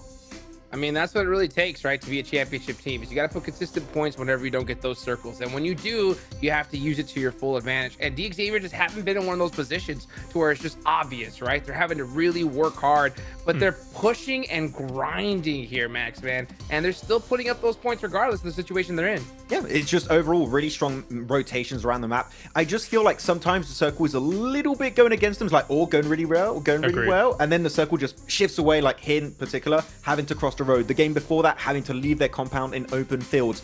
It's a bit unlucky in that sense, but still able to find consistency on circles that aren't quite favorable to their initial drop location and rotation. It is so impressive to me. So Xavier, you're going to have that one good game, that one good circle, and they're just going to shred it with like 15 plus elims. So I'm really excited for Xavier to have so far really impressed me this entire 2 days. Yeah, me as well. And you know what? We got one more match left to go, and it's going to be huge, because I think you're right here, Cal. If these other teams, right, don't really start performing right now, it's going to be a hunt for just only one slot. And that is not a position these teams want to be in. So at a certain point, do you think, I mean, I don't even think teams can really try to hamstring, you know, these two top squads, because they're just dominating the whole lobby. What do you do in these situations if you're those mid-pack teams here? Yeah, I think you've got to... there are certain scenarios where I think you may have to just rotate earlier and try and find yourself a decent central position earlier. Like, that is the way to try and eke out a little bit more room against what are extremely impactful top teams here like Stalwart and Loops. I think for Procedure, when you think about their campaign here on Miramar, we actually saw a little bit of a change in terms of drop. I thought they were going to go on that road south of Picardo once again. They actually went a little bit more east of that, which I don't mind, but then it puts them in the theatre of conflict a little bit more, and I don't think they need to do that. I think you can stay on that south road of Picardo and still be okay. So my eyes are on them because they were contending for top 3, and I want them to continue contending for top 3. Well, one more match left to go. Who's going to end up in top 3 at the end of this day? I'm going to ask you guys as we take it on over to our casters. Oh man, it's going to be so hard to call at this point, right? But I tell you what, I'm just looking forward to whoever takes it. The whole day has been so damn interesting in terms of the leapfrogging that's been going on. I didn't think we were going to see anyone get close to Stalwart's point blank, let alone potentially now overtake them. Yeah, I mean, it's absolutely crazy in the sense that like Loops has been able to catch up so very quickly during these games. I don't really quite see how it happened. I mean, it was just one of those things that they've just been chopping away at the tree slowly but surely, and it's coming all crashing down now as they pick up tons and tons of points. And I think that they definitely deserve it. I think they're one of the teams that hasn't had these games that look absolutely blasting out of control, but what they have had is like 6-7 eliminations pretty much every single match, a fairly high placing, and that's what's going to get you towards a Grand Finals first place finish at the end of the day, unless Stalwart just has an unreal day of themselves. Feels like that's what we've been left with. It just goes down to whoever can deliver with some unbelievable PUBG Mobile at the minute. You've got to pull out all the stops, the team play, the synergy, the individual skill, the nades, all of it has to be pristine. That's what is required of you here. And right now, Blank, we're getting ready to go into it. Last game of the day, then second Miramar that we'll be seeing on our screens. Is it going to be looking anything like the game we just saw, or will this be a whole different kettle of fish? Only time will tell. A lot of storylines today, a lot of teams that were struggling on day one being able to accrue an awful lot of points, a lot of exciting stuff, but it'll all finish here. So let's see just how much energy is left for our teams. We need more energy, more passion from Goopy Geen here as we head into our final match of the day, Jackie. I'm ready for it. We're going to see if we get any different circles here. Are we heading down towards that south side again? Is Loops going to get fortunate with their circle? And you know what? If they're fortunate with their circle, that's the type of team that's going to take it all the way. They'll pick up the chicken dinner off the back of that because they always want to translate these decent circles into good points that are going to send them further and further up the rankings. Is Stalwart going to pop up back out of nowhere? Because they've been pretty quiet today, Jackie. Just a lot of these fairly decent placings, but it's not been these powerful performances that we saw from yesterday. They still have put up around about 50 points in the day, but 132 points to the 125 from Loops, who currently are on fire. I personally think there's going to be a new first place at the end of this. And you're telling me they're doing this whilst they're on fire? That's right, bro. That's mad. Someone No really extinguisher involved. No, yeah, like get out the fire extinguisher. Imagine if they were like just lukewarm. It would be insane. Right, stop, drop, and roll with the phone in tow. That's what we like to see. Obviously, they could do it, mate. With a grip I've seen. From the chief. Yeah, exactly. Circle though, down towards the southwest side. We've got to talk about that a little bit because that is very unusual. This doesn't really support anyone in particular. Loops and Hacienda del Patron certainly have a long way to go. BRA and Picardo, they have a very smooth route outwards, right? That's the main thing for them. Getting out from this arena, getting out from this area is really decent for them. I8 can smoothly rotate from Los Leones. And I think if the Mad Bulls the first time in quite a while, they'll be pretty happy with this drop, right? No one's dropped on top of them. They've got Impala to themselves. It's not awkward. And a South Road rotate would be ideal. Yeah, probably one of the few times that are actually thinking they can make something out of this in terms of the early game and feel a little bit more confident. We need to see that confidence really coming back in droves for Gladiators. They got their invitation to be here, and with that, you have to live up to the hype. You've got to come in and really bring the ruckus, Blank. You know, show these other teams that they've got to protect their necks, because otherwise, Gladiators, what are they doing here? We need to see them really showing that on the server. And with the tournament getting closer and closer towards the halfway mark for their group, the opportunity to do so gets lesser and lesser. So if there isn't a big finale today for them, they've got to come out absolutely swinging for the first game of day 3. Zia, though, looking a little bit better. It's been very hit and miss for them. It's felt like they've been basically uncomfortable throughout an awful lot of the games. Into the one just gone, they seemed a lot more comfortable. Miramar potentially giving them a bit of a buff. Tiamba as well. They've been hot and cold, somewhat like a Katy Perry song, Blank. Yeah, dude, it's not been ideal for the boys from Tiamba. Lee just not really finding his footing so far. Currently cosplaying as a dwarf, though. He looks very low down to the ground. Slightly unfortunate, but I'm sure he'll stand back up soon. But for Tiamba, I just don't think that they're finding their inner pace on these maps, right? Because they like to take these long, wide, slow, calm rotates, get into the circle, set themselves up for success in that end game.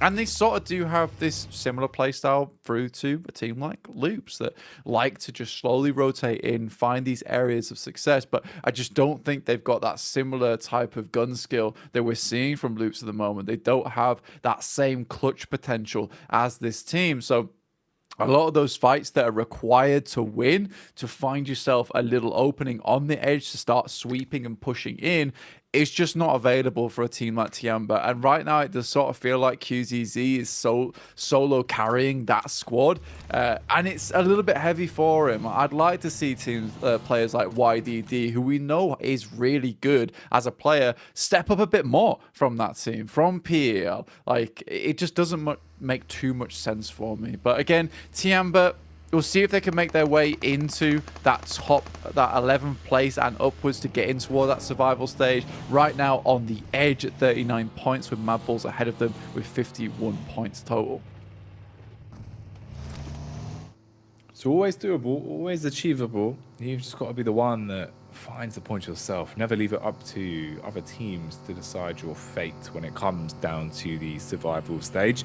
We'll see, though, as we get closer to hypothesizing about that over the next couple of days. For now, we'll stick to the present with the roads we know. And all roads are leading down towards the zone. Everyone trying to get themselves center stage as quick as possible and not have to worry about coming in late and dealing with a potential deficit that comes alongside that. The teams you're going to have to fight your way through. Close grouping, though, in terms of the rotates up towards power grid, where it could get a little bit uncomfortable if teams start to loot and lurk, as you would have Loops and then Stalwart right on top of each other, with Gladiators coming down as well. Yeah, that is a spicy combo up towards that northern side. I'm surprised these two teams haven't really clashed as of yet so far over towards this position at this point in time. I mean, Stalwart's kind of okay for a team to be up here with them, 125 points. I mean, first place would be lovely to hang on to, but it's so weird in the sense that both these teams, with Stalwart and Loops, have created probably what we will see as the most chaotic group out of most of them so far, barring something crazy happening over towards some of these other weeks ahead of us. But right now, 125, 132, with third place being 86 points of Alpha 7. It is just pure insanity. The amount of shifting and changing that can happen from 15th place even up towards getting into that survival stage. So really, really, really crazy stuff. Also, right now, I think third place is the only position so far that is sort of open for a lot of these teams underneath that position to get in towards a direct invite, because Loops and Stalwart don't seem to be stopping anytime soon. Headstrong. Feel like they can take on anyone at this point, so just sticking to their own guns rather than allowing anyone else to force them into a play they don't potentially want to make. There's a bit of a clash that you don't really want to be a part of if you can avoid it, though. Bra Esports versus Alpha 7. Two sides that are really starting to find themselves with good footing in the competition the longer it's gone on, especially for Bra after the adaptations we saw for them coming into today. Gladiators, though, clean path ahead of them. They've been able to breeze on through, looting themselves up getting the boots on, pulling up the socks and feeling confident with how the rotation has gone, getting themselves into zone nicer and early. Oh, Kitsune, he's rolled it. Nice. He's back on. He's back on foot. We're all good to go. I think for Gladiators as an overall, it's just these slow rotates which are causing some big issues for them so far. We need them to be a bit quicker, and I think it's sort of a symptom of where they play on the map. But even so, you look at a team like Alter Ego who are already making their way down, Loop, Stalwart. These are all difficult areas to play, and I think if you want to play on this edge side, you seriously have to have the manpower, the gunpower behind you to back it up versus some of these teams in the lobby, right? You have to find a way to get in. And a lot of that times means like a team wipe or a squad wipe, taking out a couple of players, forcing them out of the way. With this circle, though, now it means getting into vehicles and pumping the pedal as hard as you can. That engine needs to get purring and quickly because you need to send it very, very fast to Minas del Sur. Oh, mate, this is rough. Awful lot of water taking up the playable space. Limited choke points for rotations. You got to be fast, you got to be furious, and you got to hope that you can find yourself a piece of the island to lay claim to. Tiamba instantly bounding into the ocean and getting their swim on. Breaststrokes coming out as they want to make their move over to the other side of the water. Or DX inside of the compound getting clashed upon as Gladiators are going in, waving the gunnies around, blowing the doors off. They shut down Chow. Meanwhile, you can see Rejects instantly letting it rip, putting the pedal down as they just want to cross the bridge, but it might be a bridge too far. Puncher hits onto one and knocks him out. Sarah as well. Sarah, biceps blank. His biceps have been deflated off the back of that shot. And Falcon's just going to move in off the back of that, looking to take some more names off him. Puncher moves up front side. They could barely peek out. Some incredible shots coming through. More nades off the side. And in comes the rest of the Gladiators, I think. No, it's DX on the front side, moving and taking out the remaining members of Reject. Now looking to take out the rest of Falcons as well to push further in towards this island. It's a horrible position to play as well. Round Minas del Sur is just these mountainous regions that you really can't get towards the top side of. So even cuts out more of the playing field going forward. It is a grim place to finish. And the way that it's centered so hard down towards the southwest, probably as hard as it possibly could, you're likely to end up in Minas del Sur and the warehouses around that area, which make for a very, very fun ending format.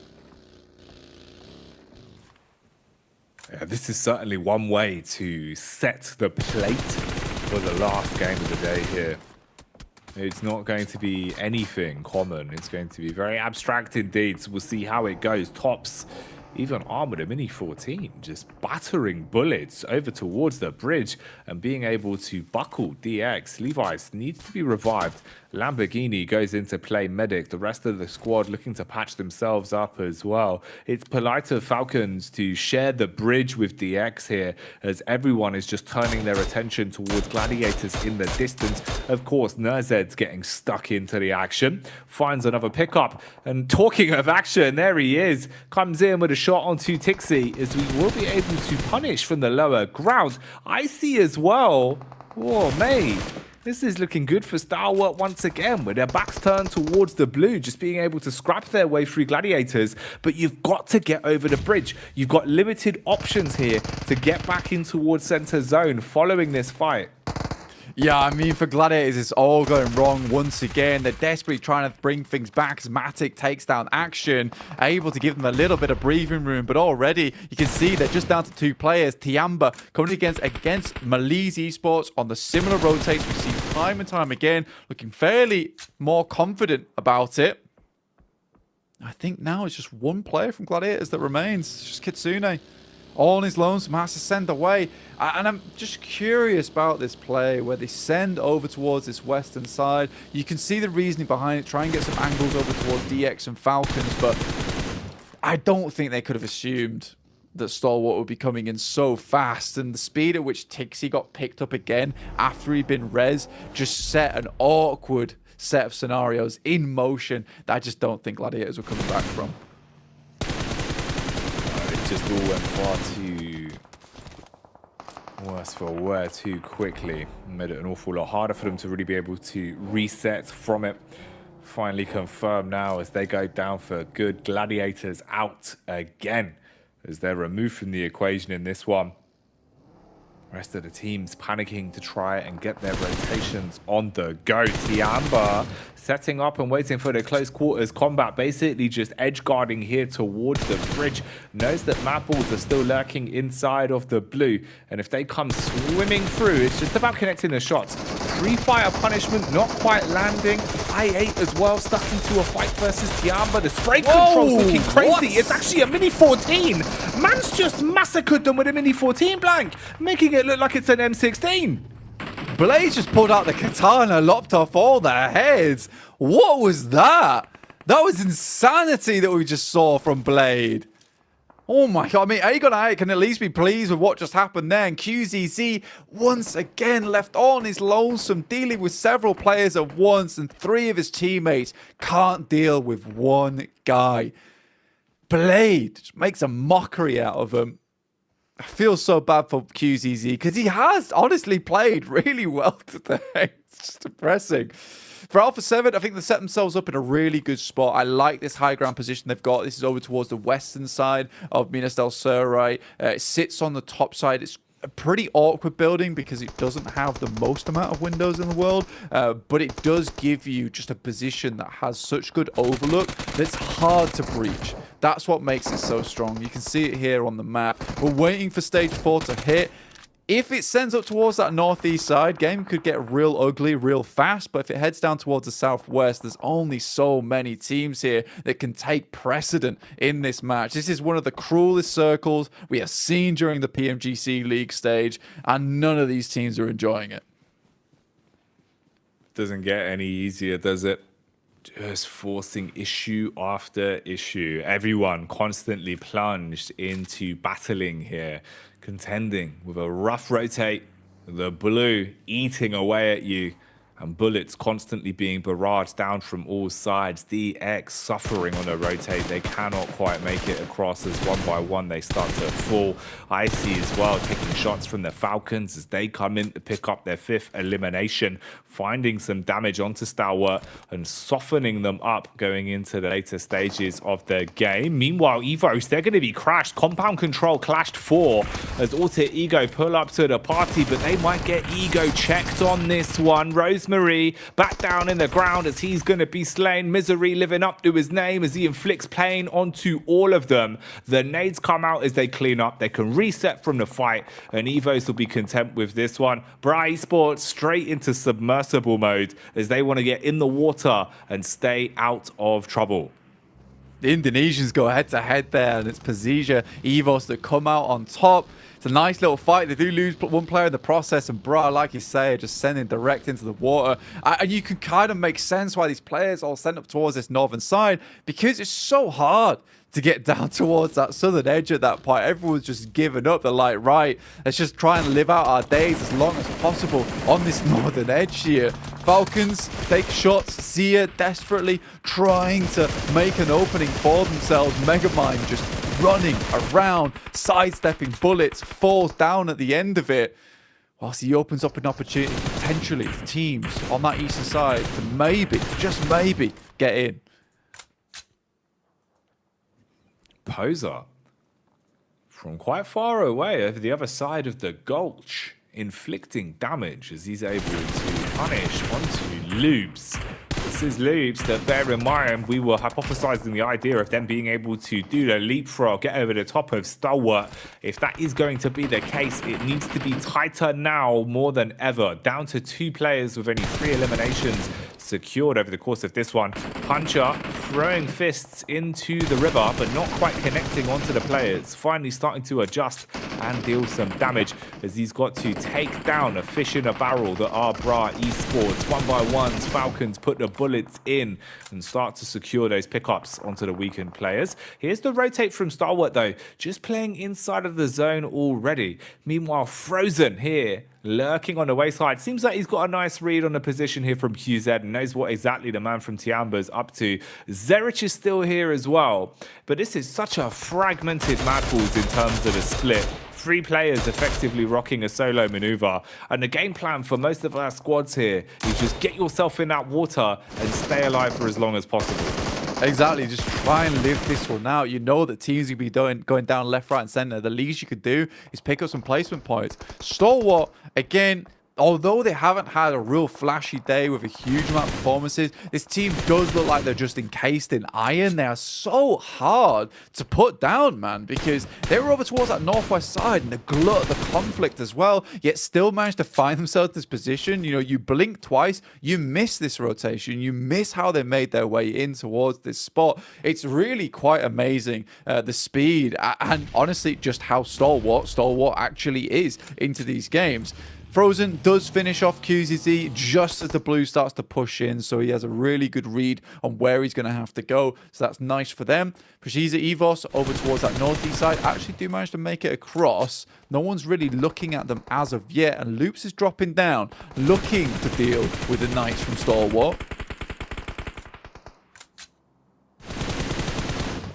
Bullets just constantly being barraged their way now.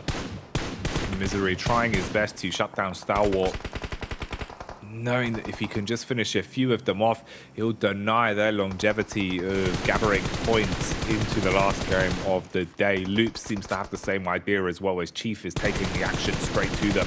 Die Hard in the back there, John McClane. Man's just trying to stay alive for as long as possible. Mythic hit from the upside as Kishu will strike from the heavens. Has the follow-up utility to work with as well. Offensive nades and the smokes for defense. Zone starting to get tighter and tighter as well. So it's going to get more uncomfortable the longer this one goes on.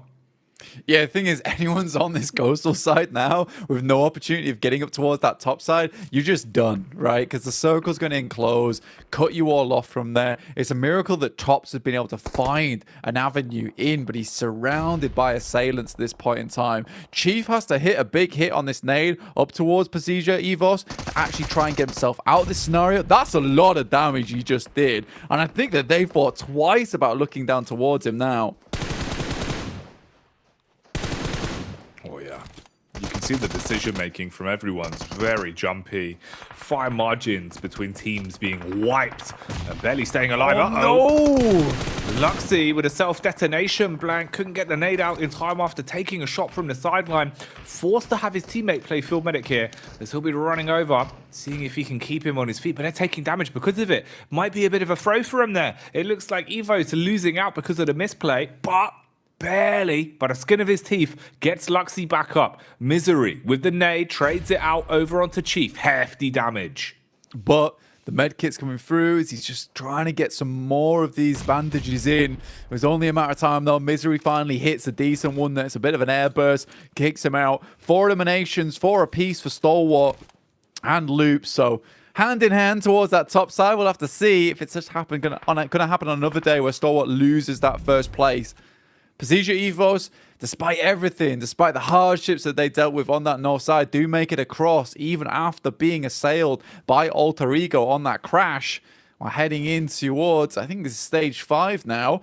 And A7, mate, they've done nothing. They've done nothing this game. They've had the chillest of times up towards the top side in this compound. The circle centers up on them. This is one of the freest matches you'll see. Can they finish it though? That's the big question. Are they going to be able to secure this happily? Or is there potential for upsets? A lot of solos, couple duos, and very limited numbers when it comes to the full squads alive and kicking. Falcons have all 4 players alive at the minute with their wings spread. You've got 2 duos, 2 solos, and a single triple threat in A7. So they're down numbers very slightly versus Falcons. The only squad to overpower them is Evos that take the brunt of the damage early, though. A7 take the peek out as they find Fleek and inflict some damage onto him. You've got good control to work with as well. This compound really could be worth its weight in gold for A7 as long as they're able to hit their mark. You don't eat grenades and just find yourself falling to pieces. DX up to their old tricks. If there is a shed somewhere, they will find it. Mate, 100%. It's the low shack once again. What are you going to do about it? Frozen trying to spot if there's players in here. And I think at this point in time, you can be pretty certain that there absolutely is. And it's going to be DX of all people. Like we say, these guys love the shed. They spend all their time in there. It's a happy place for them. But now we're just down to 5 teams at stage 6 in the match, Jackie. 11 players. This circle has been the Grim Reaper for so many teams within this match of Miramar.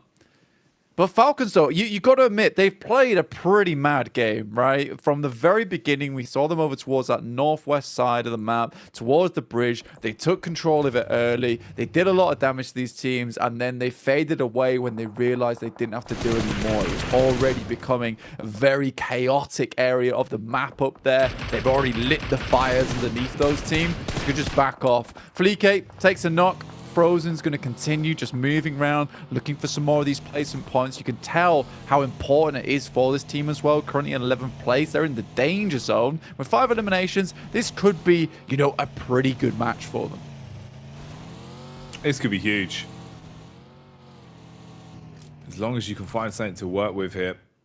And for Maples, we know that they're pretty effective at playing the late, slower, sluggish game, where it comes down to being a bit of a solo Don.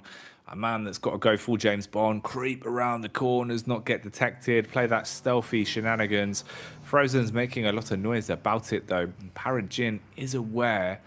Obviously, it's just what is the risk versus reward, the trade versus possibility that you're going to guarantee another elimination versus you throwing your chance at a slightly higher placement away. Frozen parks the car and starts to close their gap a little bit. I mean, Mini 14 in his hands. Attention is turned towards A7. So a bit of a backstab spank could come out from PubgM if he's got the confidence for it. We'll see what his chops are looking like. Does swing the door open. Here you go. Straight in as Frozen shattered. That'll do the trick. You know, don't come near my shed, man. I've got a lock on this bad boy for a reason. Really, really good play from PubgM. Instantaneous peek. He waited for his moment there. You gotta love it. Now, Luxy and PubgM both facing off right now for a 3rd place. We're in the top 4. Still 4 teams remaining to head over towards stage 7 soon. Falcons all have to move down through the palm trees, but there's going to be no pina colada on the side with that. It's just pain as they try and push down here. Alpha 7, though, pretty dry on bullets, on utility. PubgM out. Luxy scores himself a 3rd place here, Jackie. It's an ideal spot. At least being able to force your placements as high as possible. So for Evos, is that 3 got any chance of becoming a 2? Can he just wait it out long enough that you see the scrap between Alpha and Falcons, 3rd party off the back of it, and look to try and steal away anything extra? You'd be frustrated if it happened to you, and they're going to have their wits about them because of it, not wanting that to be a possibility. He puts his belly on the ground, starts to take space inch by inch. Large width of map control taken over either side. They've got their eyes everywhere, Blank. They're like the world tree. They know exactly what's going on all over the battleground right now. So pulling off a flank with a timing is going to be very unlikely for him. 15 eliminations this match for Falcons is absolutely ginormous for them. Going into tomorrow, we said that day 3 is a day of stress, right? But this is going to really alleviate it if they can finish it off with the chicken dinner. You know, you find Luxy, you find all 3 players coming through from A7. Well, I think Luxy's done now, but he does put up a fight a little bit. That's still going to be an 18 elimination game for Falcons. Absolutely gigantic in the grand scheme of things. That's a beautiful molly. The fadeaway as well. Dear me. Bullets down range. A7 taking a bit of a hit. Falcons, can they swoop on this? Are they going to be able to secure the chicken dinner, pick it up, put it in the pocket? It's been a big game for them in terms of eliminations. They've been able to find so many. Hello? Up close, not ready for it. Blank delayed reactions as they bound out of the vehicle and overwhelming Falcons. They're inside the building with you. And one by one, they're starting to punish. Six, though, ignites himself running through the Molotov to try and force the issue on the two-player peak, whittling the numbers down very quickly for A7. Trapped in the top of the building with the DBS. Downstairs, Mafioso with two. That's turned the tide. Yo! The third as well. The triple threat is Mafioso. He's putting them all under. He's leaving them sleeping with the fishes right now as he wants to snatch away the win. Gets through there, gonna pull out the first aid kit. This is absolutely insanity right now. Axa has a nade, looking to send it through, but Mafioso able to get off the first aid kit, moves out the side. This will be an unbelievable performance coming through from A7, and it's Mafioso to bring it to a head here, Jackie. Mafioso reset, rearmed and reloaded, looking to try and rumble once again. Another peek with the DBS, but this time not as clinical, not as clean. Finally falls. It was a heroic effort from him, but in the end, it's the Falcons that sought the victory as they grabbed the chicken dinner in the clutch. The Seagulls coming down from Minas del Sur here, picking themselves up the chicken dinner, flying away with it, leaving some old man unhappy. But what a game from them. From the Northwest Bridge, pushing down here, taking control of the palm trees, and slowly but surely making their way into a pretty hard and tough position to take control of where A7 was playing. What a game from them. But Mafioso, dude. It's so cool to see that A7 still makes a statement when they lose. Man, it's wild. Mafioso, after hitting the first two, you're thinking, all right. The second he hits the third shot, I felt like I was that Vince McMahon gif. I was just having my clothes blown off, Black. Yes. Absolutely unbelievable.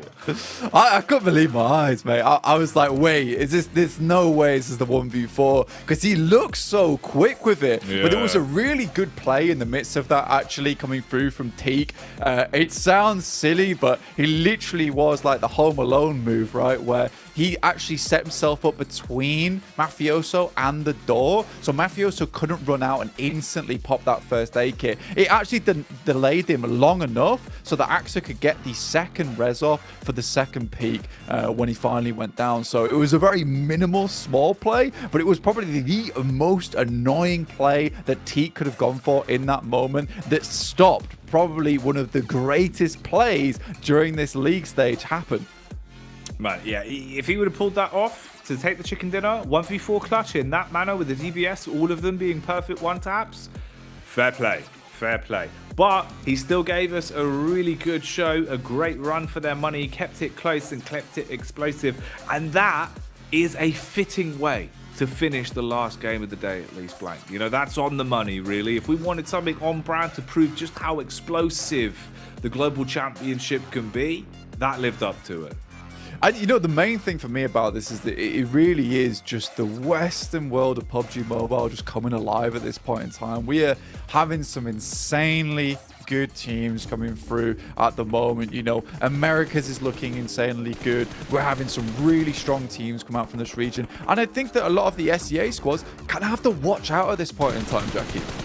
Everyone's got to watch out because there are no easy games. There's no set plays. It's scary, it's nasty, and it's absolutely ridiculous. Let's get back to the desk and break down what's been a wild day of play here. Couldn't have said it better myself, Jack. That is absolutely insane. It's so crazy to watch the team that wins the match and the reaction is just... that was way too close.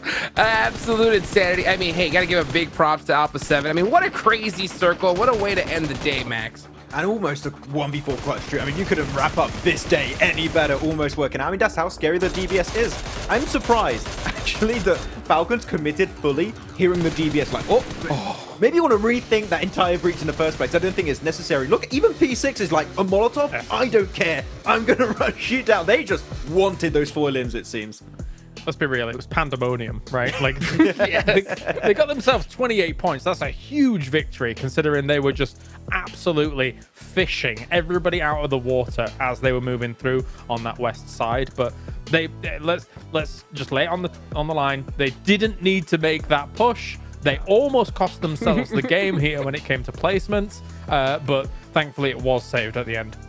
Hey, gotta give them mad props. I mean, they tied the record so far, right? For PMGC, 28 total points. And man, this will hopefully put them in a good position to at least make it to that survival stage. You know, the chances of making it to the top 3 at this point is pretty insane. But there's still, I mean, we're at the halfway point. Anything can happen in the next 2 days, but we gotta start seeing performances like this, like pretty much nonstop going forward, Max. Yeah, I want to bring it back to Falcon again because there's a lot of stuff that was happening in this game. We got to mention also the circle that was forcing all of these teams to have to go for the swim across. Falcon, I personally imagined here that they were going to go for the very passive approach, which is wide wrap onto the southern western edge and just play for that chicken dinner. But no, they went north, played that entire riverside and got so many eliminations. Reason why they got 18 eliminations is because it was pretty much shooting fish in the barrel, and they got so many of those squad wipes by doing so, facilitating that transition. It was good. They did both plays to try and get the win. On the opposite side of that, though, I'm surprised all of the teams on the mainland actually decided to swim. Now, I mean, of course, yeah, you get to that cliffside and you're like, okay, maybe we're a little bit exposed here, but often, like 9 times out of 10, when you try and make that swim, you're not going to make it. You're not going to make it into decent placement points. So you can effectively just sit on that cliffside yourself up on the north side and say, okay, let's just try for eliminations. Let's just shoot at everything, right? Like, that is another way to try and salvage the situation for you on that north side. But it's by the by, you know, it's a hard decision to make in the moment. Yeah, and we take a look here at the overall rankings, man. Tomorrow's going to be crazy. I mean, look at this. Oh, yeah. I mean, we're starting to see a nice little point gap between 2nd and 3rd place. So tomorrow's going to be extremely important for all of these squads to try and catch up, because it's going to be, like you said, Kalaris, it's going to be a fight for only one more slot here. And that is not a position that these teams want to be in. Yeah, absolutely. And for Falcon, it's a good job that they got so many eliminations in that previous game, because if when it was happening, I was theorizing even if they get the win, they're still not going to move out of the bottom 5. Thankfully, 18 eliminations was enough to slightly move them out of that bottom 5, but they're still in treacherous waters, boys. It was a very important day for Falcon and Brat, though. We have to say the fact that Brat also changed their hot drop is good, because now Short is still in that not safe position on the bottom of the rankings, but it at least allows them to be in the race, right? I think that at the start of the day, they were in a position where they were in the bottom 5, and it was going to be tough for them to actually leave that kind of bottom 5 location. Now, these games are good. Now they just need to maintain a bit of that consistency heading into tomorrow, and like that, they can try and avoid being in the unlucky bottom 5 that would end their adventure very early. So it's good that we saw a good presence of them today. Yeah, my favorite thing about Bra is the fact that they made that decision so early in the tournament. Too many teams decide to go ahead and, you know, stray away from that hot drop when it's too late. But this was perfect timing, and it worked out for them. That's my favorite thing, is because they made that a change. It worked. So now they're like, okay, yeah, we have to stick with this. I mean, I think it worked out perfectly here, Cal. I think what's even more impressive about the change is that it's kind of an extreme one. Normally, when you see this change happen, you would see, let's say, for example, the Pachinki team, they might have mini Pachinki available to them, but no, Severny miles away. That changes everything about how you're going to approach the lobby. Well, you know what? One team in particular that's been performing really well is Xavier. Man, they've had such a great, consistent play style. And one player in particular I've been really impressed with is with Levis. So I think it's time we go ahead and take it over to him with a nice little interview. That'd be pretty sick. Let's do it. Oh, I think we should. Yeah, I think it's going to be a great interview. I think when you look at their performance, it has just been beautiful. So hopefully we can hear exactly what he has to say here, Mac. Yeah, because when you're looking at Xavier, they are the kings of Miramar right now. Still not able to quite eke in a win, but they can make it eventually. While STE maintains their lead today in the 2023 PMGC, but it's the Brazilian region that has surprised us all today. But before we get into that, let's talk a little bit more with our player from Vietnam. With me, I have from Xavier, Levis. And they are a team who yesterday was in 7th place, managing to claw all the way up to the top today. I believe it was 4th place. But for now, how are you feeling, Levis? Kiểu ngày hôm qua thì đội mình kết thúc ở hạng 7 thì hôm nay mình đã leo lên được đến hạng 3, hạng 4 thì không biết là cảm xúc của em như thế nào? Cảm xúc của bọn em hiện tại thì rất là vui khi là hôm nay là đội bạn là bỏ không tranh khu nên là thoải mái bắn hơn. I think our feeling right now is pretty happy and we're very comfortable because like the other team there wasn't, fighting with us for the echo area. So it's a really good day for them. Honestly, I was a bit worried because day one is the icebreaker day. But let's talk a little bit more about the league. It's been 2 days so far, and you guys have really managed to just make it up to the top. So what changed for your team from yesterday and today? Hôm nay là ngày thi đấu thứ 2 rồi thì đội mình đã vươn lên hạng top thì không biết là điều gì đã thay đổi từ ngày hôm qua đến hôm nay để mà mình có một màn trình diễn tốt như vậy. Như hôm qua thì bọn em tranh khu thì không có đồ, không có phương tiện. Hôm nay bọn em cùng đủ đồ vừa có phương tiện nên bọn em đi bo được và lợi thế của vòng bo thì bọn em cố gắng sinh tồn kiếm điểm và kiếm điểm kill. Okay, I think what's changed from yesterday to today is that yesterday we were fighting for the echo area, so that's why we didn't get enough gun, and we didn't have the car to move on to the next circle. But then today we got enough energies. We have the car. We moved to the next circle, and we tried our best to stay survival. Definitely a change in strat is exactly what they needed. Let's talk a little bit about teams today. So, out of all the teams today, which team has managed to impress you guys and why? Yeah. Trong tất cả những các đội hôm nay thì không biết là đội nào để lại ấn tượng cho em nhiều nhất và lý do tại sao? Từ qua 2 ngày thi đấu thì em vẫn ấn tượng đội STE. Họ đi bo, kiểm soát bo tốt và đè tay rất là hay. Yeah. I think from yesterday to today, the team that impressed me the most still SDE because they have their way of moving into the last circle and then they keep their people, their fighting is good, so I'm very impressed with them. It's been 2 days and still STE manages to be everyone's favorites for the competition. Now, let's talk a little bit about regions. As I mentioned before, Brazil has been doing so good today. Both teams, A7 as well as... I can't remember the other one. Sorry, Loops, sorry about that. Loops have been managing to get 2nd and 3rd place today. So let's talk a little bit about their play style and what do you guys think of their play style and why is it so good? Khu vực Brazil thì đã thi đấu rất là tốt, thì ví dụ như là A7 với lại Loop á, thì em nghĩ như thế nào về cái lối chơi của họ cũng như là tại sao em nghĩ là tại sao nó lại tốt như vậy? Em nghĩ là họ giữ người tốt và kiểm soát bo ok nên là họ có một số điểm hạng cao. I think the reason why they are so good is that they keep the whole team together. They keep the whole team together and they try to stay for survival and their fighting is good. That's why they got a lot of points today. Is it something that you usually see in the Brazilian region or is it something that's very new to you guys? Em nghĩ cái điều này là thường thấy ở khu vực Brazil hay là chỉ là lần này mới thấy lần đầu thôi? Chắc thì được. Em coi thì họ vẫn bắn như thế. I think they keep their play style since before this tournament. Yeah. I see. So it is a very Brazilian play style and looks like really good for them because 2nd and 3rd place is definitely something I think they might be holding on to for a while. So let's talk a little bit about what you guys need to improve tomorrow to get into the top 3.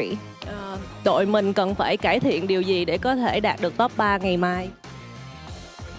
Bọn em sẽ cố gắng giữ người thật tốt và đi bo hợp lý và kiểm soát vòng bo thì bọn em sẽ cố gắng kiếm thật nhiều điểm để lọt vào trong top 3. I think what we need to improve in order to get to the top 3 is just keep all the 4 members together to the last circle and then get a really good angle to fight and try to survive and try to get a lot of skills. I think that's how we're gonna get into the top 3 tomorrow. That's right, and I think what's really great about these teams that every night and every morning they have time to change their strats and change the way they play. Adjusting is definitely one of the key factors here in this tournament as every week is only 4 days to compete. Speaking of that, day 2 finally ended today and tomorrow we're going on to day number 3 with only 2 more days in the league for the green. What is it that they need to climb up to the top? And for now, that'll be the end for our tournament today, day number 2 of 2023 PMGC. We'll see you guys tomorrow, and I bid you guys good night.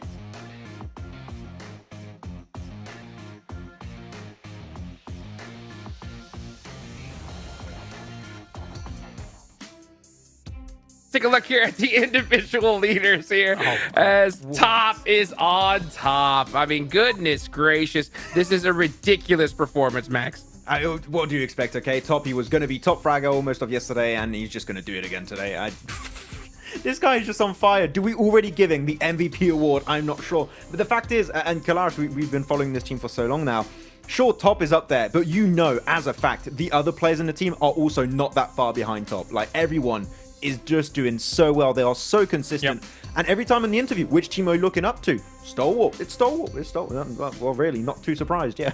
I mean, that's the scary thing. They're the complete package, right? Like, you can put any single one of their players into the fire, and they will come out against 3 players of other teams here, and at least have taken maybe 1 or 2 of their names. Like, if they've put themselves in a bit of a predicament. Like, they have looked fantastic. I mean, so has Loops. They have looked fantastic as well here, considering their performances throughout the day. It's been a pleasure to watch Brazil here in day 2.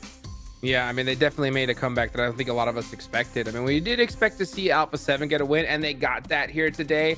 But would anybody expect to see the level of damage that's coming out of Stalwart, especially average damage each match, Max? I really expected them to do this well from the get-go, especially, I mean, 3 wins yesterday is just ludicrous kind of result they were able to secure themselves. But we'll see. Though, if I have to predict anything, you know, right now for tomorrow, is we are going to get a Dig Xavier win. It's going to happen. If they don't just have a shed to play with and they have something a little bit better, I feel like we're going to see a win from them, hopefully on Miramar. Yeah, that's all it takes. All it takes is one right position, and I think it's going to happen for them. Because these guys have been 2 sheds. If they can get 2 sheds back to back, I think they're going to be unstoppable here, Kalaris. I don't know how to follow that up.